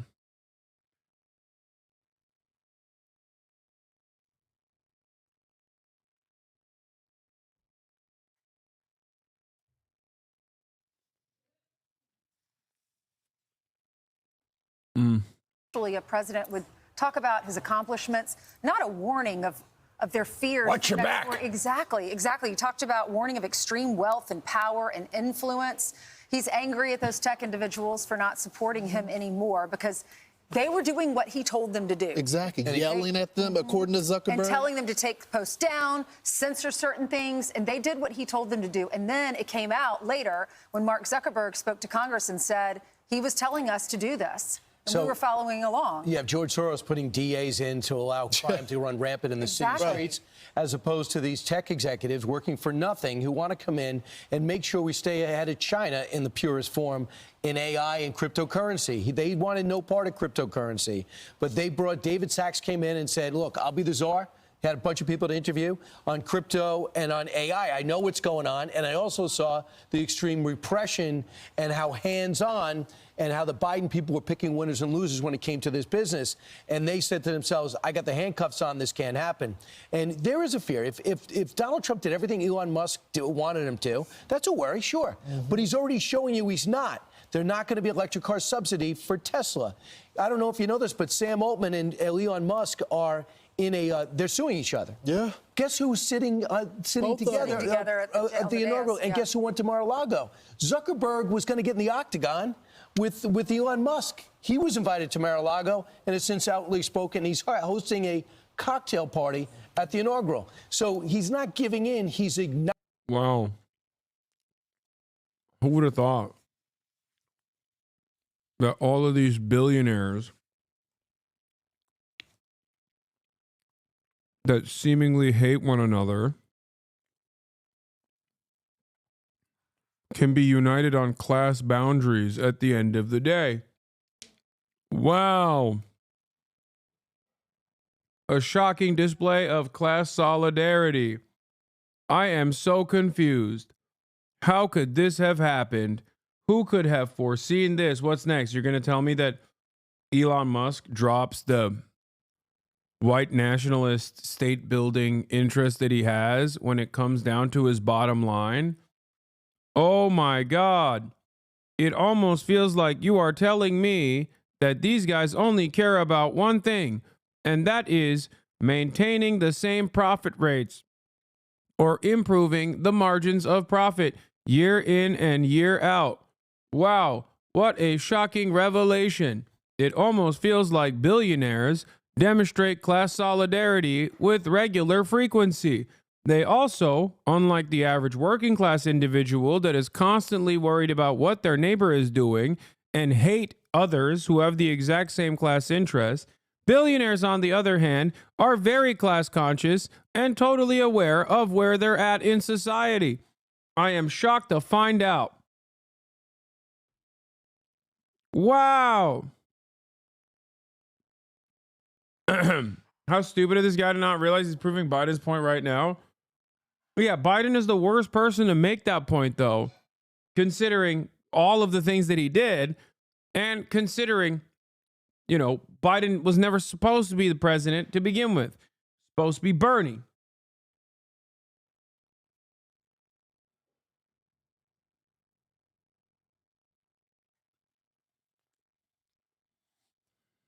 Acknowledging their power while saying, he's 78 years old. He does not know the latest on crypto, and he does not know where we're heading with AI. But he knows he doesn't know, and he can put people in charge that do, and we make sure that they're hopefully ethically grounded, because we need to, and patriotic in doing this. You don't have to make the rich the enemy, the successful bad, make them feel bad that they're not given enough. Especially think about how many people they employ. How many companies do they have? I mean, think about Amazon. Think about Tesla. All of these big companies and corporations SpaceX. that we rely on. But it has nothing. It has nothing to do with the viewpoint of these guys. The only reason why Biden is upset is because they're not on his team anymore. He's out. They were Exactly. They were totally fine when all these people, as you noted, Brian, were cutting checks to not just the president, but all to the Democratic candidates. But suddenly they start reevaluating things and just having a conversation. There's been no promises made. No promises made. I love that Brian Kilmeade literally said, hopefully we can now stop hating the wealthy.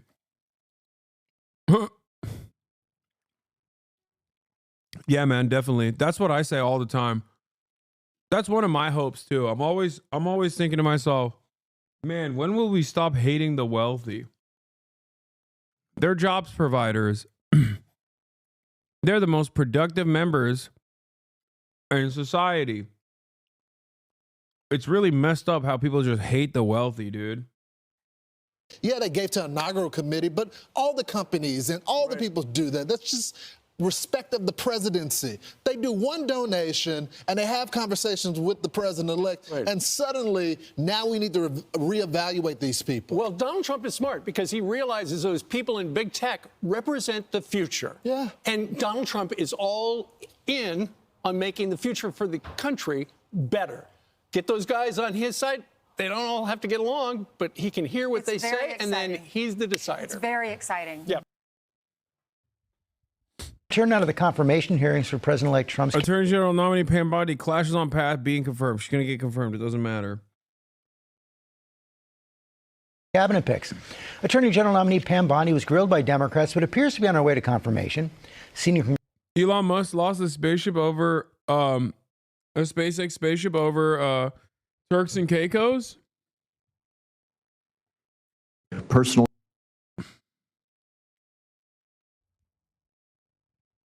Do we have a video of it?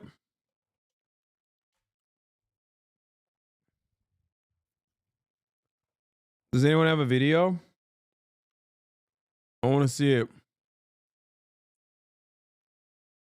Maybe if he spent less time. Maybe if he spent less time criticizing Asmongold,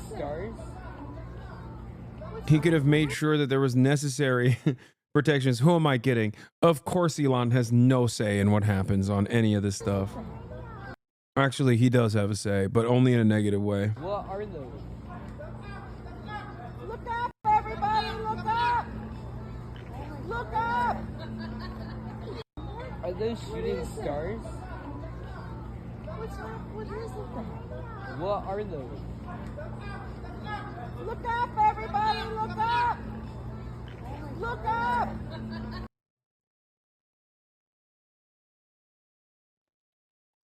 Debris spot over the Dominican Republic as SpaceX Starship falls apart during test flight. How? I mean, I don't like this because SpaceX lost contact with the Starship during the test flight right now, managed to catch the booster at least. But I don't understand because it's like, wait, was this actually commandeered by someone? Are they dead? What's going on? Or was it an unmanned flight?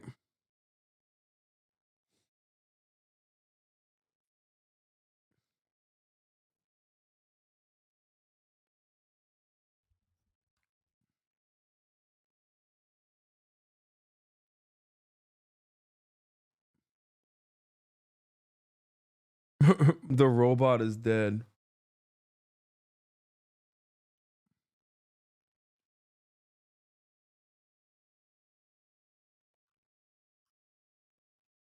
It was unmanned. It was a failure. They have launch streams you can check out. But as you mentioned, Stephen, just the covering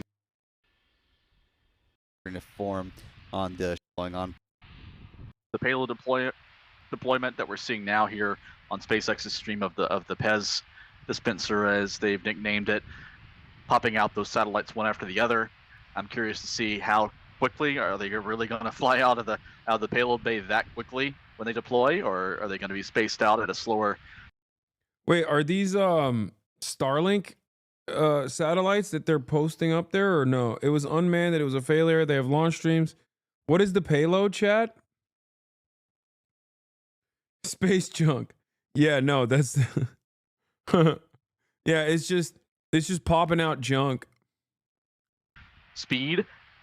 Eager to see all of that, and it's one of the things that is entirely new about this flight, as you mentioned. Yeah, I'm curious to see if they have any cameras that are on these simulators. Love to see some views. It was a dummy payload. Wait, really? Go to 38 minus 38 to see the launch start?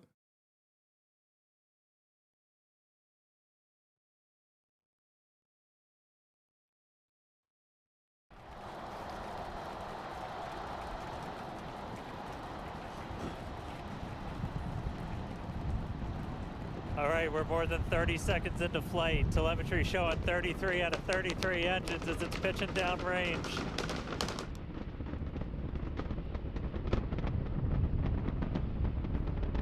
Now more than a minute into flight.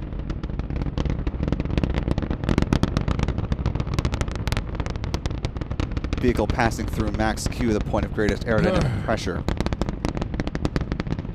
Coming upon a few events in fairly rapid succession here. We'll see booster most engines cut off for MECO. T plus 2 minutes 32 seconds. That'll be followed by a hot staging, and the super heavy booster boost back burn will start at T plus 2 minutes and 46 seconds. Call for max Q.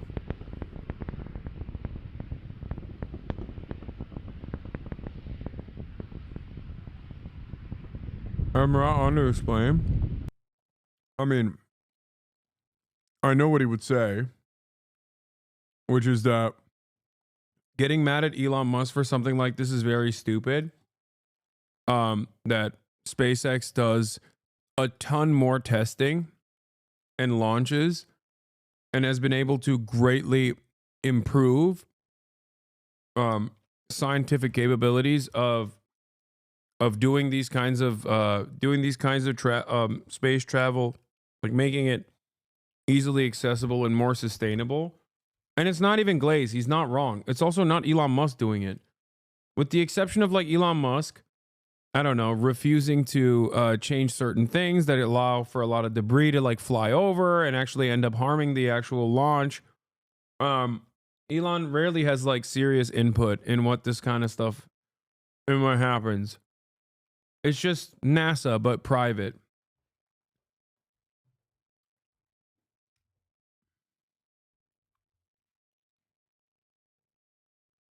Basically,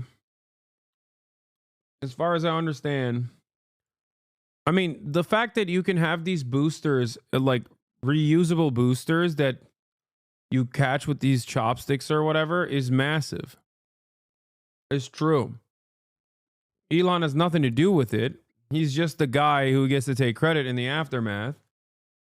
But they have I mean, they're constantly testing. They're constantly testing.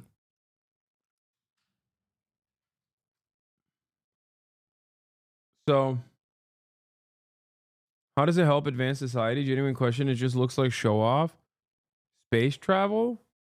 A lot of stuff that you have as commonly used household appliances came from NASA. Because of all the technological improvements we made for space travel, including but not limited to fire retardant gear that firefighters wear, like it's not even a question. I love the final frontier. I love space travel. I just wish it was done in government hands and that there was no fear of scaling it back, basically. But unfortunately, because NASA was never able to maintain adequate funding, we now have this weird public-private partnership. Space travel is not going to happen. That's pure sci-fi. You're wrong.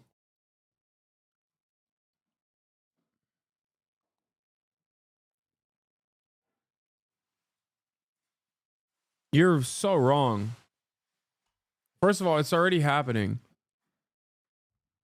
So it's ridiculous. Like, I mean, think about it this way, man. There's a literal International Space Station up there. Okay? And people go to it routinely. Like, astronauts fly up to it. Sometimes they get stuck at it if they're flying up with a Boeing vessel. But, like, that's a thing, you know? Think about how insane that is. That is a thing that exists right now.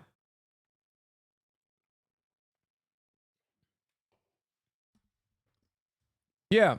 We've gone to Mars at this point numerous times with different unmanned vessels.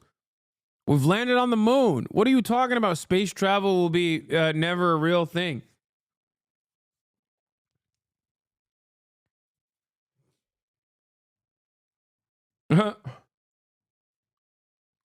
Unless you think all of that is fake news, I don't know. I think it's very important. And I think it's good that people are working on it. All right? Space travel currently is not possible. It's all sci-fi shit at the moment. I don't know what you guys are talking about.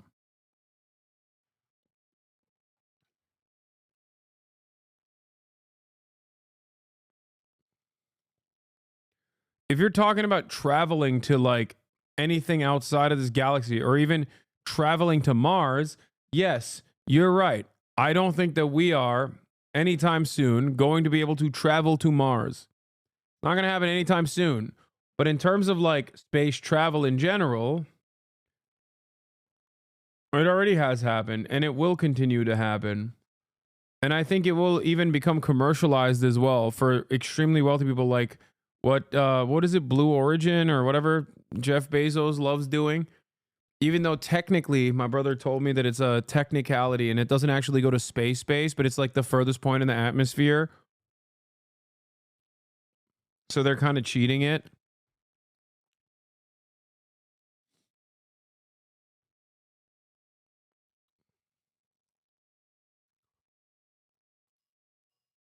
That's just lower Earth orbit. So lame.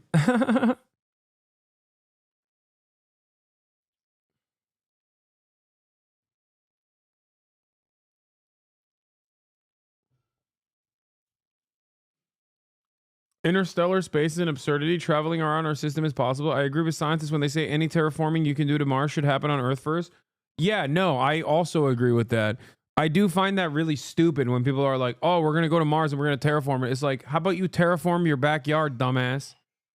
What are you talking about? The world is literally becoming increasingly uninhabitable if we don't fix it. And you have no interest in doing that.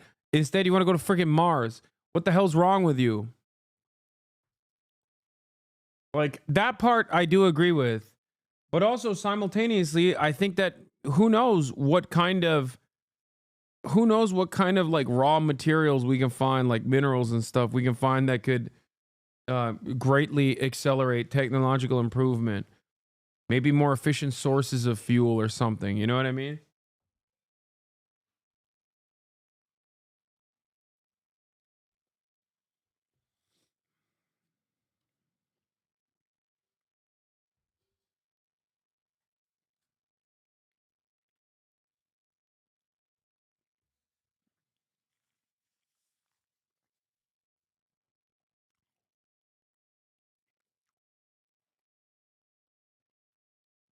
Anyway.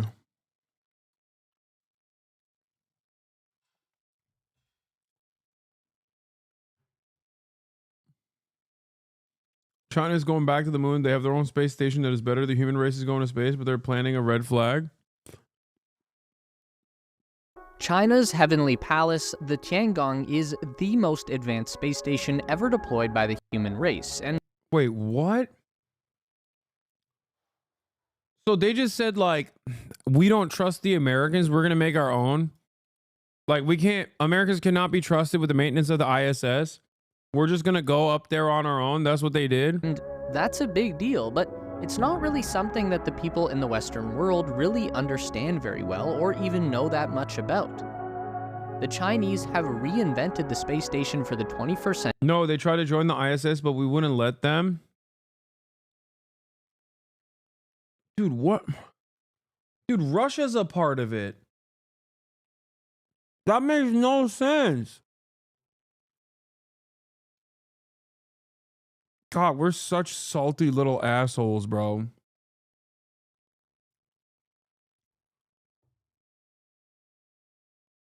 Russia is a part of the ISS. And actually, in recent years, that's been a major problem because we used to apparently use Russian rockets to go up there. And now we can't do that because of obvious reasons. Century, and this is how they've done it. This is the space race.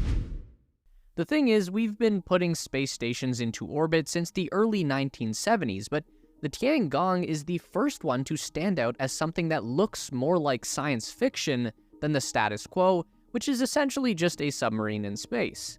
Did you know that the first space station ever deployed was a single-module Soviet design from 1971 called the Salyut? And then 2 years later, in 1973, NASA topped that with their own station named Skylab, which was built inside a hollowed-out upper stage of the gigantic Saturn V moon rocket. But it was in 1986 that the world saw the deployment of the first-ever modular space station, which the Soviets named Mir. It would take a decade to assemble the 7-module Mir station, and even with the collapse of the Soviet Union coming right in the middle of the project, the Russians would cement themselves as the leaders in space station development. So when we finally arrive at the International Space Station that we all know so well today, we can see that it shares a lot of resemblance with Russia's Mir. In fact, given that the Russians had decades of experience with multiple space stations, and NASA had virtually zero practical knowledge, I don't think it's unfounded to look at the ISS more like a Mir version 2.0, because it's pretty. In the field of scientific discovery, the refusal of international cooperation is perhaps one of the dumbest self-goals of all time. It's just so incredibly stupid. You're just cucking mankind for perhaps the dumbest reason.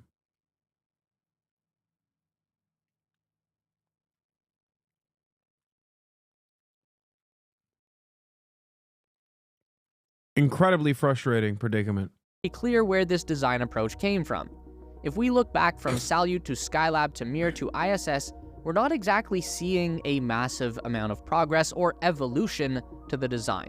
If anything, the Skylab really sticks out as being the nicest space station of the bunch, and that was literally 50 years ago. The Soviet design aesthetic that carried over all the way to ISS has a lot more in common with a submarine than the Starship Enterprise. It's cramped, it's cluttered, there are pipes and wires and God knows what else sticking out from all angles. Now we flip forward to China's Tiangong, and the difference is night and day. There are only about 20 years between the ISS and Tiangong, but it looks like a century worth of progress. The Tiangong now consists of 3 modules forming a T-shaped space station 55 meters long and 39 meters wide that orbits around 400 kilometers above the Earth's surface. The Tianhe is the core command module, first launched in April 2021. The Wenxian experiment module serves as a combination of crew quarters, research lab, and airlock, which was added in July 2022. The Mengxian module is a twin to the Wenxian and functions purely as a research and experiment space, and joined the station in November 2022. As far as space stations go, this is an incredibly rapid pace of construction. It took Russia and NASA 2 years just to get the ISS to a state where it was habitable, and it was a 10-year international endeavor for ISS to reach a state of completion. And while it might seem like this station came out of nowhere, this is actually phase 3 of a plan that China started all the way back in the 90s that they called Project 921. This is kind of like China's blueprint to conquer space. Phase 1 of the plan was the development and launch of a crew-capable rocket and spacecraft. These would be the Long March 2F and the Shenzhou, which both launched for the first time in 1999. The Long March series of rockets take their name from Mao Zedong's history as a war hero and leader of the People's Red Army. The name Shenzhou means divine vessel. By 2003, this system had put the first Chinese taikonaut into low Earth orbit on the Shenzhou 5 mission. This began phase 2 of the plan, which was essentially a practice phase. By Shenzhou 7, the Chinese had performed their first spacewalk using their own extravehicular suits. Following that, the country began to deploy test modules that were like miniature space stations. Chinese crews would make their first extended stays in space and practice docking maneuvers between the test modules and the Shenzhou. This time also marked the development of China's Tianzhou spacecraft, or Heavenly Ship, which is a cargo transport vehicle with a carrying capacity of 6,500 kilograms. This spacecraft was designed to fly on the new Long March 7 rocket, a modern replacement for the 2F that was first launched in 2016. Phase 3. Many people that are in this chat live in the Western world. Don't you ever think about what is to come next? Especially Americans. We currently live in the heart of empire. We currently live in the heart of empire. Seeing stuff like this has to make you recognize that we've lost, right? Like, we've lost. It's kind of over, I think.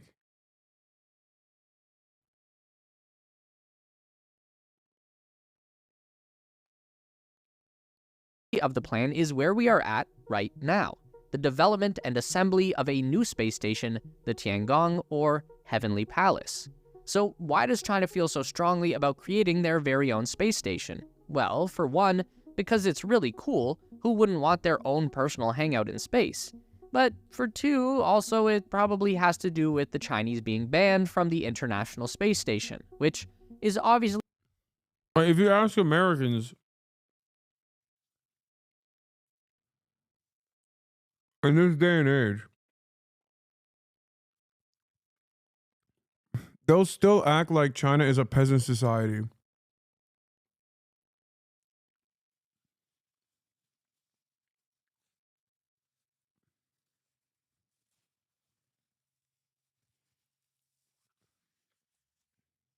Straight up.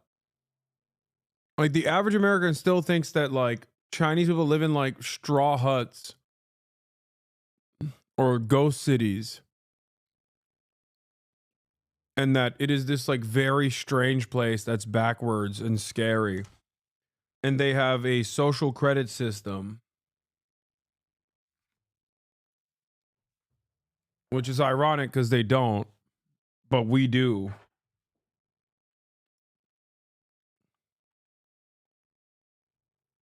Like, we do have a literal credit system.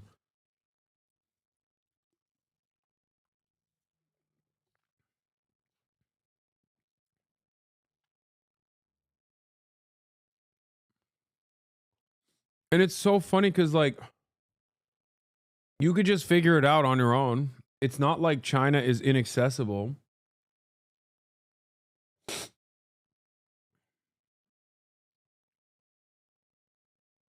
U.S. wants cooperation but needs to correct divided mindset as NASA chief asked for moon sample from China. Bill Nelson, head of U.S. Space Agency NASA, has revealed that in order to join world scientists in analyzing rockets retrieved by China from the moon, he has engaged with American lawmakers to dismiss national security concerns and believes that talks on the issue with China will end positively. Nelson's gesture epitomizes the U.S. divided mindset and engagement with China. It remains entrenched in Cold War thinking.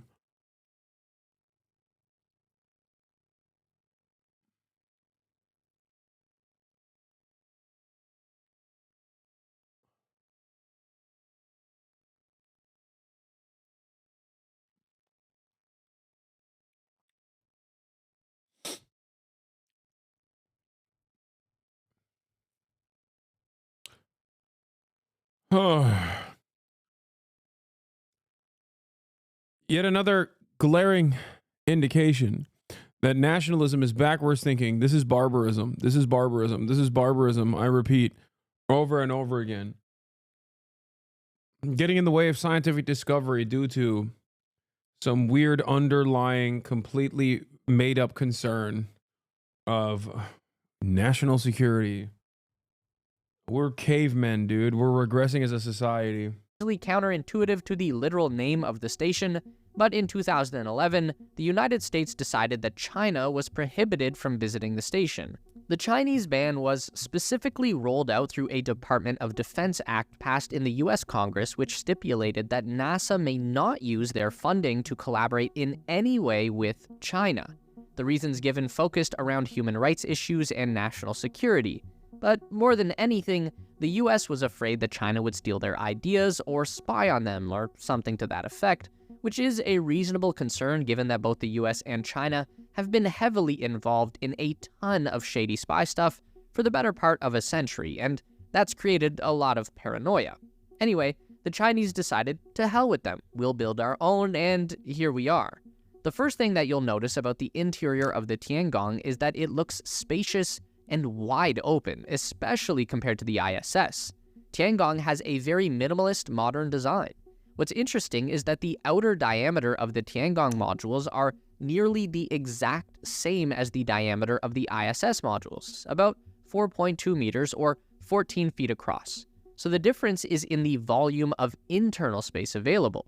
There are a few reasons for that. For one, the ISS modules are typically much shorter with more connection points in between that create bottlenecks in the structure. For example, the Destiny Lab on the ISS, which is the primary operating facility for US astronauts, is 8.4 meters or 28 feet long, while the Wenxian and Mengtian modules are both 18 meters or 59 feet in length.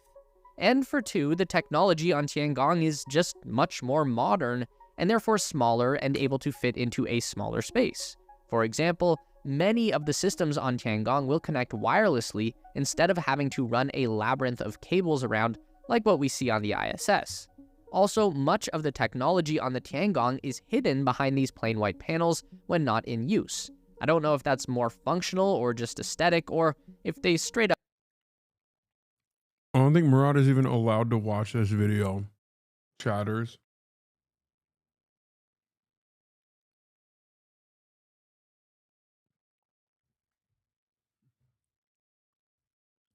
He works in space travel for, you know, technically for the American Department of Defense.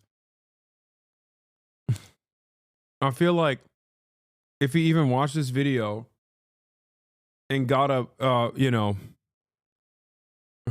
got in his feelings somehow, I feel like it would raise a red flag in in additional security clearance lie detector tests or whatever.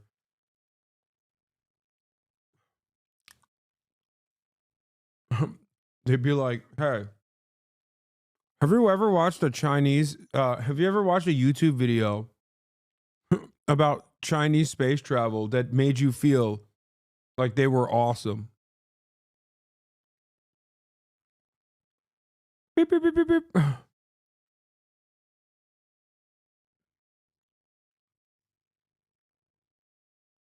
don't want anyone else to be able to see what they're working on. But it does make the station look very clean and modern.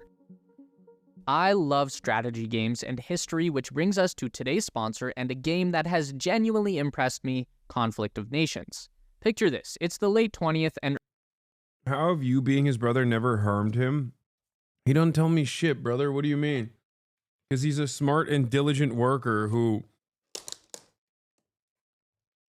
doesn't fuck around. Like, he loves his job in spite of the many difficulties, and he doesn't tell me nothing.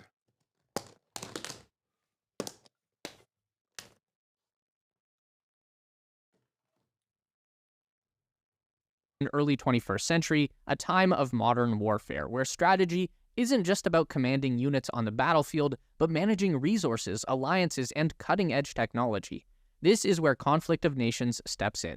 It's a free online PvP strategy game where you take control of a real country and engage in World War III scenarios. What drew me to it? Realism. Not only do you lead a nation in real-time combat against up to 128 other players, but the game rounds can take weeks to conclude. It's all about deep strategic planning and on-the-spot tactical decisions. Diverse units, from nuclear ballistic submarines, stealth strike fighters, to airborne infantry units, the game boasts over 100 beautifully modeled modern weapon systems. Tech and strategy. An extensive military research tree offers over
multi-docking node. This has 4 ports, with one obviously being permanently attached to the Tianhe. The port opposite to the core module is the main docking port for the station. This is where the Shenzhou crew vehicle can dock. The 2 side ports on the multi-docking node are berthing ports for the twin research labs to the core module. The bottom port on the node is a second crew docking port. This is for use during crew handovers when 2 groups of 3 taikonauts are occupying the station simultaneously. And the top port is actually not... What the hell is a taikonaut?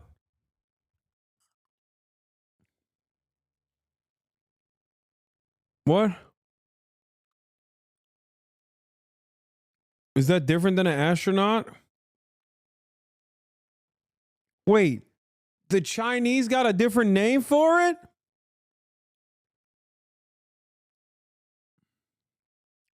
Oh, because Russians have cosmonaut, Americans have astronaut, and then the Chinese have taikonaut. Is that what it is? Everybody's got a different name. Is that what it is? It's a type of devil fruit.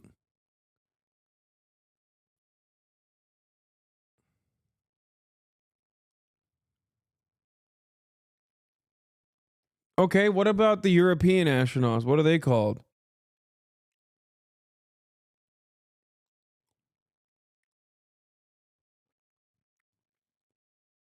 Like, what about an Australian astronaut? French? Spationaut? No, you're lying.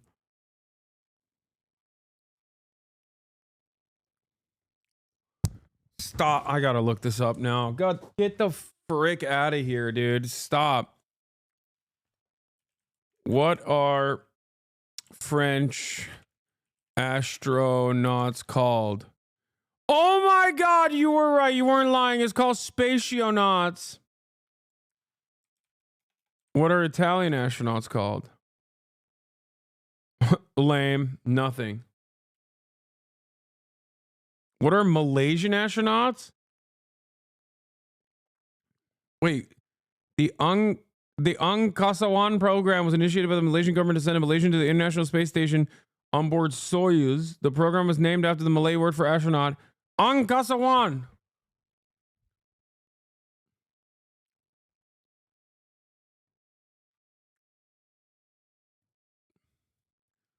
Wait, what are Polish astronauts called? Probably still cosmonaut, I suspect. Yeah, they're still called cosmonauts.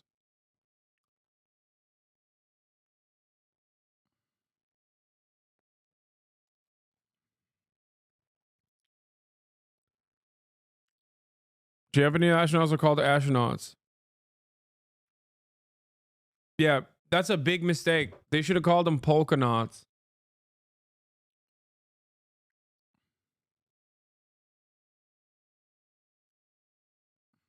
What about Indian? Vyomanauts? Okay, that's kind of cool. India doing too much, dude.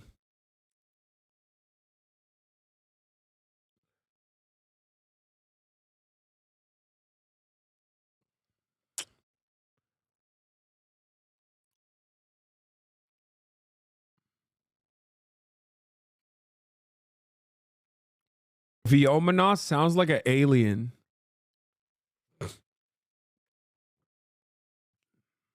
Like, that just sounds like you belong up there. You know what I mean?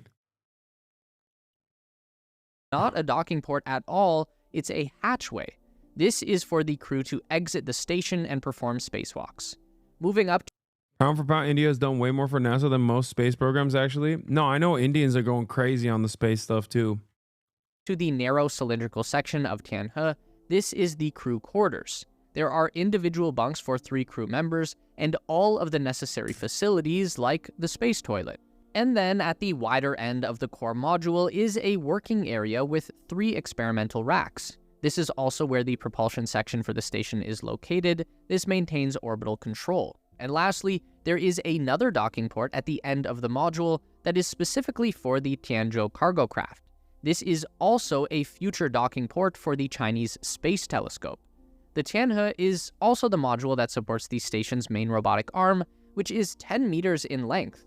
It's a little shorter than the Canadarm2 that is currently in operation at the ISS, which is 17 meters long, but the Chinese arm does have a similar capability and the Bro, it's not the size, okay? It's not the size of the wave that matters, it's the motion of the ocean. Chill. possibility for expansion. More on that in a bit. On July 24th, 2022, China launched their Wenxian Research Laboratory module for the Tiangong. The name Wenxian translates as Heavenly Quest. This is another 20-ton structure that was deployed on the Long March 5B rocket. This is China's first heavy-lift space launcher and is responsible for getting the 3 modules of the Tiangong into their 400-kilometer high orbit. The Long March 5B configuration is a really interesting rocket design.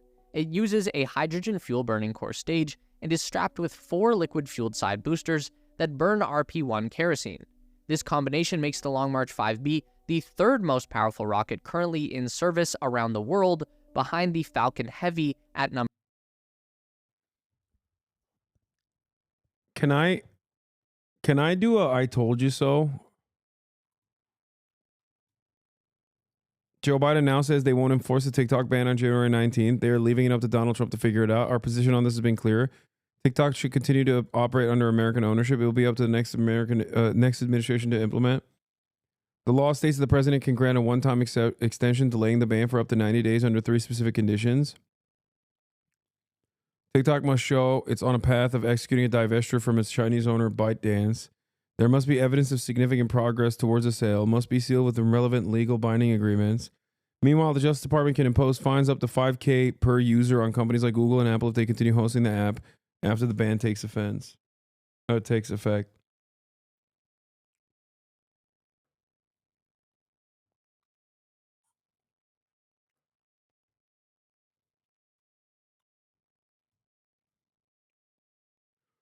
Have you seen the cultural exchanges happening on RedNote? Thoughts? I'm sorry. I'm too much of a foreigner, I think. I'm not going to lie to you. Like, the way that Twitter and well-intentioned people treat Chinese people like they're a fucking alien species is like kind of weirded me out as someone from Turkey. It's just me. I'm alone on this. I'm happy. I'm happy that Americans are finally realizing that Chinese people are also human beings. It's crazy because there's so many fucking Chinese people in America. But like, I think I'm too much of a first generation immigrant to cherish the fun that Americans are having, to celebrate it in the same way. It just kind of makes me feel weird with the way that like everyone's being normal and it's great, but it just like shocks me that this needed to happen for so many people. Holy shit.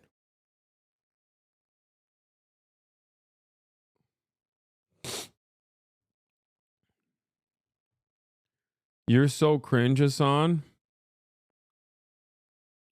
I mean, yeah, I'm woke of the day.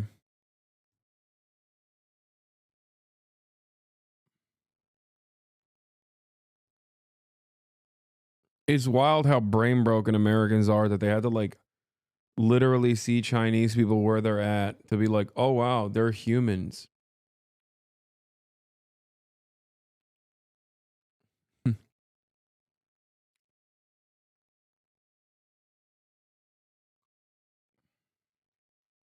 Number 1 and the Delta IV Heavy. The process that this particular rocket uses to put these 20-ton payloads into their orbital path is pretty unique and very controversial. So, once the rocket clears Earth's atmosphere, which happens at about 100 kilometers in altitude, those 4 side boosters will drop off, but the core booster engine will continue to burn. A typical rocket will have a full stage separation at this point, where the entire lower section of the rocket will detach and fall back down to Earth, where it usually splashes into the ocean. And again, on a typical rocket, a second stage engine will then fire up to propel what's left of the rocket and the payload into the orbital insertion. The Long March 5B doesn't do that. After the 4 side boosters drop off, the rocket stays whole and the core booster engines propel the module all the way to its orbital insertion point before finally separating. That means the majority of the rocket structure is now in orbit, so it won't just fall straight back down into the ocean. But it's not in a stable orbit either, so it won't stay up there for too long. Are you sure that post is trustworthy?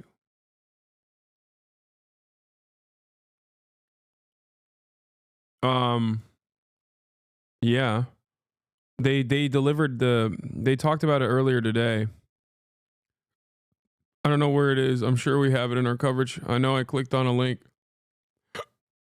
somewhere around here. I thought I had it.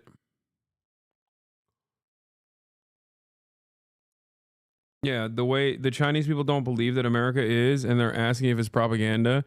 Someone on RedNote asked if it's true that minimum wage hasn't been increased in 16 years, or if it was just their government's propaganda. Someone, I don't know if these are real, by the way. Someone in the comments of RedNote asked me if we really had to pay for an ambulance in America, if it was just their government's propaganda. I don't.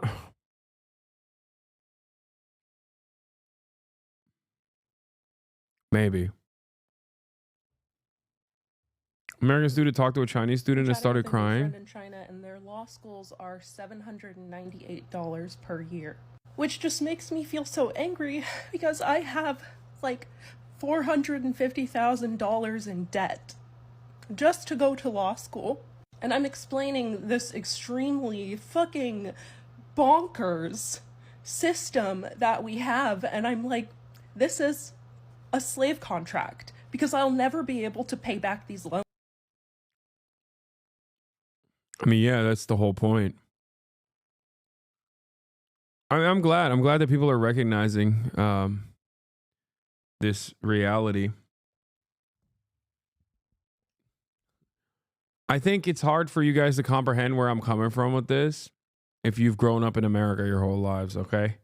Or if you're an American originally and did not grow up in a different country, because it's a reminder that, like, no matter how woke someone is, no matter how open-minded someone is, they still, like, literally think you're kind of an alien if you're not raised on U.S. soil, you know, with that real American education.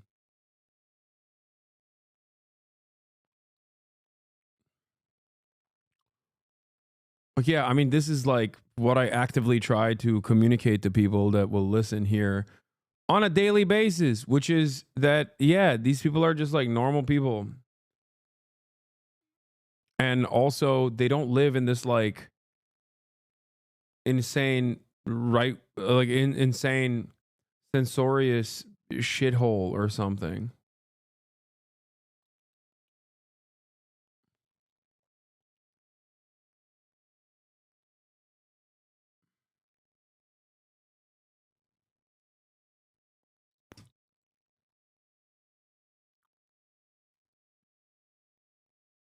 It's going to circle the Earth for a few days as it slowly loses altitude and gets pulled back into the atmosphere. Now, these are just too big to vaporize like a regular satellite. It doesn't stay whole, but chunks are going to make it all the way down to the surface of the Earth. And that's why this particular Long March 5B booster stage broke up over the Indian Ocean and rained down scrap metal over the islands of Indonesia. Anyway, the RedNote discourse has done a lot to teach people that China isn't this underdeveloped third world country. I mean, even if a country was an underdeveloped third world country, the people in it are still the same as you and I, you know?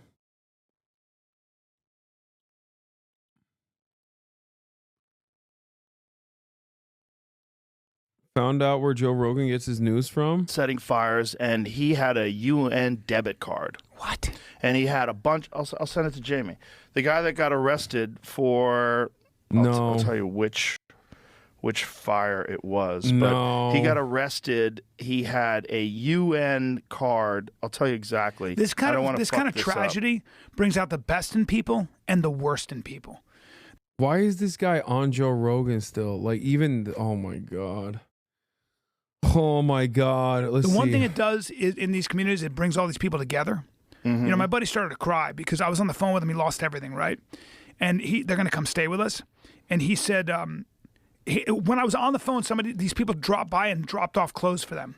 and he's got a lot of money, and he started to cry, man. He was like, I can't tell you how many people have reached out. He had 5 cell phones and a United Nations prepaid debit card. What is a United Nations prepaid debit card, man? I'm a Gen Z stan. What is a United Nations prepaid debit card? I'm skeptical. Is this Of course you are. conspiracy? You're always skeptical. Is this You son of conspiracy? a I just don't bitch. want to be played. No, I think the New York Post did a thing about it. You know what I mean, though? I don't want to be played. I don't know what's true Maybe anymore. the New York Post didn't post that he had the debit card. Yeah, I don't know what's true. Brian Callen, the cynical rapist. The skeptical rapist. Getting us from the Texas Patriot Twitter account. You see? I told you. I'm already like, I don't know. They said that the New York Post has edited the info out of their article. Thank you. Why? Because it's not true. Spreading rumors, The Joe Texas Rogan. Patriot account said that. Oh, so then Look at the context. You got played. Maybe not. Maybe the New York Post. Oh my God, Joe. Give it up, dude. It's a bunch of pussies and a bunch of libtards. The New York Post is very conservative. They are kinda. Yeah.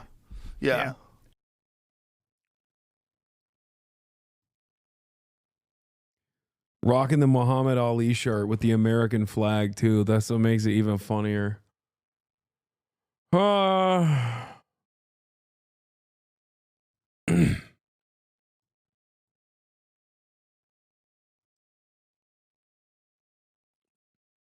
UN refugee debit card. So it was a Syrian refugee. There was a quote that has to change with the times where it goes, teach the poorest white man he's better than the richest black man and he won't notice if you pick his pockets. That was Lyndon B. Johnson who said that. Hell, he'll open up his pockets for them. Racist MAGA guy meets Chinese Uyghur. My man knows some Chinese. Mashle. Mashle? Doesn't make sense. Horseshit. Oh, Mashle. It's horseshit in English, but we don't say Mashle. Nobody says it, but I say it. And by the way, Yeah. when I talk I doubt. Is this a real MAGA guy? about the second coming of Christ, you're a white boy. I'm not a white So boy. you're white. I'm not. I'm Chinese. Don't you know that China has never been a homogenous country? We have a lot of different ethnic groups. Bro, I want you to go to the bathroom right now. I want you to take a look at the mirror. I want you to say, I'm not a white boy. I'm not a white boy. I'm not. For fucking real. Yeah, for fucking real. I belong to the ethnic group called Uyghur. You probably heard of that. Yeah. Wow. Wait, why is chat not correcting him for saying Uyghur like they do every time I say it? There's always a motherfucker in the chat being like, Hasan, I'll have you know it's called Uyghurs, not Uyghurs.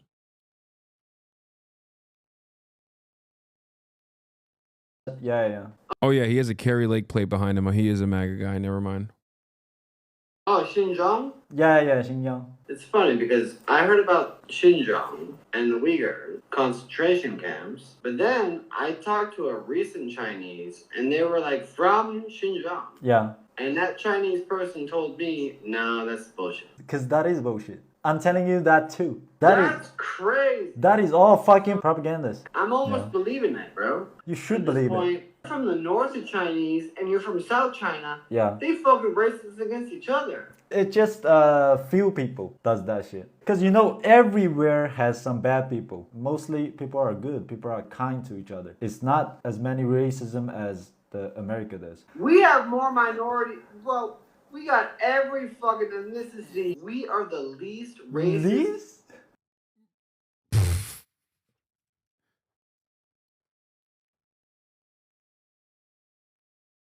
Oh.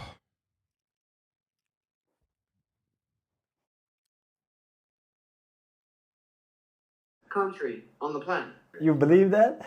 I believe that 100%. You could be fucking Jew. Jews, by the way. Sorry. You could be Chinese. You could be black, white, gay, straight, trans, whatever, dude. Do whatever you want. Yeah. Low key, we kind of are the least racist. Bro, what are you saying? How delusional can one be to say America's the least racist country on the planet? Like, that is insane. Our one like existing manufacturing industry is literally dealing weapons of war. Where do you think those weapons of war are used?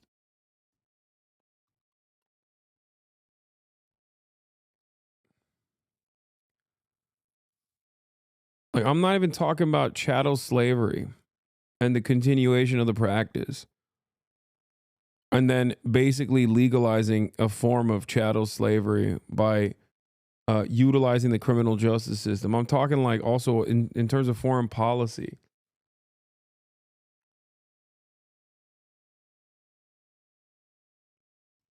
It's just crazy. It's crazy to think America is low key the least I racist. was fucking married to a Chinese. Ding chong, the ping pong, bing bong. Fuck, stop saying that, man. Stop Sing saying that. song. Sing song? No, don't sing song. Play song. Stop that shit. It's a joke, bro. I'm getting offense right now. That is You're fucking. a fucking white piece of That is shit, bro. Get the fuck out of here, man. I'm Chinese, 100%. Getting. You're fucking white as fuck, bro. Come on, you know nothing about China, man. Okay, hold on. Hold on. Can I play you some Chinese music? Holy shit, cello?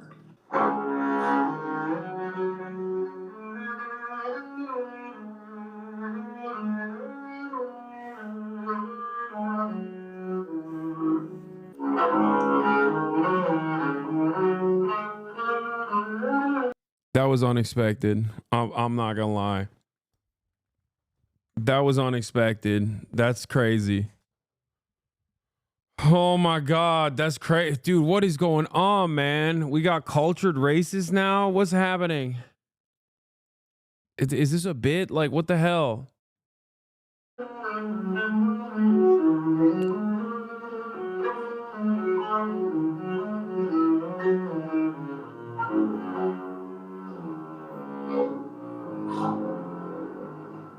You can even do that shit?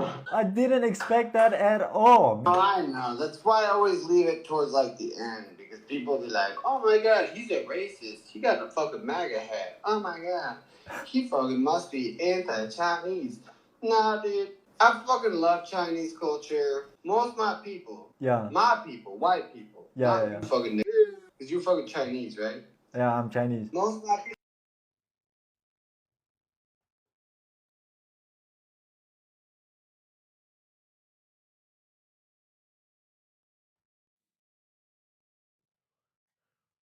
Bro, we need to we need to do lobotomies like we actually need to do lobotomies like ASAP. No, he just straight up racist as hell. But also, weirdly enough, can whip up the cello. Like, you said fund the arts and look what happened. I didn't think it was going to be like that, dude. We fucking agree, bro. Like, it's not the Chinese people that we're against, bro.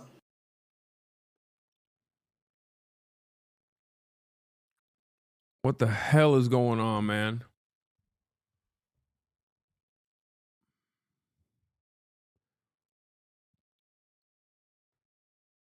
It's an upright bass, not a cello.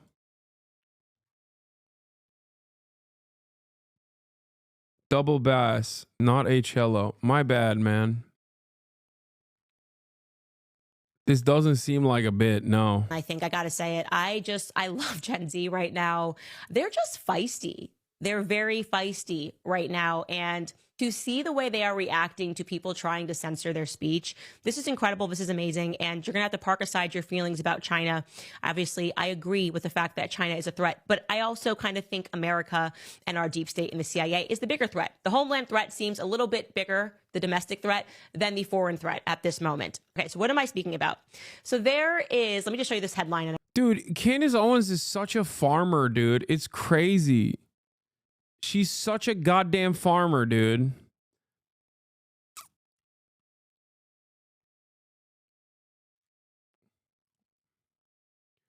Are we right wing now? Wait, what? No, she just knows. She just knows what's popular. This is her whole shtick. She'll sometimes take like not the old out of touch conservative position on issues that pertain to like pop culture to consistently elevate her status. And then obviously when push comes to shove, she'll do a documentary about how George Floyd deserved to be murdered and wasn't murdered at all, actually killed himself. I hate these people. On NBC, Chinese TikTok alternative RedNote tops app charts ahead of potential TikTok ban. Okay, so just to be clear, the #1 most downloaded app right now in the App Store is RedNote. RedNote. It's in Mandarin. They can't even read it, and they're all downloading it. So I'm going to give you the backstory of the TikTok ban. Initially, when Trump got into office, he essentially was very tough on China. And in 2020, he said, we've got to do something about China. They're stealing all of our data. You know, he was doing the America first. We're also going to be tough on tariffs, et cetera, et cetera. And in August of 2020, he tried to ban TikTok via executive order. And it didn't work. There was tons of resistance, people saying that it would be a violation of free speech. This can't happen, blah, blah, blah, blah. Then, of course, October 7th happened, and TikTok was incredible. Nobody knows who she is in chat? Wait, really?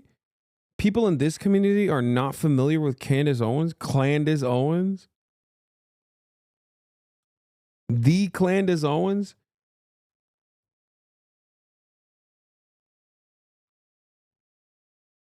You must know.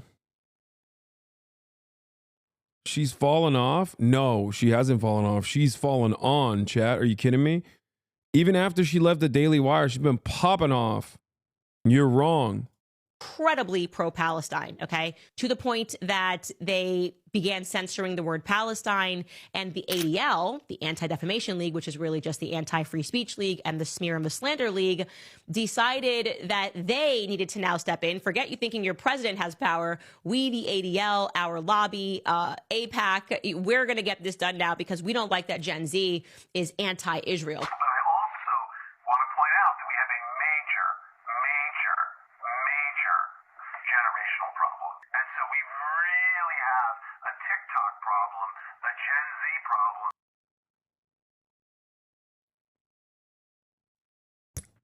That's the anti-Semite of the year, Candace Owens,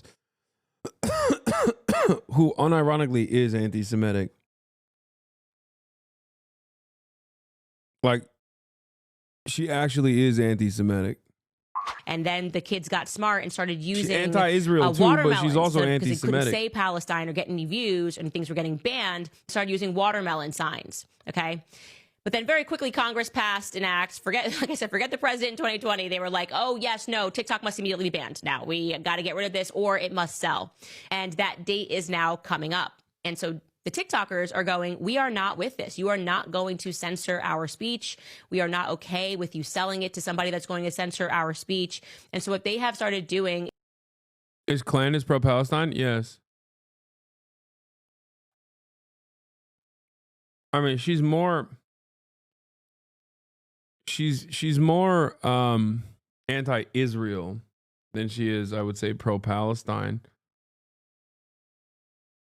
She's anti-Israel. Is downloading RedNote. And basically, this is just China's TikTok. And it's really funny to just look through what they are saying here, because there is something, and speaking to this generational divide, the younger kids don't really care when you tell them that their data is being stolen, because basically they assume that their data is being stolen one way or the other. Is it from the CIA? It's from this person. They don't have trust in our government, because our government has done really crappy things as well. And they also can't afford groceries. So yeah, whether or not China is stealing their data isn't a priority in their lives. This is one person. It says, TikTok, me arriving to China. Hello? Hello? Hello guys, this is your Chinese spy speaking. I want to post this video before it's too late. I guess we are not going to see each other again in the future. That's why I have... Good take for once. Nah, she... Just as long as you don't listen to all the stuff that she says. I mean, it's the Dan Bilzerian phenomenon, where it's like you hear Dan Bilzerian in 30-second increments and you're like, damn, this guy's based. and then you hear him on the 32nd second, and you go, oh my God, he is in the most anti-Semitic man to ever existed. It's the same with like Candace Owens.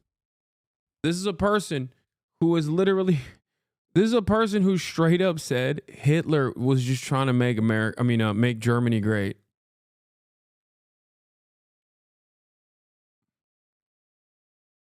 Candace Owens famously said Hitler is just trying to make Germany great. Okay? And that it was actually Hitler's globalist policies that was a problem when he started to, invade other countries. That was the issue. Like, that's her criticism of Hitler. Something to say. It is a great honor to spy on you for the last few years. I wish you all have a great life in the future. Now, what I will never forgive nor forget is also the fact that after she said Hitler just wanted to make Germany great, it was the globalism of Hitler that she has an issue with. The Daily Wire hired her, and only fired her because not only was she anti-Semitic, which they knew when they hired her, but she was also anti-Israel. And that was a bridge too far. So make no mistake, whenever Ben Shapiro talks about Candace Owens, always remember that he knew that Candace Owens was a racist anti-Semite. He just didn't like that Candace Owens was a racist anti-Semite who happened to be anti-Israel. is something personal. Laura from California, you shouldn't drink that much Coca-Cola. It is bad for your health.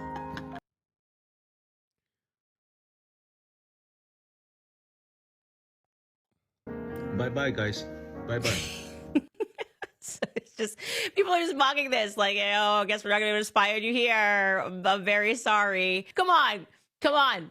Gen Z is funny, and it's true. They're going to be playing whack-a-mole for a very long time because this is America, okay? You are wrong. She's nowhere near Damblesani. Are you insane? You are wrong. Watch her content before you make assumptions, lol. I've been familiar with Candace Owens' game since before you were in your father's ballsack, chatter.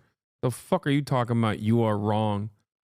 Trying to educate me on Candace Owens. Like, this is my forte. This is the one thing that I am absolutely the most knowledgeable on. I've been in the trenches. Go do a little bit of research and come back to me. You're going to feel a little embarrassed, I think.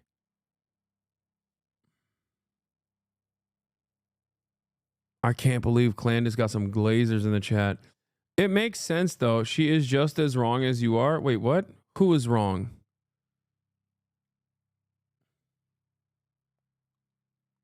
Now we got an anti-Candace, anti-Hasan chatter.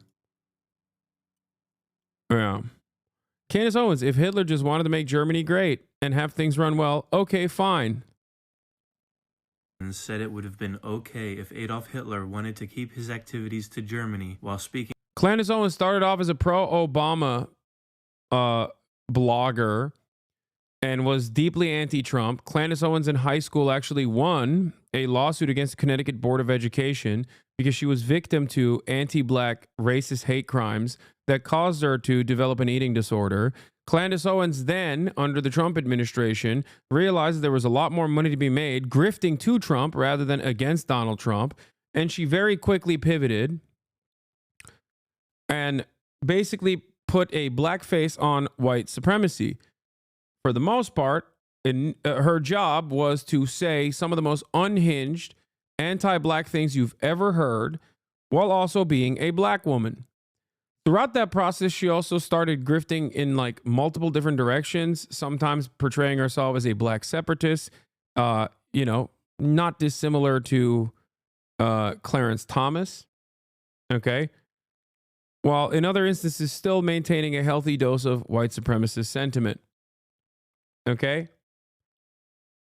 I mean, she was a Daily Wire employee. She spent most of her time at Daily Wire shitting on George Floyd, shitting on Black Lives Matter, shitting on all black issues.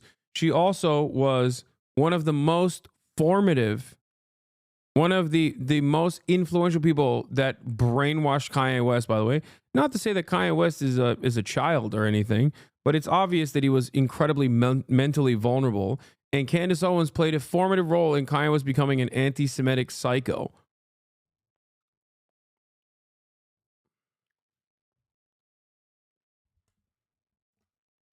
Yeah, much like Supreme Court Justice Clarence Thomas, Candace Owens is a massive Thomas Sowell fan, and spends most of her time still defending some of the craziest right-wing conspiracies. Why is she anti-Semitic? I don't know, man. Why is she anti-Semitic? Look at the freaking article headline. Like, look, it's in front of you, man.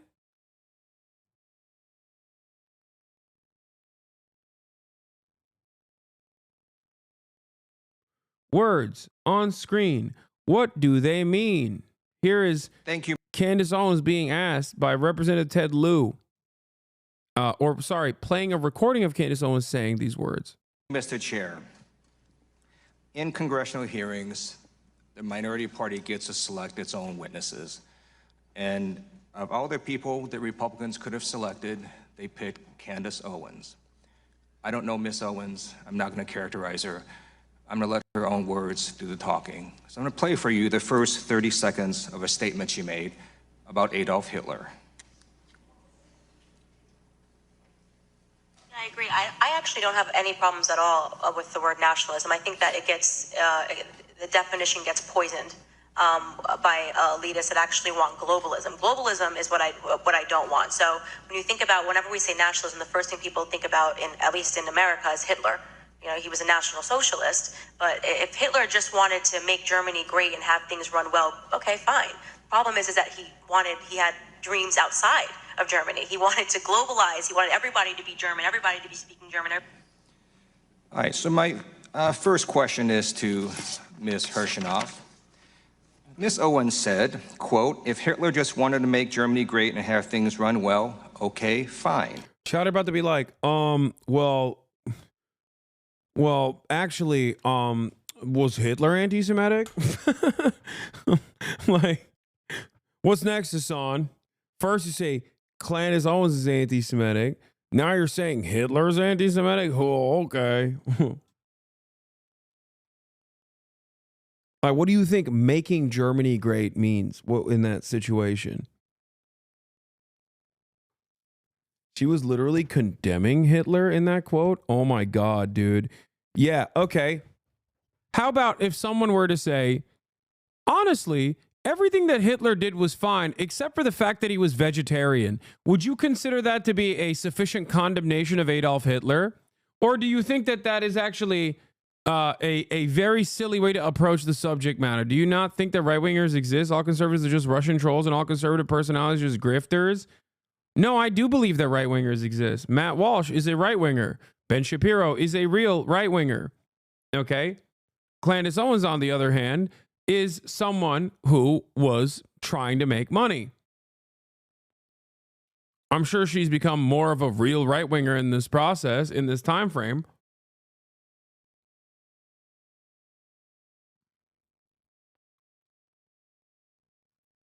Listen to what she said at the end. She said that if he wanted to force everyone to be German and speak German, etc. Dude, you're saying it's okay that Hitler was interested in mutilating and massacring German Jews. Just don't touch the Polish Jews. Do you understand? That argument is fucking idiotic. What a stupid argument, dude. No, it's all right if Hitler was just going to do mass deportation of German Jews. After all, they deserve it. But the Polish Jews didn't? Is that what the argument is? What's going on right now? What are you talking about? What do you think Hitler making Germany great again was? Nah, that's not what I or anyone else is saying. Lol, don't start. Okay, you're oblivious to this reality, but that is what you're defending. And also, I gave you the examples as to why I think Candace Owens is a grifter, because she was an aggressive anti-Trump, pro-Obama blogger Okay? And she made that pivot almost overnight.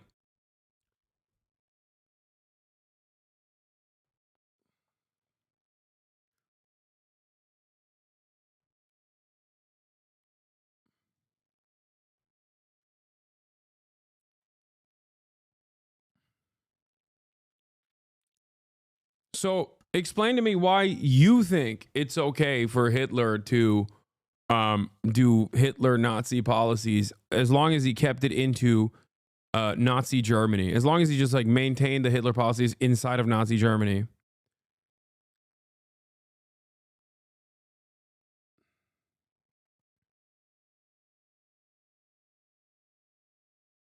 Candace, as a teenager, was involved with the NAACP. I know, I talked about it already. She successfully sued the Connecticut Board of Education for money because she was victim to a hate crime that caused her to develop an eating disorder.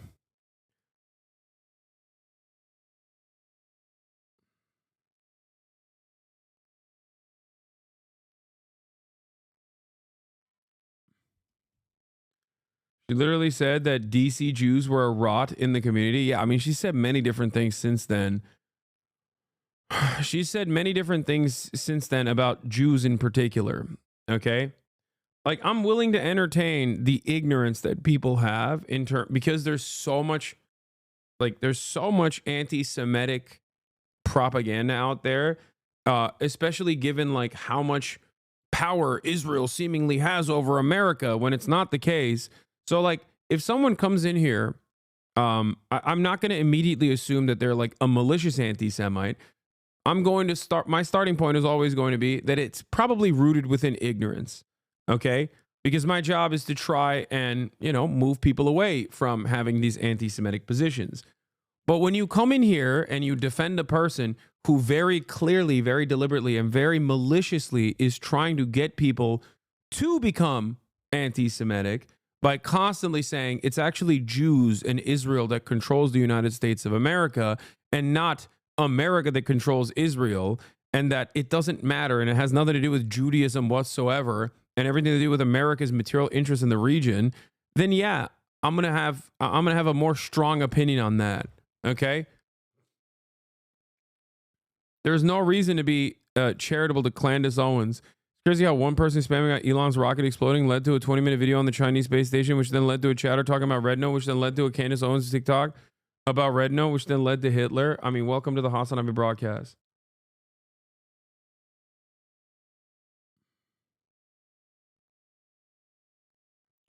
The most charitable interpretation of what Candace Owens is saying in this situation is that she's too stupid to understand what she's saying.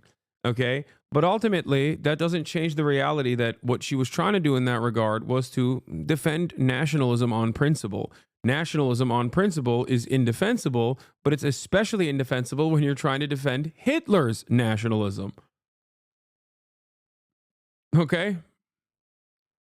Maybe she was too stupid to recognize what she was saying in that moment. Maybe she wasn't trying to say like, oh, Hitler's concentration camps or death camps for Jews inside of Germany is okay, but, not in Poland. Maybe that's not what she was trying to say, if I'm going to be super charitable for no reason, because like she has since said many anti-Semitic things over and over again. Okay? But the reality of the matter is, that's still a statement that she made in defense of nationalism in Germany, historic nationalism in Germany, Nazi nationalism, in an effort to justify nationalism in America.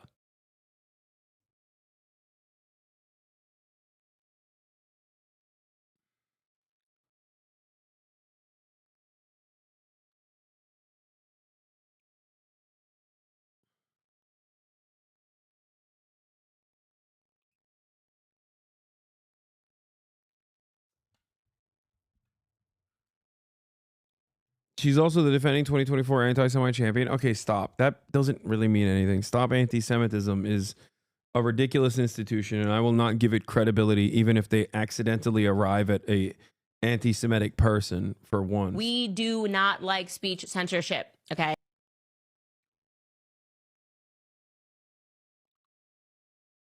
Why did Biden lie about the ceasefire, Avi? Gaza ceasefire deal reportedly formally signed. Gaza hostage deal and ceasefire officially signed in Doha, sources tell me. You're not going to justify it or try to pretend it's anything else. We heard. You're salty you lost, Lamau. Come on, guys. Considering that there's like actual people here that don't think Candace Owens is anti-Semitic or incredibly right-wing, it's kind of shocking to me that we're still making jokes about this.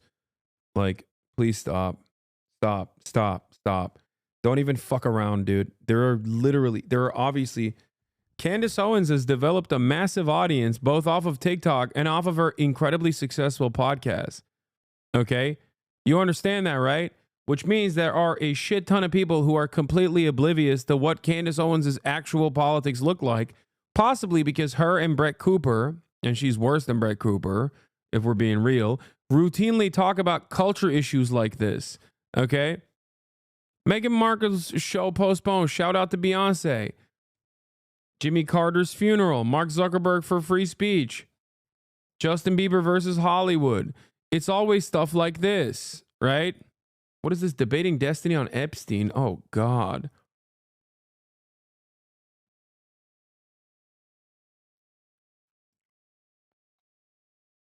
Did she do a video on you? I'm sure she has in the past.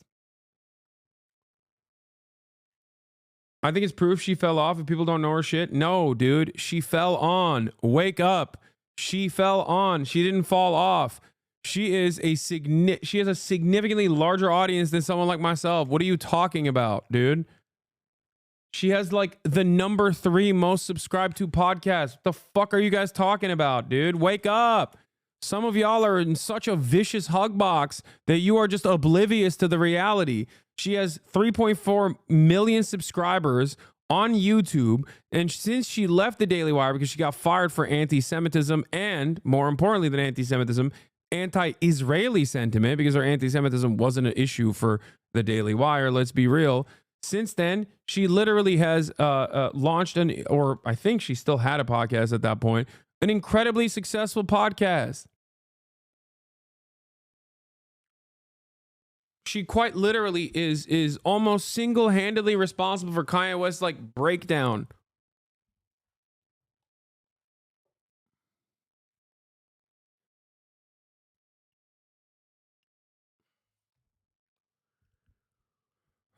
Just because you don't care less and you say I could care less for that lady doesn't change the reality that she's putting up insane numbers out here.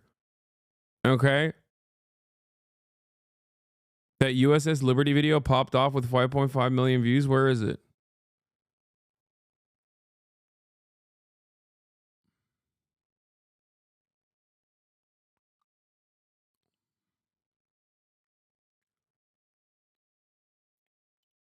Where? Second row? USS Liberty survivor speaks out. All right, you guys, I'll get right into this. Hit. He went. As a Navy vet, I've never heard of this story. 5.4 million views and no one in mainstream media or independent media is talking about this. I'm Indonesian watching this and reading. I'm 56. My family members served in the Navy. Americans are drowning in medical debt. Candace, my dad is a retired Navy guy and Vietnam vet. Stalin was Jewish. Kabbalists are pedophiles. Candace Owens is anti-Semitic conspiracies. Tristan Tate, who features on... You know what's ironic? These same outlets will write articles about me being fucking anti-Semitic. That's what's so stupid about the way that pro-Israeli people operate, okay? They're so fucking stupid. Pro-Israeli accounts and pro-Israeli media is so goddamn dumb where they will just like literally weaponize... They will just straight up weaponize like any kind of anti-Israeli sentiment and conflate it with anti-Semitism, not recognizing that because everybody fucking hates Israel, that people are just going to go, okay, I'm anti-Semitic then. They don't get it. It's so fucking stupid. Good job, guys. Of course, everybody fucking hates Israel. Everybody that doesn't have a weapons contract or isn't like someone who is tasked with defending the State Department's propaganda unconditionally is going to be like, yeah, this shit sucks, dude. No, I don't like the fucking baby murder machine. Good job conflating the baby murder with Judaism in an effort to seemingly defend it.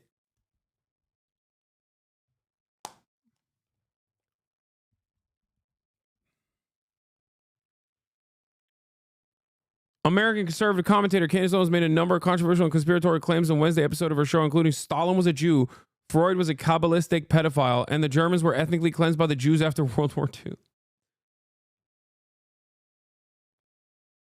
Acknowledging that idiots are hoodwinked into hating Jews via hating Israel is not a tacit agreement with said idiots. That's what people don't understand. Exactly. No, 100%.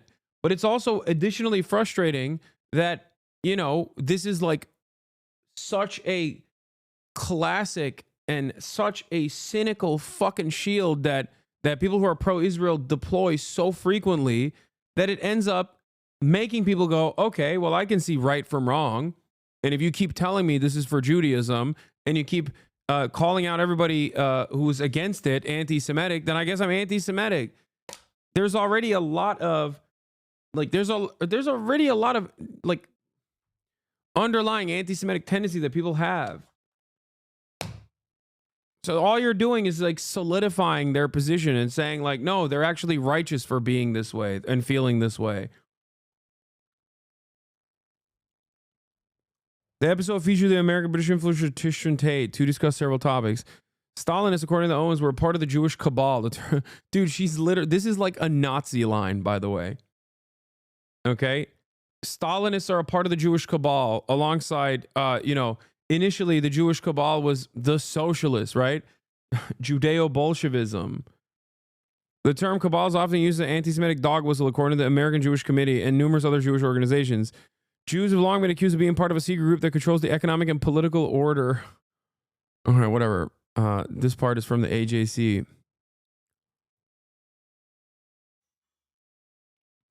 For a very long time, the media tried to convince us that Stalin and Vladimir Lenin were anti-Semitic. And then I learned Stalin was married to a Jew. Wait. Yeah, they weren't anti-Semitic. Well, especially Lenin. She also claimed Stalin was Jewish, citing a friend who understands Georgian.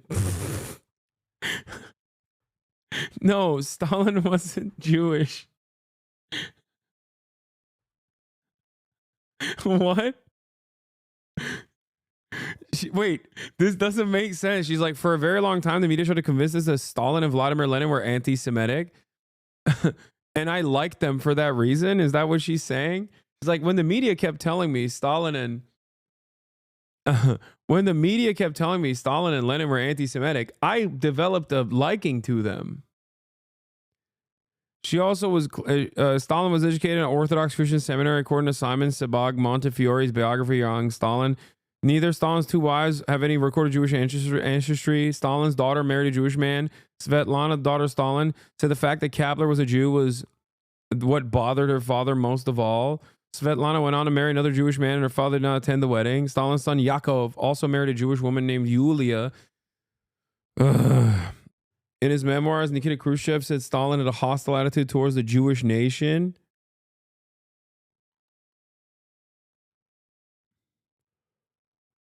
I hate this article.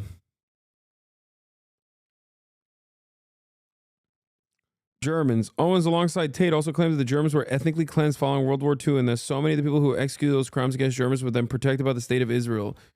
She referenced the Polish NKVD concentration camp commander Solomon Morel, who Israel refused to extradite despite requests from Poland. Owens claimed all her German friends were privately thanking her. Not only were their ancestors slaughtered, murdered, or ethnically cleansed and pushed out. Yeah, you know who really suffered after World War II? The Nazis.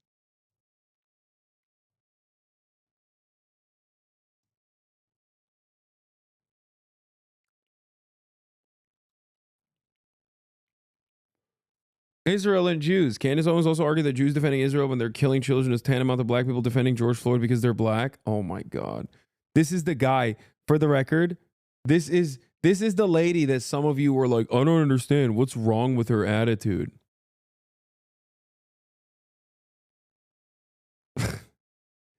You're not required to defend stuff that Theodore Herzl and Netanyahu were up to simply because you're Jewish. Many Jewish people that I grew up with have fallen victim to the same trap of BLM in Black America, where they teach you traumas about your history in the classroom. And then you have this like fear like that slavery is going to come back, she said, seemingly suggesting that the fear of slavery or the fear of anti-Semitism is without basis. Tristan Tate interjected to say that every time you question Israel, people start to say, oh, the Holocaust is going to come back. No, I have no interest in the Holocaust coming back, he continued. However, I think the state of Israel are war criminals, and I've said this a million times. Tate, however, added that he personally doesn't dislike people from Israel, just their government.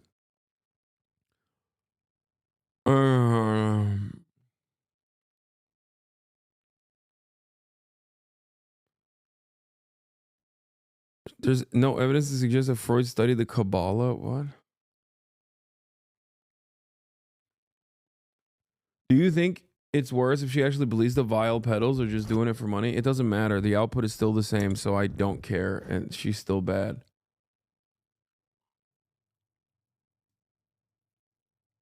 Bro's cooked, morphing into his chair. I know. Anyway, fucking if there is a decent article that is going to address Candace Owens' like anti-Semitic tendencies or anti-Semitic statements, it's probably not gonna be the fucking J Post, okay?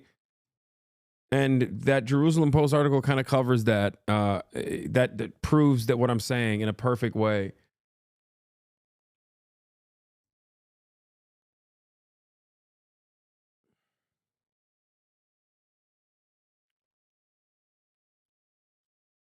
Are we under a bad star or something? What is with all these Candace cultists?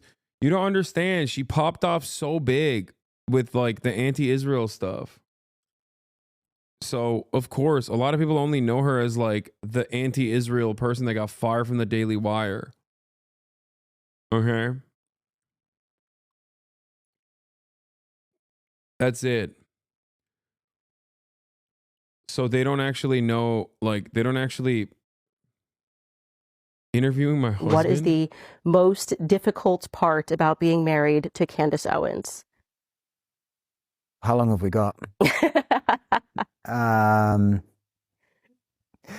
Well, I like to joke with you, and you know that I tell you this joke. So really, this is just for the audience, but I like to joke that there are many different women I'm married to because I'm never quite sure who I'm going to get in one day. So it's like someday I'm going to get one personality, and the next day it's this personality, and then you've got your investigative journalist hat on, and then you've got your mother's hat on, and then you've got your Catholic hat on. So there's a few hats that you're wearing at any one point in time. So it's always fun. I wouldn't say that's... Yeah, that guy's gay, bro.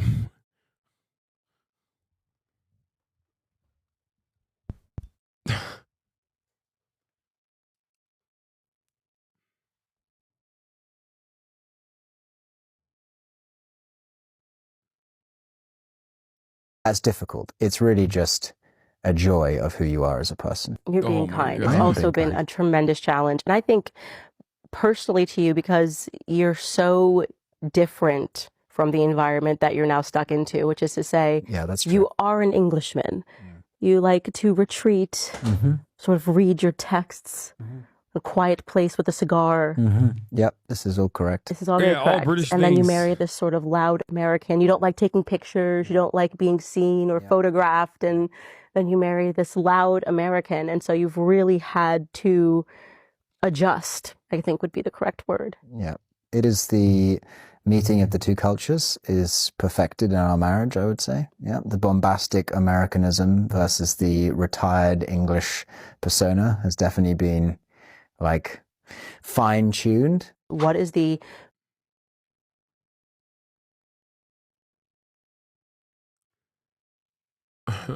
Someone in the chat says Stalin provided arms to the perpetrators who did the Nakba. I was about to say, Jerusalem Post being anti-Stalin is kind of fucked up because at least in its inception, Stalin was, as far as I understand, somewhat pro-Israel. Now, that opinion might have changed over time, but in the inception, so it's kind of weird, kind of fucked up. He didn't have internet. True.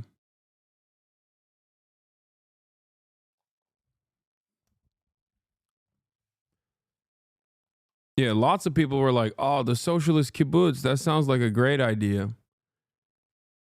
Anyway, Bernie Sanders as Trump's EPA chief nominee. Elon Musk just leaked our DMs. Drake sues music label over defamation. Now we turn to rapper Drake suing his own music label, Universal Music, over the label's promotion of a Kendrick Lamar track, which he says includes false, defamatory, and dangerous accusations. Dan Abrams is standing by for us, but first, Morgan Orwood is here with more on this story. Good morning, Morgan. Hey, good morning to you, Michael. Kendrick Lamar and Drake's rap beef ruled summer 2024, right? But now it's more than just fiery diss tracks. It's a full-on federal lawsuit. Drake dropped his petition against Spotify, but now he's suing his own label over Kendrick's Grammy-nominated diss track, Not Like Us. And with Kendrick hitting the Super Bowl halftime stage in just weeks, fans are now wondering, will he drop the mic or the bars that started it all?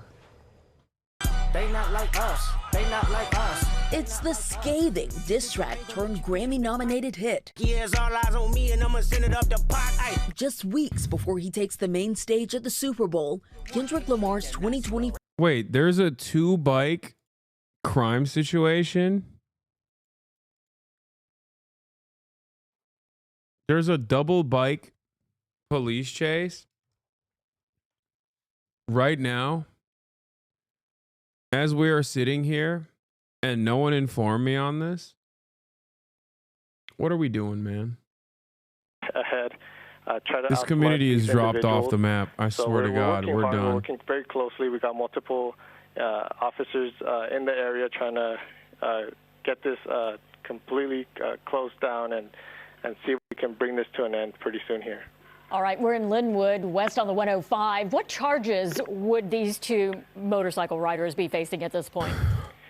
So they're facing reckless felony evading. They're using the entire roadway. The reasons for the stop, which was they were recklessly driving, they were racing in the streets of East LA city. So there's multiple charges at this moment, and we're hoping they just completely give up. There's nowhere to go really, and our officers and our airship is staying right behind them. Wait, you can see their faces. Give up, they run out of gas, or hopefully. Why are you even chasing them? You know what their faces look like. Newsroom, you know, some of the shaking they've been doing could be them trying to determine how much gas they have left. Again, on average, they could average maybe 50 to 80. Bro, there's wildfire recovery that's happening currently in this goddamn state, in this goddamn city, and they're using helicopters to give chase to 2 dudes on dirt bikes for nothing but, like, I guess, evading the authorities. That's it. Like, that is so nuts, man. They ain't doing this for the guys. They're doing this for the love of the game. Registered like normal motorcycles, given that they're dirt bikes? No, these motorcycles do not belong in the highways. And that's not true. So that's another charge on top of there. That's not true. Wearing the, they can be dual sport. Helmet. So there's multiple things that they're violating here. Officers are trying to. I mean, I don't know if these the small one might not be. We don't know exactly what they're gonna do, and we're hoping for a good outcome. Well, look at this. It looks like that one driver was motioning to them a little bit. So I don't know if that's part of it or he just, whoever it is, sees them and is, but there was definitely some. They don't even have helmets on. They're so dumb. That was one of our ideas, officer, is that they might try to get a car or get some help from someone. Because I guess they don't have a plate, so yeah, maybe they're not. That could be a they might not be possibility. street legal. They could be, though. It seems like they're panicking at this time and they're just trying to get away. They don't really have a good plan, or they don't have anything could happen at this moment. Our officers are going to stay behind them. There's nowhere to go, and you could tell they're starting to feel that pressure. Our helicopters overhead, and at this point, there's nowhere to really go. All right, Officer Quintero, thank you so much for your time. We want to go back up right now to our Eliana Moreno overhead in News Chopper 4. Eliana, we did get some new information from Officer Luis Quintero at CHP mentioning that their initial want was reckless driving. Hey there, Jonathan. Yeah, and as Officer Quintero was talking, the 2 riders made the transition to the westbound 105. Oh, yeah. shit! And look at this. My pilot, James Pollard, was just pointing these guys out to me. He says it's a group of bikers that is Bro, they got a I'm not gonna quad? say joining the pursuit, How but much perhaps speed they can were you just in hit the with the area. quad? Let's cross our fingers that this isn't some sort of coordinated What is going on? effort here by our two guys in the pursuit to try to blend in with a group of riders. But it just so happened to be, I guess, that there was a group of riders in the general area. We're just off of Imperial Highway, which runs parallel to the 105 freeway. We're near the Wilmington Avenue exit. I'll widen out the shot so we can see how many guys are out here. There's a few guys doing wheelies. Oh my gosh. Okay. Oh my gosh. This is interesting. I can't say that that this is a circumstance that they just happen to fall into a group of other riders. We do know that one. I mean, the one guy's on his phone, so probably he was not. on his phone for an awful long time. So I don't know if he got his friends to come out here with him. If he did, and if they were dumb enough to come out here and join the pursuit, then they're all going to be detained when this pursuit comes to an end. But to make something that was already He's still hitting the wheelie! even more dangerous by adding more riders is beyond me. All right, I guess we're just going to have to wait and see. If No these pixel other analysis? Oh riders my God, that's the with longest them wheelie, and dude. are He's with got a them, GoPro or if strapped they're to his just trying head. to convince them to pull over, but right now they are sticking with them, and it is a bunch. This is the strangest thing. I tell you what, but it looks like maybe they're not going to stick with them. So maybe they were just trying to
See the efforts that the CHP and the LA Yeah, they're the clean boys, dude. gone through in the last hour or so to try to detain these guys, and I could almost see the light at the end of the tunnel, because I was thinking they're probably going to run out of gas here and this is going to be over.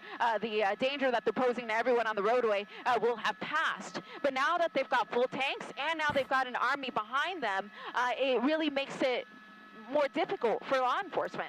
Well, they also have a debit card information at that gas station at a timestamp and when who paid for that and how much they paid. But, you know, I'm just throwing that out there. Yeah, I have no doubt that eventually they'll catch these people. I'm just wondering how they're going to do it. But Eliana, this just ramps it up for the CHP. They're just going to want to stop them more than ever. So while they were simply following two motorcycle riders, now they're going to be more determined to bring this group to a halt here because it's so dangerous for the other drivers. Yeah, and I just got a note actually from one of my coworkers, and he made an excellent point. We saw the friend pay for the gas. Well, if he used his own personal card, now they have his name.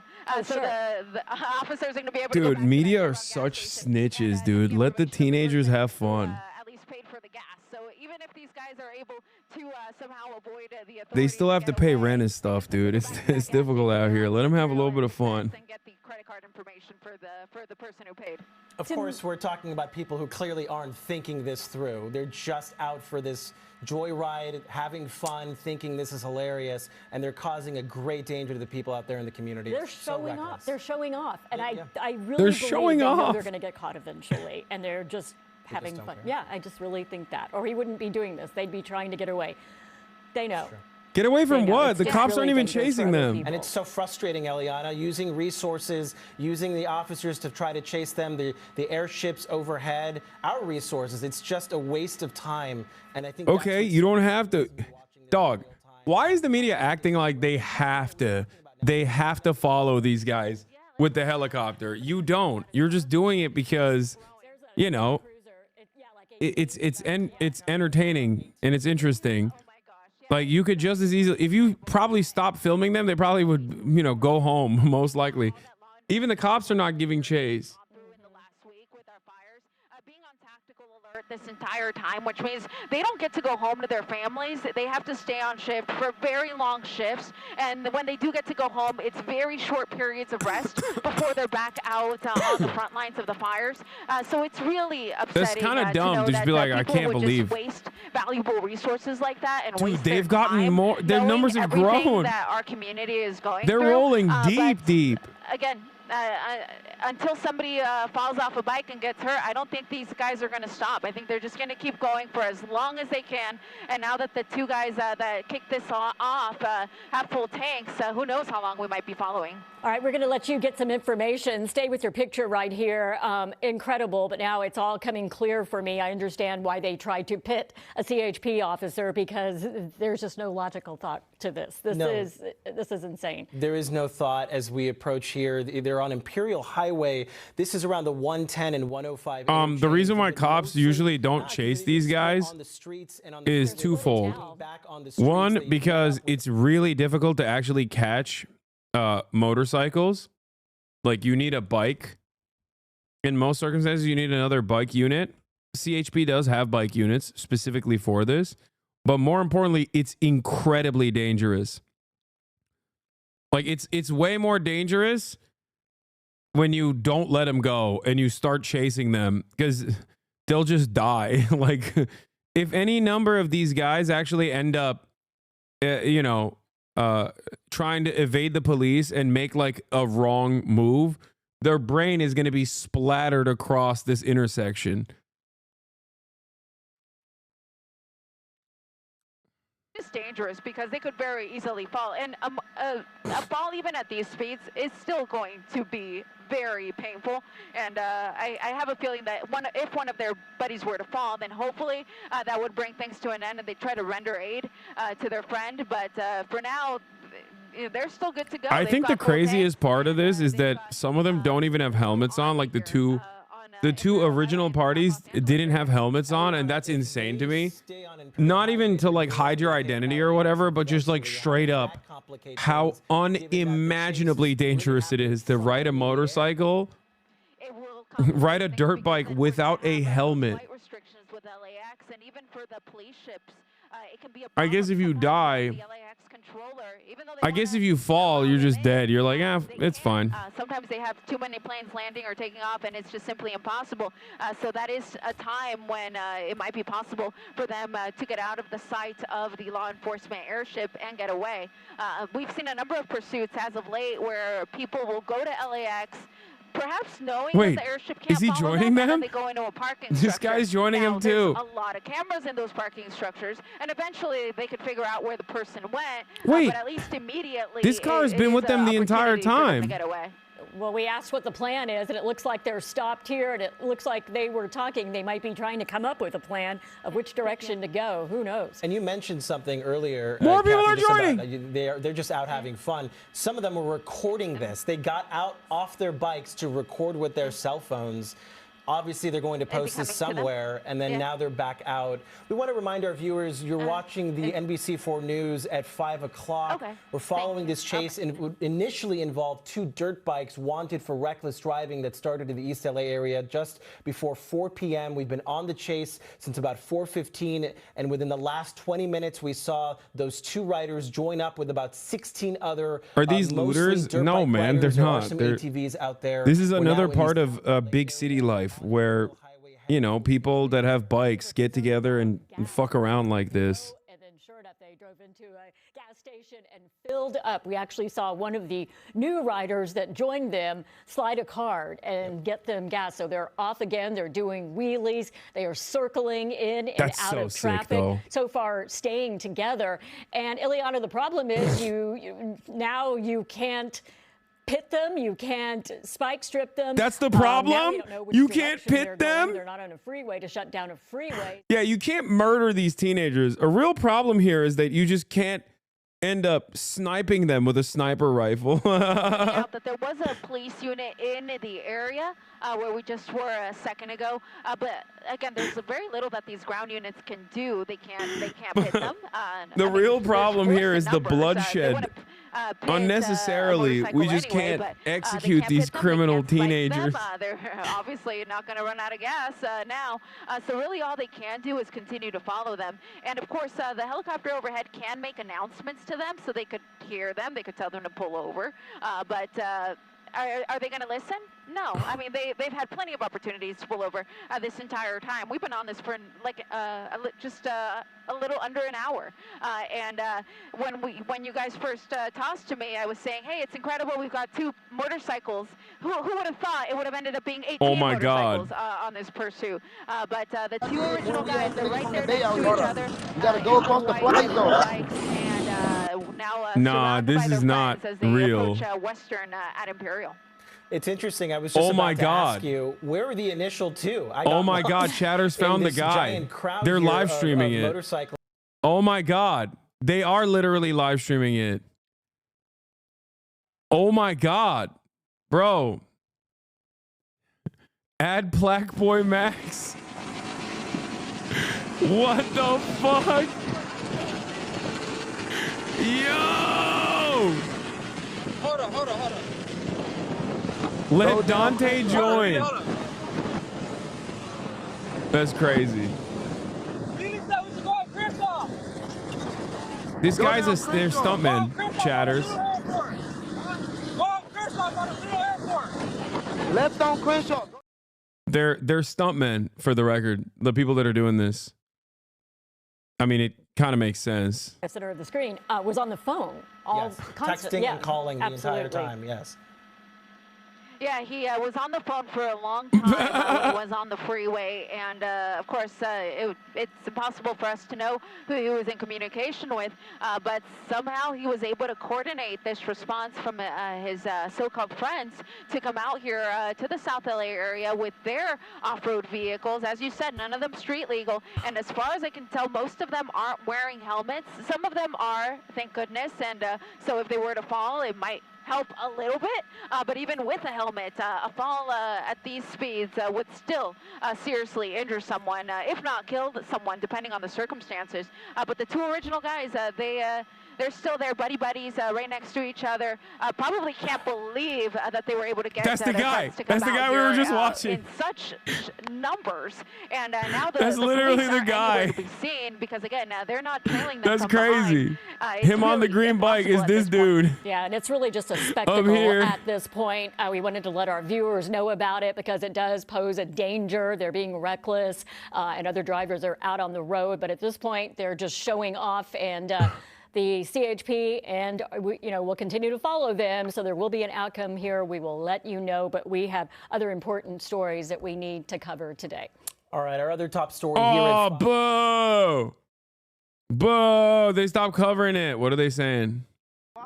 Go somewhere else.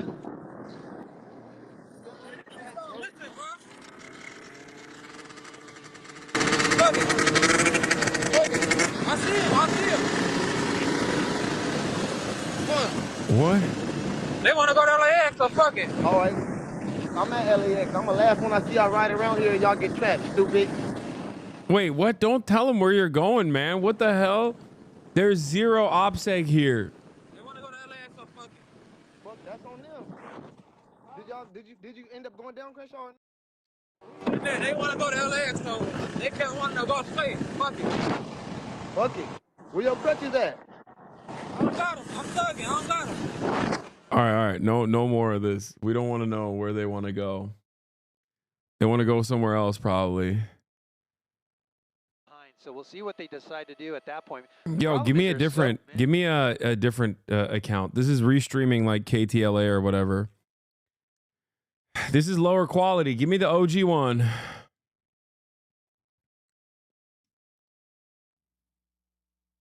Fox 11. What is the original version of this? This is just like someone restreaming it.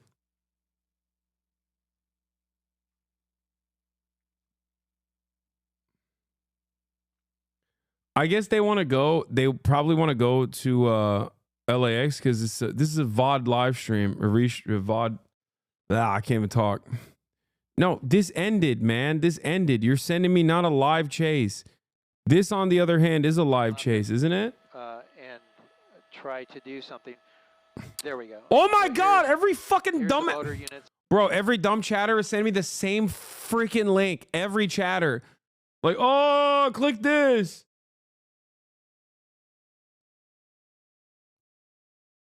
No one live right now? That's not true. LAX, no helo. Let's see. It looks like CHP unit here. That's in pursuit right now. Let's see. It looks like CHP unit here. Oh shit. Yeah. Uh-oh, they're coming up. The motors, I'm not sure if there's, it looks like, LAPD? Yeah, they're CHP. They're CHP as well. Okay, so CHP. No, they're all CHP. All CHP. We have the CHP chopper tracking them. That's been going on for some time now. Again, this started at 4:20 here and started with 2 motorcyclists, which has now grown to some almost 20. Right turn. We're looking at. And they're on Imperial Highway and now getting off of Imperial Highway. Is that correct? In the Inglewood area, but on surface streets nonetheless. And this is a big gang, guys. This is, wrong side of the road. They were up on the sidewalk and doing whatever they can to kind of keep their group together. But, the CHP Bro, is it's just behind getting them, larger and with larger. 5 of their motor units as well as a black and white. So, they can pop wheelies all they want to, but they're on to them. Yeah, it's such a frenzy. I can't imagine what it's like to be out on the road and see this coming at you, especially on the wrong side of the road. I would think it's a good idea if you know someone whose commute takes them through this area, they might want to just pull over for a while. This is really unpredictable, really dangerous, especially for people Fun fact, standing on the seat of an unmodified bike with both feet while wheeling it means you're not able to use the rear brake, which is crucial to use while in a wheelie to get the front wheel to come back down, especially when the wheelies are that long. It means the rider is incredibly skilled. Yeah, no, they're stunt people, I think. That they're going to probably try to split up, and it would make it even harder for those motor officers to bring them all into custody. And as they get really close to pedestrians. Absolutely. Yes, absolutely. I mean, those poor people walking across the street didn't know what was coming. You know, they turn north on Prairie. Unfortunately, we cannot go into that area because that's in the direct path of the planes coming into LAX. Oh, so we're gonna have to watch no, unfortunately. Here. The two that I have on the screen here, let's see, the one that just put on the hoodie, I believe, is the second one that joined in the pursuit. This is the first suspect that was initially wanted for the assault on the officer. He's kind of leading the pack now, but they are pulling away from us, and unfortunately we have to stay over the 105 freeway out of that air traffic. But let me come out to a wider shot. We'll go away from the lead guys, and there are the CHP-6. Oh shit, cops. At least one unit there. Okay, motorized units are on. Okay, they've deployed the motor. See what they're doing. They've deployed the motorcycle police, which means it's cooked. It's over. Boulevard here, and they're going to continue. Officers are going to follow in the same pattern, but they're going to continue, and we'll see if they go. Maybe they'll go east or west here on one of those east-west streets, but for now they're still staying on Prairie. I can't remember seeing something like this, a pursuit of some almost 20 motorbikes with CHP motorbikes, and I just can't even imagine how this is going to end. How does this, Are the cops doing wheelies? They apprehend them. They can't use spike strips. I don't think so. I mean, we can't do a pit maneuver. I mean, this is so unusual. What are the tactics that the motorbikes will use at this point to try and stop this, group and get the suspect that they want? It's mostly intimidation, knowing that those cops behind us, they can stay up with us no matter where we go. If we make a U-turn, they can make a U-turn. If we go on a sidewalk, they can go on a sidewalk. If they go, if we go in an alleyway, they can go in an alleyway. If we decide to go cut through a park, they can cut through the park. So that's the intimidation factor that these units, these motor officers can say, basically, we're going to go wherever you go until you run out of gas, and then we'll make the arrest. Unfortunately, the two that initially we were in the pursuit stopped. They had time to stop for fuel. Now they're all fueled up. So I think you rarely ever see this kind of stuff, but it's like very commonplace in Philadelphia, in New York, in Chicago. But the only reason why it's like a big deal here is because in LA, they actually film it. That's the only difference. That's why a lot of people are like shocked by what you're experiencing, what you're watching. But this kind of stuff happens in a lot of big cities. Like a bunch of bikers getting together and like doing wheelies and like messing around is fairly commonplace.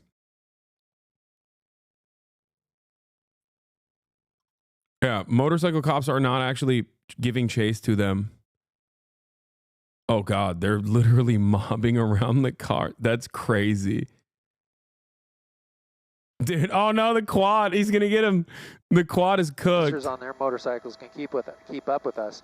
We're in trouble because we're eventually going to need fuel, and we're going to have to jump off and run to get away from these guys. Gosh, I've been looking at some of the top 10 motorcycles and with the longest range, and if any of these guys have one of these bikes, whether it's a Kawasaki or whatever it might be, it can go on a full tank 275 miles.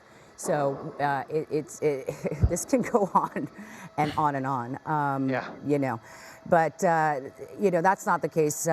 We don't know what kind of bikes they're on. So I'm just giving you what the top 10 motorcycles longest range looks like. So, you would think that at one point or another that they're going to have to do a little bit more than just intimidation and get these guys into custody or whoever it is that they are really focused on, which I would think is the one who who was able to strike a motor officer and is now wanted for assault.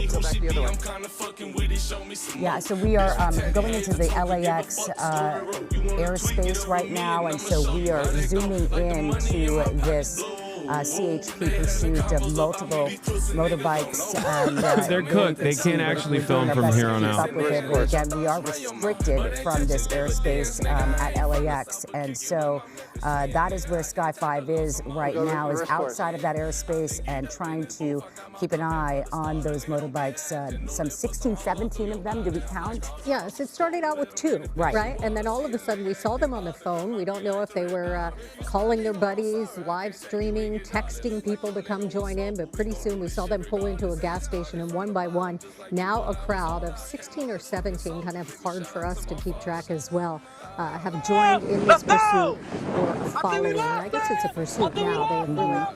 I think we lost. Bro, you got cops on your ass. What do you mean you think you We lost? just lost, bro. Let's go. Let's go. Where they at? Where they at? We lost, bro. I think we lost, bro. I think we just lost them, y'all. They're just talking about the heli, but like, there's still cops. I think we lost them. Look, where the helicopters at? Where the helicopters at, yo? Where the bike cops at? I think we lost In the live gang. Y'all on Telemundo 52 right now? Hold on. Turn it off.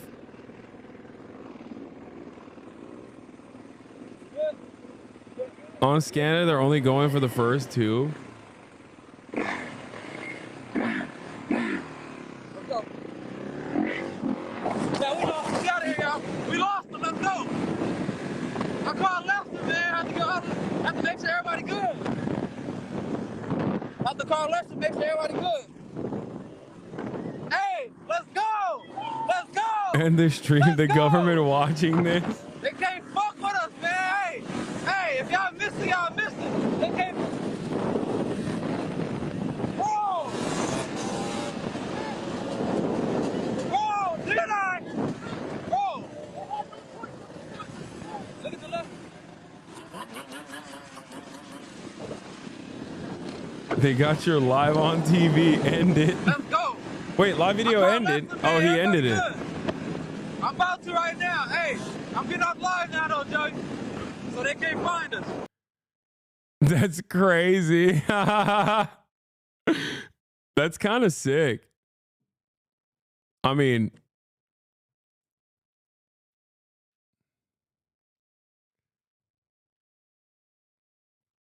that's not really that many bikes. Yeah, no, they're all those guys I think are stuntmen, by the way. Like, they were all obviously very skilled.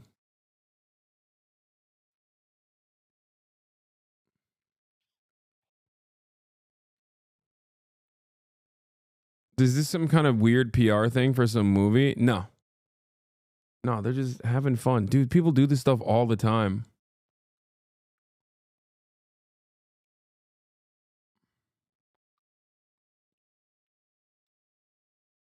Have you checked where Murad is? Is his bike gone? Yeah, no, it's outside. I looked.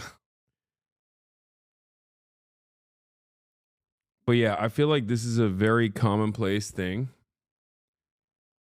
that happens in big cities all the time. But it's like they're doing it in a crowded area. They're doing it in a crowded area, and they're also doing it. What is this? They're doing it in a crowded area. Here's a doc shot about it on film on Chicago. Yeah, there's like New York Times done a documentary on it too, no? Yeah. They do like way bigger groups too. Yeah, New York Times made a doc about city dirt bikers like this. From 11 years ago, riding with the 12 o'clock boys. Back when crime was legal. I want to know what we're doing about these little scumbags on these dirt bikes in our downtown. I want to know.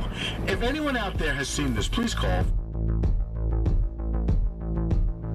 I mean, these kids are just little bastards. These aren't like nice kids. And the problem is, I'm going to throw it out there, that they're African American. Nobody wants to say it because no one wants to take action because you got young black kids on these. They're misbehaving. You gotta do something. You gotta do something.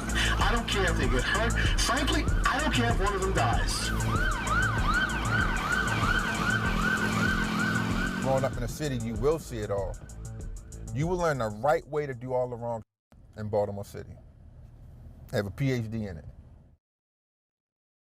If you walk outside on a corner, you see hustling, shooting, selling drugs, killing. One of the first things you see that you actually want to do is ride a dirt bike. We took the dirt bike thing from just looking at it as a bike. Wait, Wheelie Wayne, veteran member of the 12 o'clock boys. Wait, is it still going, chat? we took it to a whole nother level. We had bikes and we were just filming ourselves, playing with the camera. And then one day, I just jumped up and was like, we're gonna make us a group, we're gonna make a tape.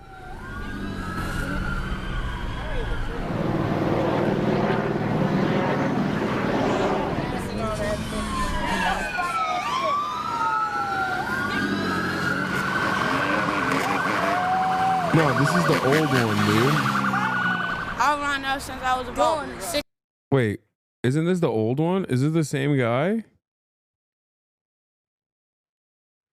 No, this is the old video that they're replaying, I think. Well, I mean, he didn't have a balaclava on, so maybe it isn't old. I don't know.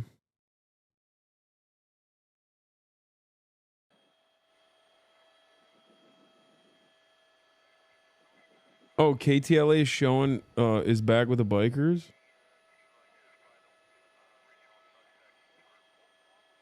Is there a police helicopter now, Anton? So, are you in communication with the airship? You are? Okay, I'll give you the exact locator here for you to tell them. What? Tell them what? It's Crenshaw. Hang on. Martin Luther King. Just south of Martin Luther King now. 1, 2, 3, 4, 5. The 5th or 6th back. Okay. My trust in God, blocks and dollars. I might swerve in that corner, whoa, whoa. Bitch, hold on tight, cause I tweaking this bitch, I letting shit go. And I heard that she wanna show, whoa, me who she be, I'm kinda fucking with it, show me some more. Bitch, we tatted head to toe, give a fuck, the story wrote. You wanna tweak, get up with me, and I'ma show you how that go. Like the money in my pockets blue, whoa. They having combos about me, these pussy niggas don't know. With my evil twin, all black hoodies, we hit the streets again. He don't like attention.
He's right.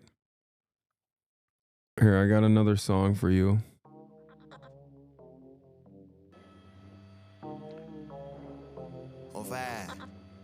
She keeps sucking that dick like she wants something. Turn her on like she Well, got good a little evening, everybody, and thank you for joining us on the web. This is Gil Davis up in Sky 5 along with my pilot, Anton. She keeps sucking that dick like she wants something. Turn her on like she got a pretty strange little pursuit. It started with this blue motorcycle that's in the direct center of the screen. Here he goes, taking off right there.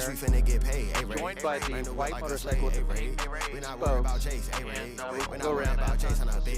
Ain't no smoke, but right now you the other side. We not worried about back on all this drive. It's a black boy pack, we gon' start a fight. How a nigga want smoke with the starting fight. I told Rage I'ma throw it in overdrive. If my nigga your rage, my rage too. They had shit on blue, I got played too. Seen these niggas get rich, I got paid too. Got on too many chain like a Gen Z's gonna cancel you for playing this song? Wait, why?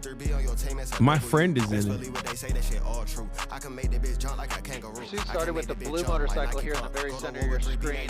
That rider, they tried to pull him over for I can execute shit like a king do. If they wanted to win, why they bring you? Reckless driving. Bitch spray like some sheen do. High pitch with the stick, they be seen too. I ain't move with one blick, I'ma bring two. Double down on some Rick and some lean too. Bitch, we finna get paid. Got some shit for they brain. At one point, I got permanent this rider tried to strike a motor officer that was pursuing him. That motor officer had to drop out for a little bit. The chase got back into it. And If Jank saw this, he would lose his mind, dude. Then that rider was joined by the one that's right next to him on the white motorcycle with spokes. They're the Uncle ones, Jank, they're the two Uncle that, Shaky Gurga is about to blow a gasket. Near the near downtown LA off the 10 freeway. They went west. They went eastbound 10 freeway to the eastbound 60 freeway. Eventually going down the 710 freeway to the 105 He'd be freeway shaking west, in his Gurgas. and exited at Imperial Highway. True. That's when they were joined by several other motorcycles and a quad. And now we have as many as 17 motorcycles here involved in this. Now, since then, Weren't the cops behind them? Yeah, they gave up on the chase, I think. That tried to get behind the vehicles or behind the motorcyclists to try to get them to pull over. They refused. And since the CHP has pulled off altogether on the ground, leaving the airship overhead to keep track of especially the two here involved, but all the rest as well. Ironically enough, the two that were involved here in the pursuit were able to stop and get gas at a gas station on Imperial Highway just north of the 105 freeway, and had time to get back in onto the road. Here they go, eastbound turn. This is on Venice.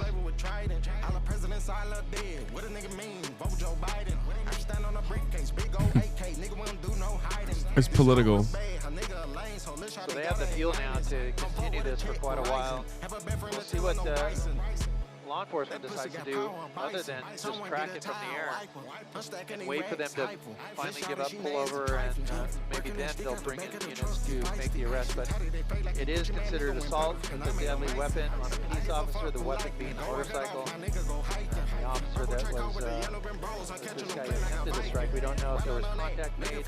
Call me Gurga the way I'm shaking it. Or disabled that officer's bike for a while. And we don't know the status of that officer's condition, if he was injured or not.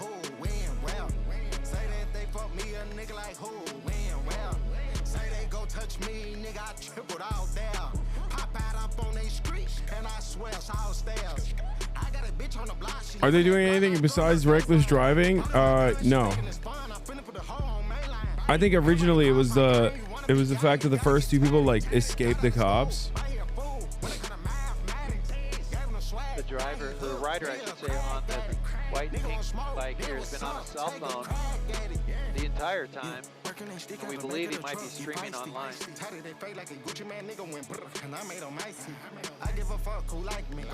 we have the two there in the center. We have, looks like a long line of motorcycles that have joined in on this. We've seen some close calls at intersections. They sneak out into the intersection in front of oncoming cars that have to stop. Originally, it was just a failure to yield. Wait, really?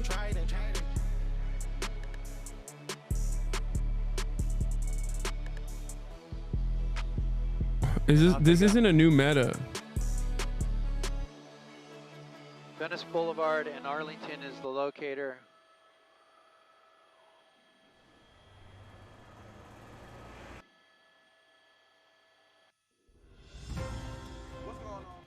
Further back.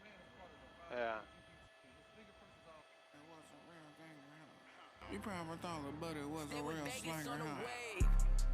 Truth be told, that bitch a fag. He's a bitch ass nigga with a Glock, put dildos in his ass. Oh, he scared of the pussy. He rather lay up with a trans. It's not. No, okay. No. Two in the pursuit. No. The blue one was the one that was first in pursuit. No. No.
Yeah.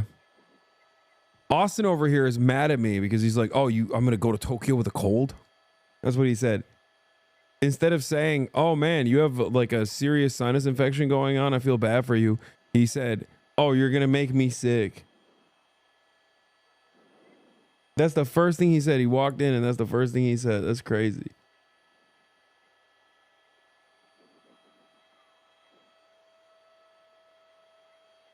No HEPA filters at home? No, I don't have any of that. What? I mean, look. In my defense, it's not like he's gonna die. You know what I mean? That's crazy. Like, The strangest you know what I mean? pursuit Like, is a motorcycle pursuit of. what if I was, guy on you a know, on a dirt bike here? The guy with the black jacket and the blue stripes. Like you got a sinus infection, you know? It's not like, you know. Is the one that was initially I'm gonna come say. being chased by the sheriff's department. They made a right turn here. They're going to be going south on Hoover. Mr. The gay bar's open during the fire. I know. That's get his ass, dude. Get his ass. Fox 11 went live again. I mean, it doesn't matter. We're watching it already. We're watching it live right now. I can tell you're sick because you're living in your own filth over here. What's going on? What do you mean? There's trash here. What? That's normal. That's, I just had food. I just had lunch. Yeah. Nice. Austin is toxic. Yeah, motherfucker. Catch up. Continued on, and then bitch. joined by the one with the next to him. You mean, of course. But during the pursuit, they both went wrong direction on the 710 freeway. They went south on the. Wait, is this a police chase? Is he in a 4-wheeler? Is this live? Waymo! Yeah, it's live. This is live? Dude, there's like 20 bikers. God damn. What did they do? Is this a traffic violation or? Originally it was like failure to yield or something, and then they just like brought in like 20 of their buddies, and they've just been escaping the cops now. Like, cops have been on and off. Like, California Highway Patrol is like given chase a little bit with motorized units, and then they've like dropped the chase and come back to it. I don't understand what's the point. Like, is this they failed to yield? Just let them go. That's what I'm saying. But like now they're just having fun with it. They were, one of the dudes was actually filming himself. Oh, they were live streaming it? Oh, yeah, God. on his Instagram. It's sick. They're like, I mean, they're. Keep an eye on it. I'm gonna look with the camera. They're stump people. They're stump men. I am so excited to go to Japan. Haven't seen him come out. They've also refilled twice. Oh. I'm excited to go to Japan too. Yeah. Just orbit it. Orbit it. If you can. Yeah, orbit it. Because if they pop out the other side, they could. So excited. Go along the side of it. What is this? Oh, we're gonna do this. Don't worry. We're gonna do this. Wait, is this like we're gonna do a TikTok? Yeah, we have to. Oh, we can't if TikTok even exists. It's not gonna be banned. You don't think so? No. Really? Wait, okay, you got the inside track. Wait, that makes me feel good. Tell me why. Tell me why. It's just too much money that American institutional investors are making off of TikTok for them to actually. Okay, so what's gonna happen? Like, bro, there's still ad campaigns. Like there are. Hey,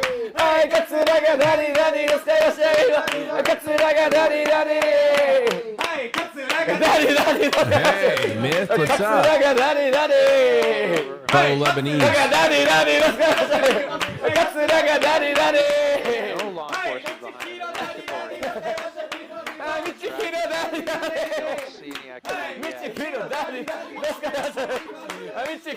Yeah, type shit. That's right.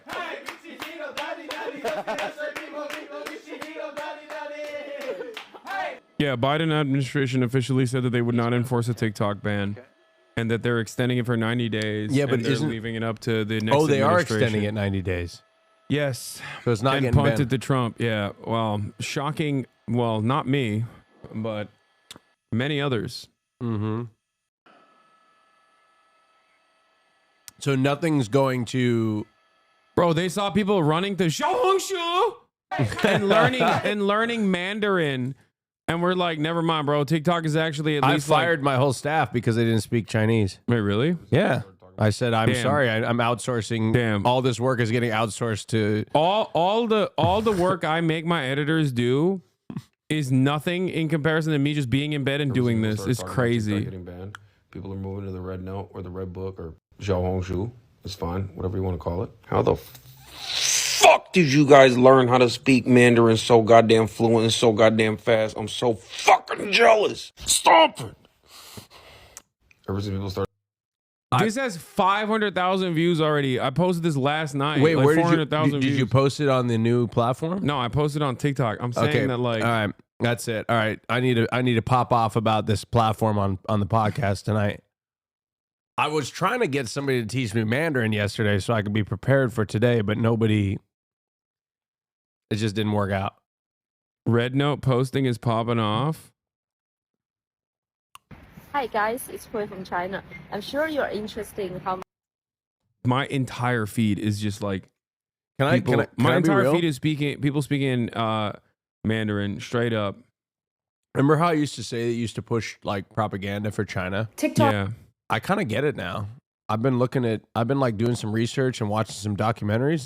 Did you just see like a bunch of hot Chinese twinks? Is that what happened? Come on, no. You saw a couple Chinese twinks and were like, oh my God. I've seen the light. Oh Lord, I've seen the light. Come on, no, that had nothing to do with it. Everybody, you can find beautiful people anywhere in the world, right? Yeah. No, I just watched some videos and the infrastructure is really cool. And the trains.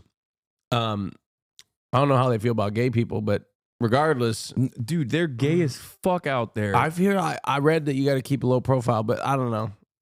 Bro, I feel like if you're gay, infrastructure, what y'all are talking shit about China now? If you're gay in a big city, oh, you're saying that it was because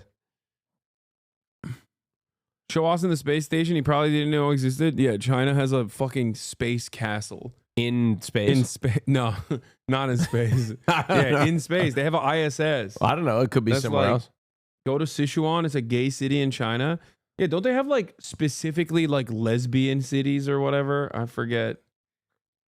I remember hearing about some shit like that. All right, TikTok listen. is getting banned from the US, so I'm sure you understand why I have to do this. 我不会撒谎。老实说，我非常高兴美国政府禁止 TikTok。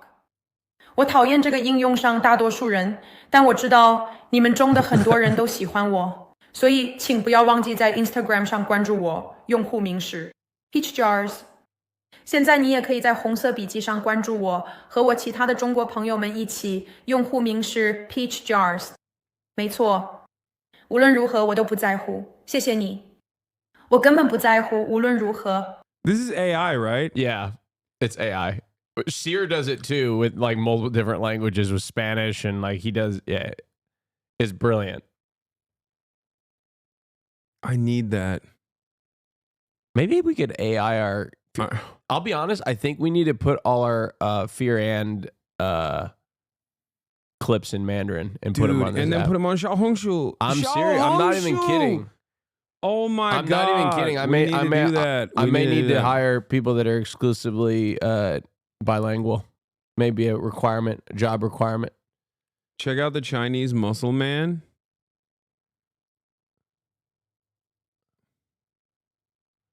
Welcome to RedNote. We Chinese muscle men are very friendly and welcoming. And this is my... The world has borders, but muscle man do not. You can't talk about politics on. It's more lifestyle content. That's why we're putting the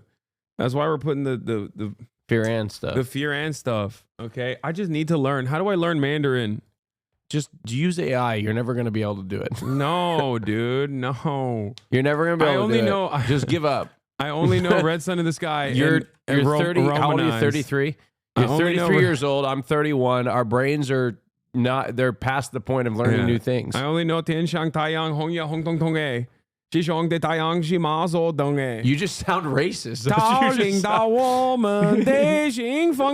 You just sound like a racist white guy. That's all I know. That's all I know. How do I say Hak Tua in Mandarin? Americans are gross, man. Hey, Jake said not bad. Oh yeah, Jake speaks Mandarin.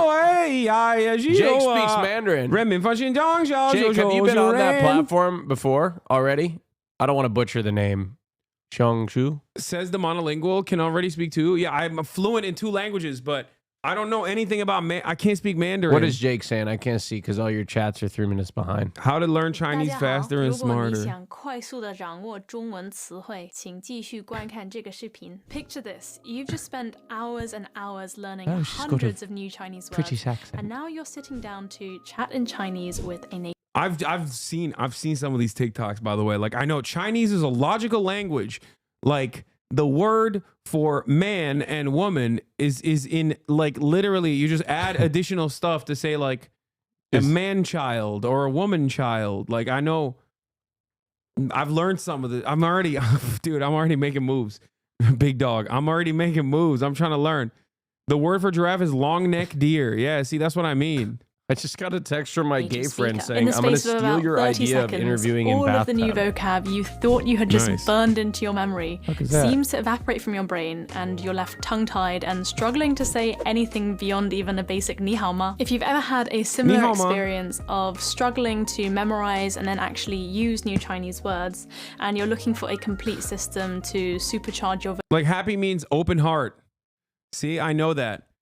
So if you want to say I'm happy, you say I have an open heart, right?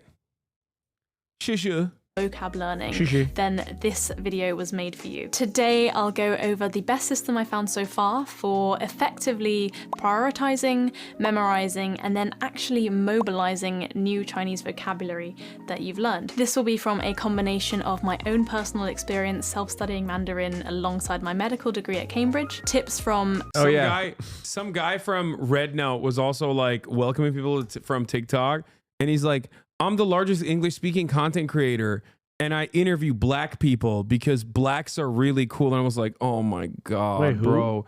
Some dude, I like saw another like RedNote account, and it was, yeah, he's like, I speak English. I'm the largest English-speaking content creator on RedNote, and you know, here, I'm gonna teach you hood Chinese. That's what he said. Oh no. And he was talking about how like it's a crazy TikTok. Hold on. You have to see it. I taught you guys how to say wrong. Okay, no, not this. Someone must have seen that red I note. love that comment. That's my favorite comment on TikTok. Next question in Chinese I in the love previous that video. And in comment. this It's video, my I would like favorite to comment. teach you more Chinese way My of favorite saying meme comment. wrong next question. It's not like a direct translation, love but it. more like in this context, what Chinese people would actually comment. Number 1, 老公操我, which literally translates to husband.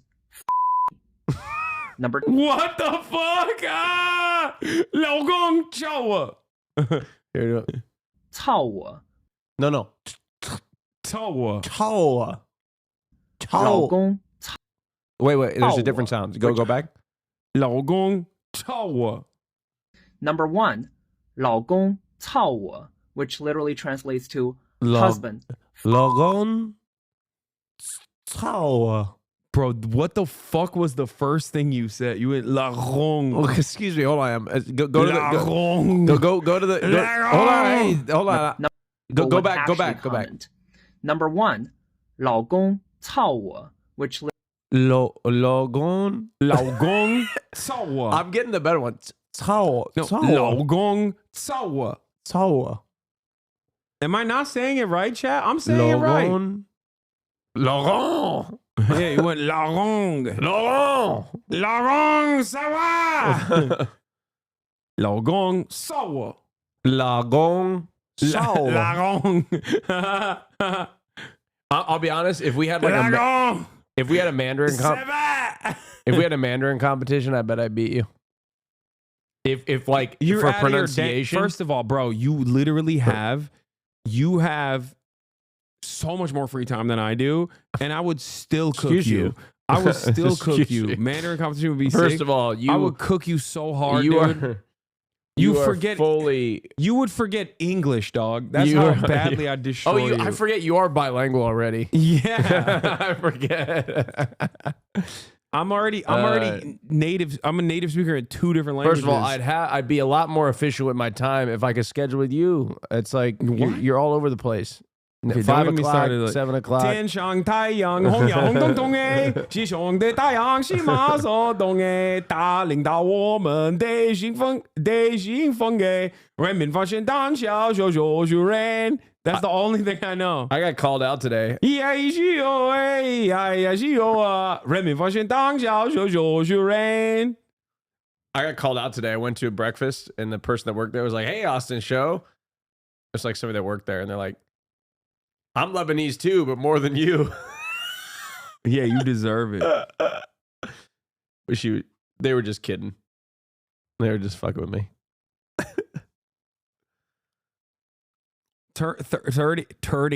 30 minutes mandatory learning Chinese. Yeah. I can't wait till the Chinese TikTok absolutely rips you a new one, HasanAbi. Wait, why? Wait, there's Chinese Trump? What do you mean? Yeah, there is a Chinese Trump. Do a Mandarin learning stream tomorrow. Husband. When is Firian going to China? Number 2, 可爱想日. So 可爱想日. cute. I want to Number Bro, you literally. Why are you physically incapable of saying these sounds? Hold on, let's run it again. Hold on. 可爱想日. 可爱 No. 可爱想日. So cute. 想日. 爱想日. Nah, Number 2, 想可爱想日. 可爱想日. In my defense, I have never taken a Mandarin course, and I don't have anybody around me that speaks Mandarin. Okay, typically. In my defense. All right? And I've never been to China, and I believe me, I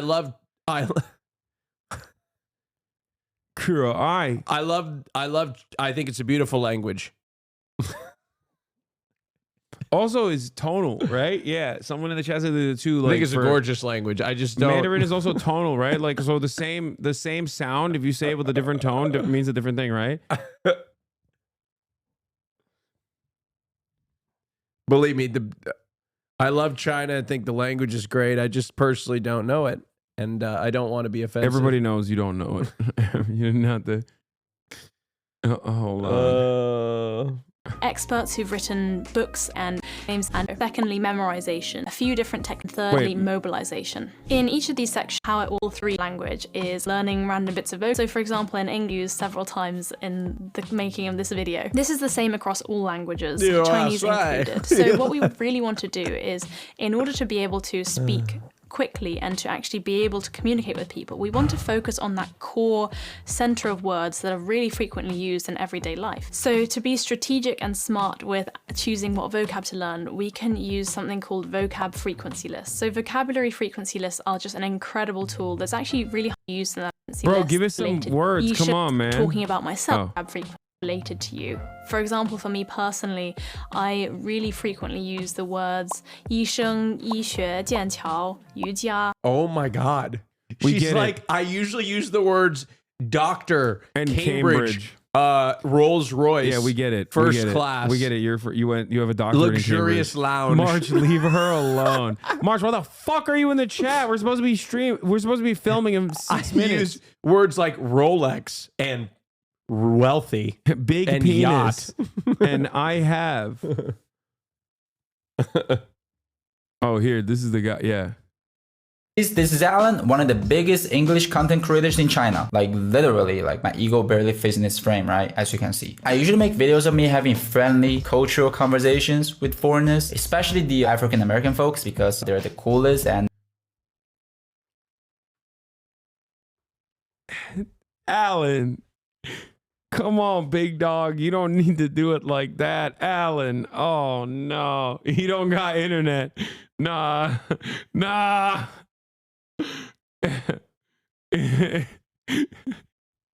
Guys, don't get mad at Alan. He means well. And yeah, let's be honest, borrowing the coolness kind of makes me look cooler. So yeah, I'm like the cool kid in China. All of my videos are in English, so congrats, you're in for a treat because you can actually understand them. But hey, since you're now stranded on Chinese social media, I'm gonna teach you some hood Chinese, alright? Like the authentic Chinese expressions that will make you blend in seamlessly, or at the very least, confuse the heck out of everybody. Alright, let's dive in. If you wanna say hello, forget the boring 你好, instead hit them with the 来了老弟, 来了老弟. 来了老弟.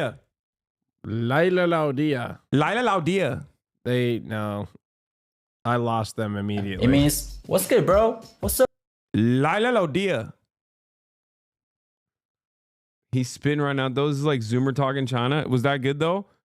Did I do it right? Laila Laudia. I think you just called me the F slur. Wait, what is that in Chinese? But with the swag of someone walking into a place where everyone knows his name. This is like the hood Chinese you didn't know you needed. If something's awesome, you could yell out 真香,真香. It literally means this shit smells so good. But in this context, it's like saying that's lit, or like this hits different. It's perfect for hyping up food, hyping up a song, or your friend's terrible cooking. If you got a oh my god moment, you could always shout out 我勒个去,我勒个去. 我勒个去. This is like saying Austin, do it. Come on. I can't be on the Or ones. your friend's terrible cooking. If you got a oh my god moment, you could always shout out, 我勒个去，我勒个去，我勒个去，我勒个去， shout out, 我勒个去，我勒个去，我勒个去，我勒个去。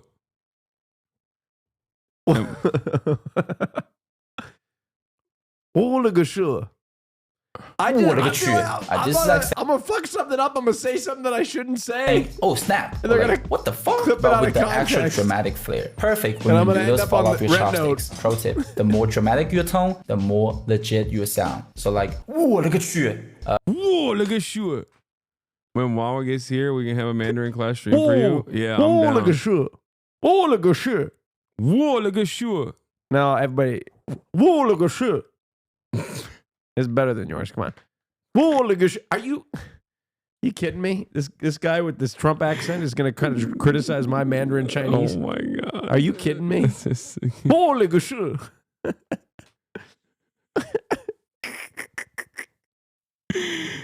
I'm Chinese. This bro is cringe as fuck. Please find some other vids. Nah, dude, we're if you learning made a hood Chinese. mistake, you should bow slightly and say 罪过, 罪过, which I means just feel like this is inappropriate. Like, 睡过，睡过，睡过，睡过， and say 罪过, 罪过. which means my bad. We say this after accidentally spilling boba on someone's friendly Jordans. But I'm yeah, much try better not to at do that. Japanese. If you want to make friends, you could always hit them with the 搞基吗? ありがとうございます。搞基吗？ありがとうございました。搞基吗？ Much better at Japanese. 搞基吗? There's also dialects too. 搞基吗? 搞基吗? Why are we learning Mandarin? We got to go to Japan in like 3 days. Nah, we got to learn Mandarin, dude. How That's the wave. That's I can the only wave. take one language at a time. 搞基吗? 基吗? That's like saying trying to vibe or like you want to be my homies. If they say yes, Yeah, don't mention you like we're learning Mandarin. We don't like Japan anymore. Come on. Don't say that. Do you know what shit. they did? Do you know what they did? Yes, I know. Well, look, you know what we did? Shit. Yeah, I mean, yeah. I mean, No, come but on. what they did specifically Okay, to yeah, China. I know they did. Yeah. What we did was bad because we didn't punish them for what they did. Okay.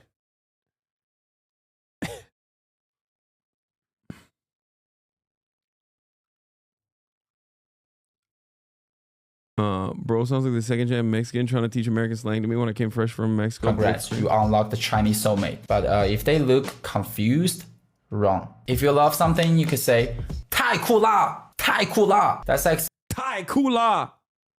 太酷啦! Have you seen the American flag made of emojis with like war crimes text and written over the comments yet? No, I haven't seen that. Ew, please, I'm cringing really hard. Oh my god, Gen Z Chinese can only be used online. If you use it IRL, people will cringe. For real. Yeah, I'm not going to learn any of this stuff. Don't worry. Don't you worry about a thing. Baby girl.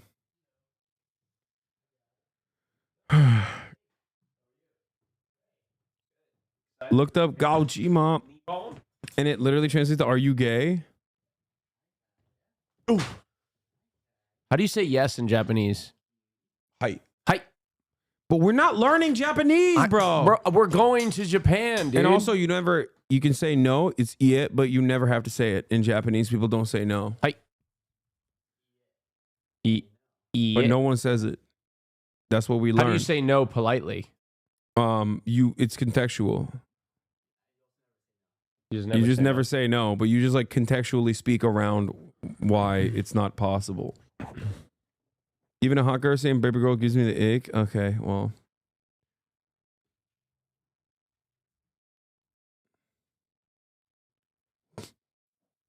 Just act shy and say chotto, chotto mate, chotto mate, chotto, chotto. Hasan not knowing thing about Japan. Stop lying. Japanese say no. Wait, what? Nah, you're wrong, dude. They don't say no. I thought you don't directly say no. Like, it's like considered rude. Obviously, there's a word for it.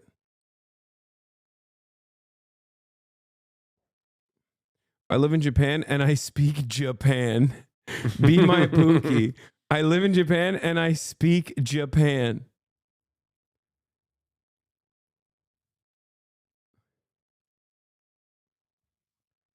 Bro, typo. Yeah, come on, Pookie. Give Pookie a chance. Pookie, I believe you. I believe Pookie too.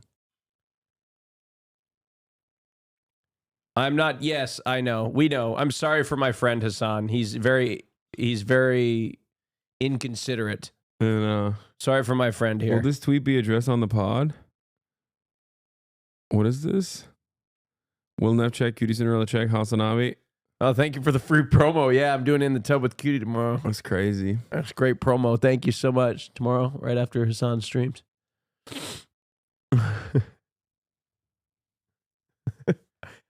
Okay. It's a paid chatter. I didn't promote it. I didn't know about that. That's crazy though. Staying at home, drinking tea, and enjoying the scenery. Welcome, foreign friends. Upon waking up, many cute foreigners have arrived. I'm in an ordinary small city in China. Life here is warm. Remember when everybody was like, whenever we'd watch like rural life in China, everyone was like, this is actually literally a government psyop. I mean, it was like paid for by the government to basically promote like, you know, the rural countryside or whatever. But it was funny that everyone was like, this is the most insidious version of propaganda back in the day. What was it? Li Zuchi? Li Zuchi. Chinese kids comparing their lunch to USA lunches is so sad. Yeah, they would. She came back. Oh my God, my goat.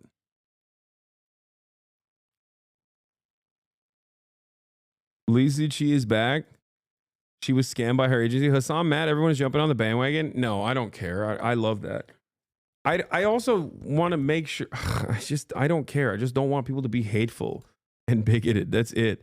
I want people to treat China and Chinese people like normal people and not fucking aliens, dude. You know what I mean? That's what I get angry about. When people talk about China or Chinese people like they're from a different planet.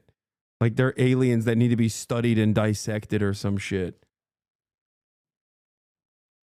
That's what's incredibly annoying to me. So, question about TikTok. I heard that in the law, the government could fine TikTok $5,000 per user. Yeah. No, for Apple and Google if they maintain it on their App Store. In the App Store. So, due to that liability, don't you think they'll take it off the App Store? If no one prosecutes it. Yeah, but how do they know that that's not going to happen? Because the government has given assurances that they're not going to do that. By doing what? By saying that they're pushing back the sale or they're pushing back the ban of TikTok. I didn't know about that. And also Trump saying that he wants to find an alternative. Trump, my goat, okay? The JD Pandan is going to save TikTok. JD Pandan is going to save Palestine. He's going to save TikTok. My man is coming, okay? Call it Trump talk. Oh my God, I will vote. I will vote for Donald Trump. Oh my God, I will Joe already said Joe Mama and that he won't enforce the ban, but they also there's too much money, man. There's too much money for like American investors. How much living cost do I need one day, right? So today I'm going to show you. First, I'll take Didi to work. So that's the first cost today. Tasget Noah, why the fuck are you clipping my VODs to be like Hasan lied about me? By the way, call out post time. Tasket Noah, why the fuck are you clipping the VODs over and over again? Being like, Hasan lied about me, part 1. Hasan lied about me, part 2. Who the fuck are you showing these clips? Who are these clips for? Huh? Get Austin the review. No, bitch ass. Explain yourself right now. Receipts of what? He just thinks that I'm like lying about him because I said he always used to send like the most random ass videos that are annoying, demanding I watch them. Lies. No, yeah, all of your videos are bangers, dog. I know. For at risk of this person being a complete psycho, I'm on their side. No, they're not a psycho. They're just they're just funny. Okay. Hasan lied about me. Part 5 clip incoming.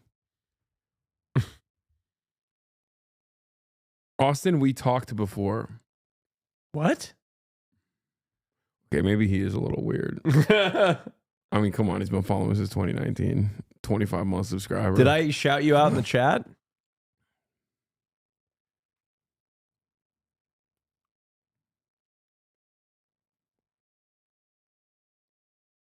Did you come on my show? I don't know. I am more jank viewer, Raj. Yes. Okay, we're moving on. First cause is my makeup. We're moving on. We're moving on. Coffee, either homemade or takeout. Then we come to lunchtime. DD, Chinese Uber, but 1/10 the price. Yeah, China is so funny because they have so many like Ameribu ass shit. Yeah, Hasan lies about viewers part 6. Lies. Oh my God, he clipped it. All of your no, you clipped it. This time, Hasan lies about viewer part 6. You fucking idiot. Oh my God. Yeah, China has like hella Ameribu ass approaches in many ways. There's a lot of like American culture.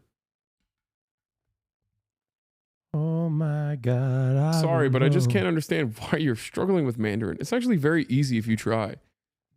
He's already That's right. I simply haven't tried.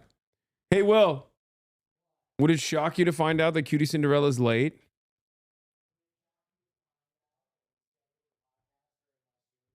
They wanted to do it at 7. I wanted to do it at 6 so that you can stream.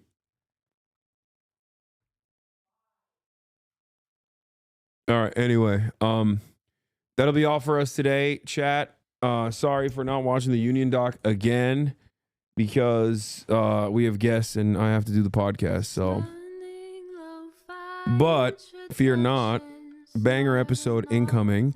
Also, this weekend I'm gonna probably do a firefighter relief stream as well. So get excited for that. Okay, that's another thing that I will be working on. Most likely we're gonna try to set that up, and yeah, we'll get some other cool guests. Not Austin. All right, peace everybody, love you all, bye bye.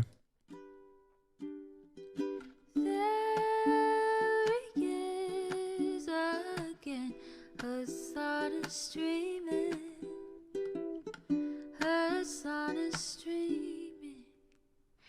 There he is again. Hasan is streaming.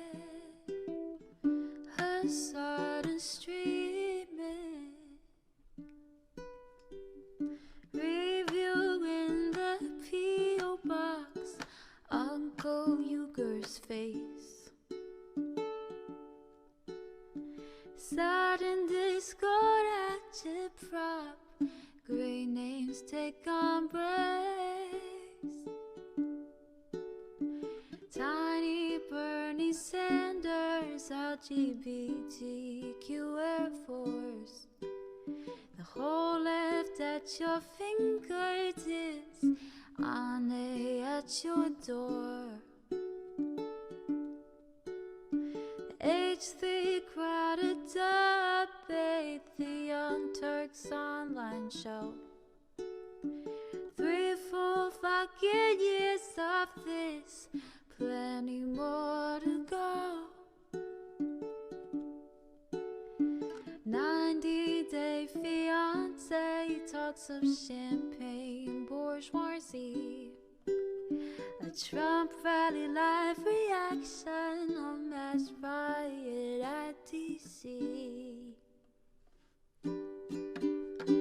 There he is again, Hasan is streaming. Hasan is streaming.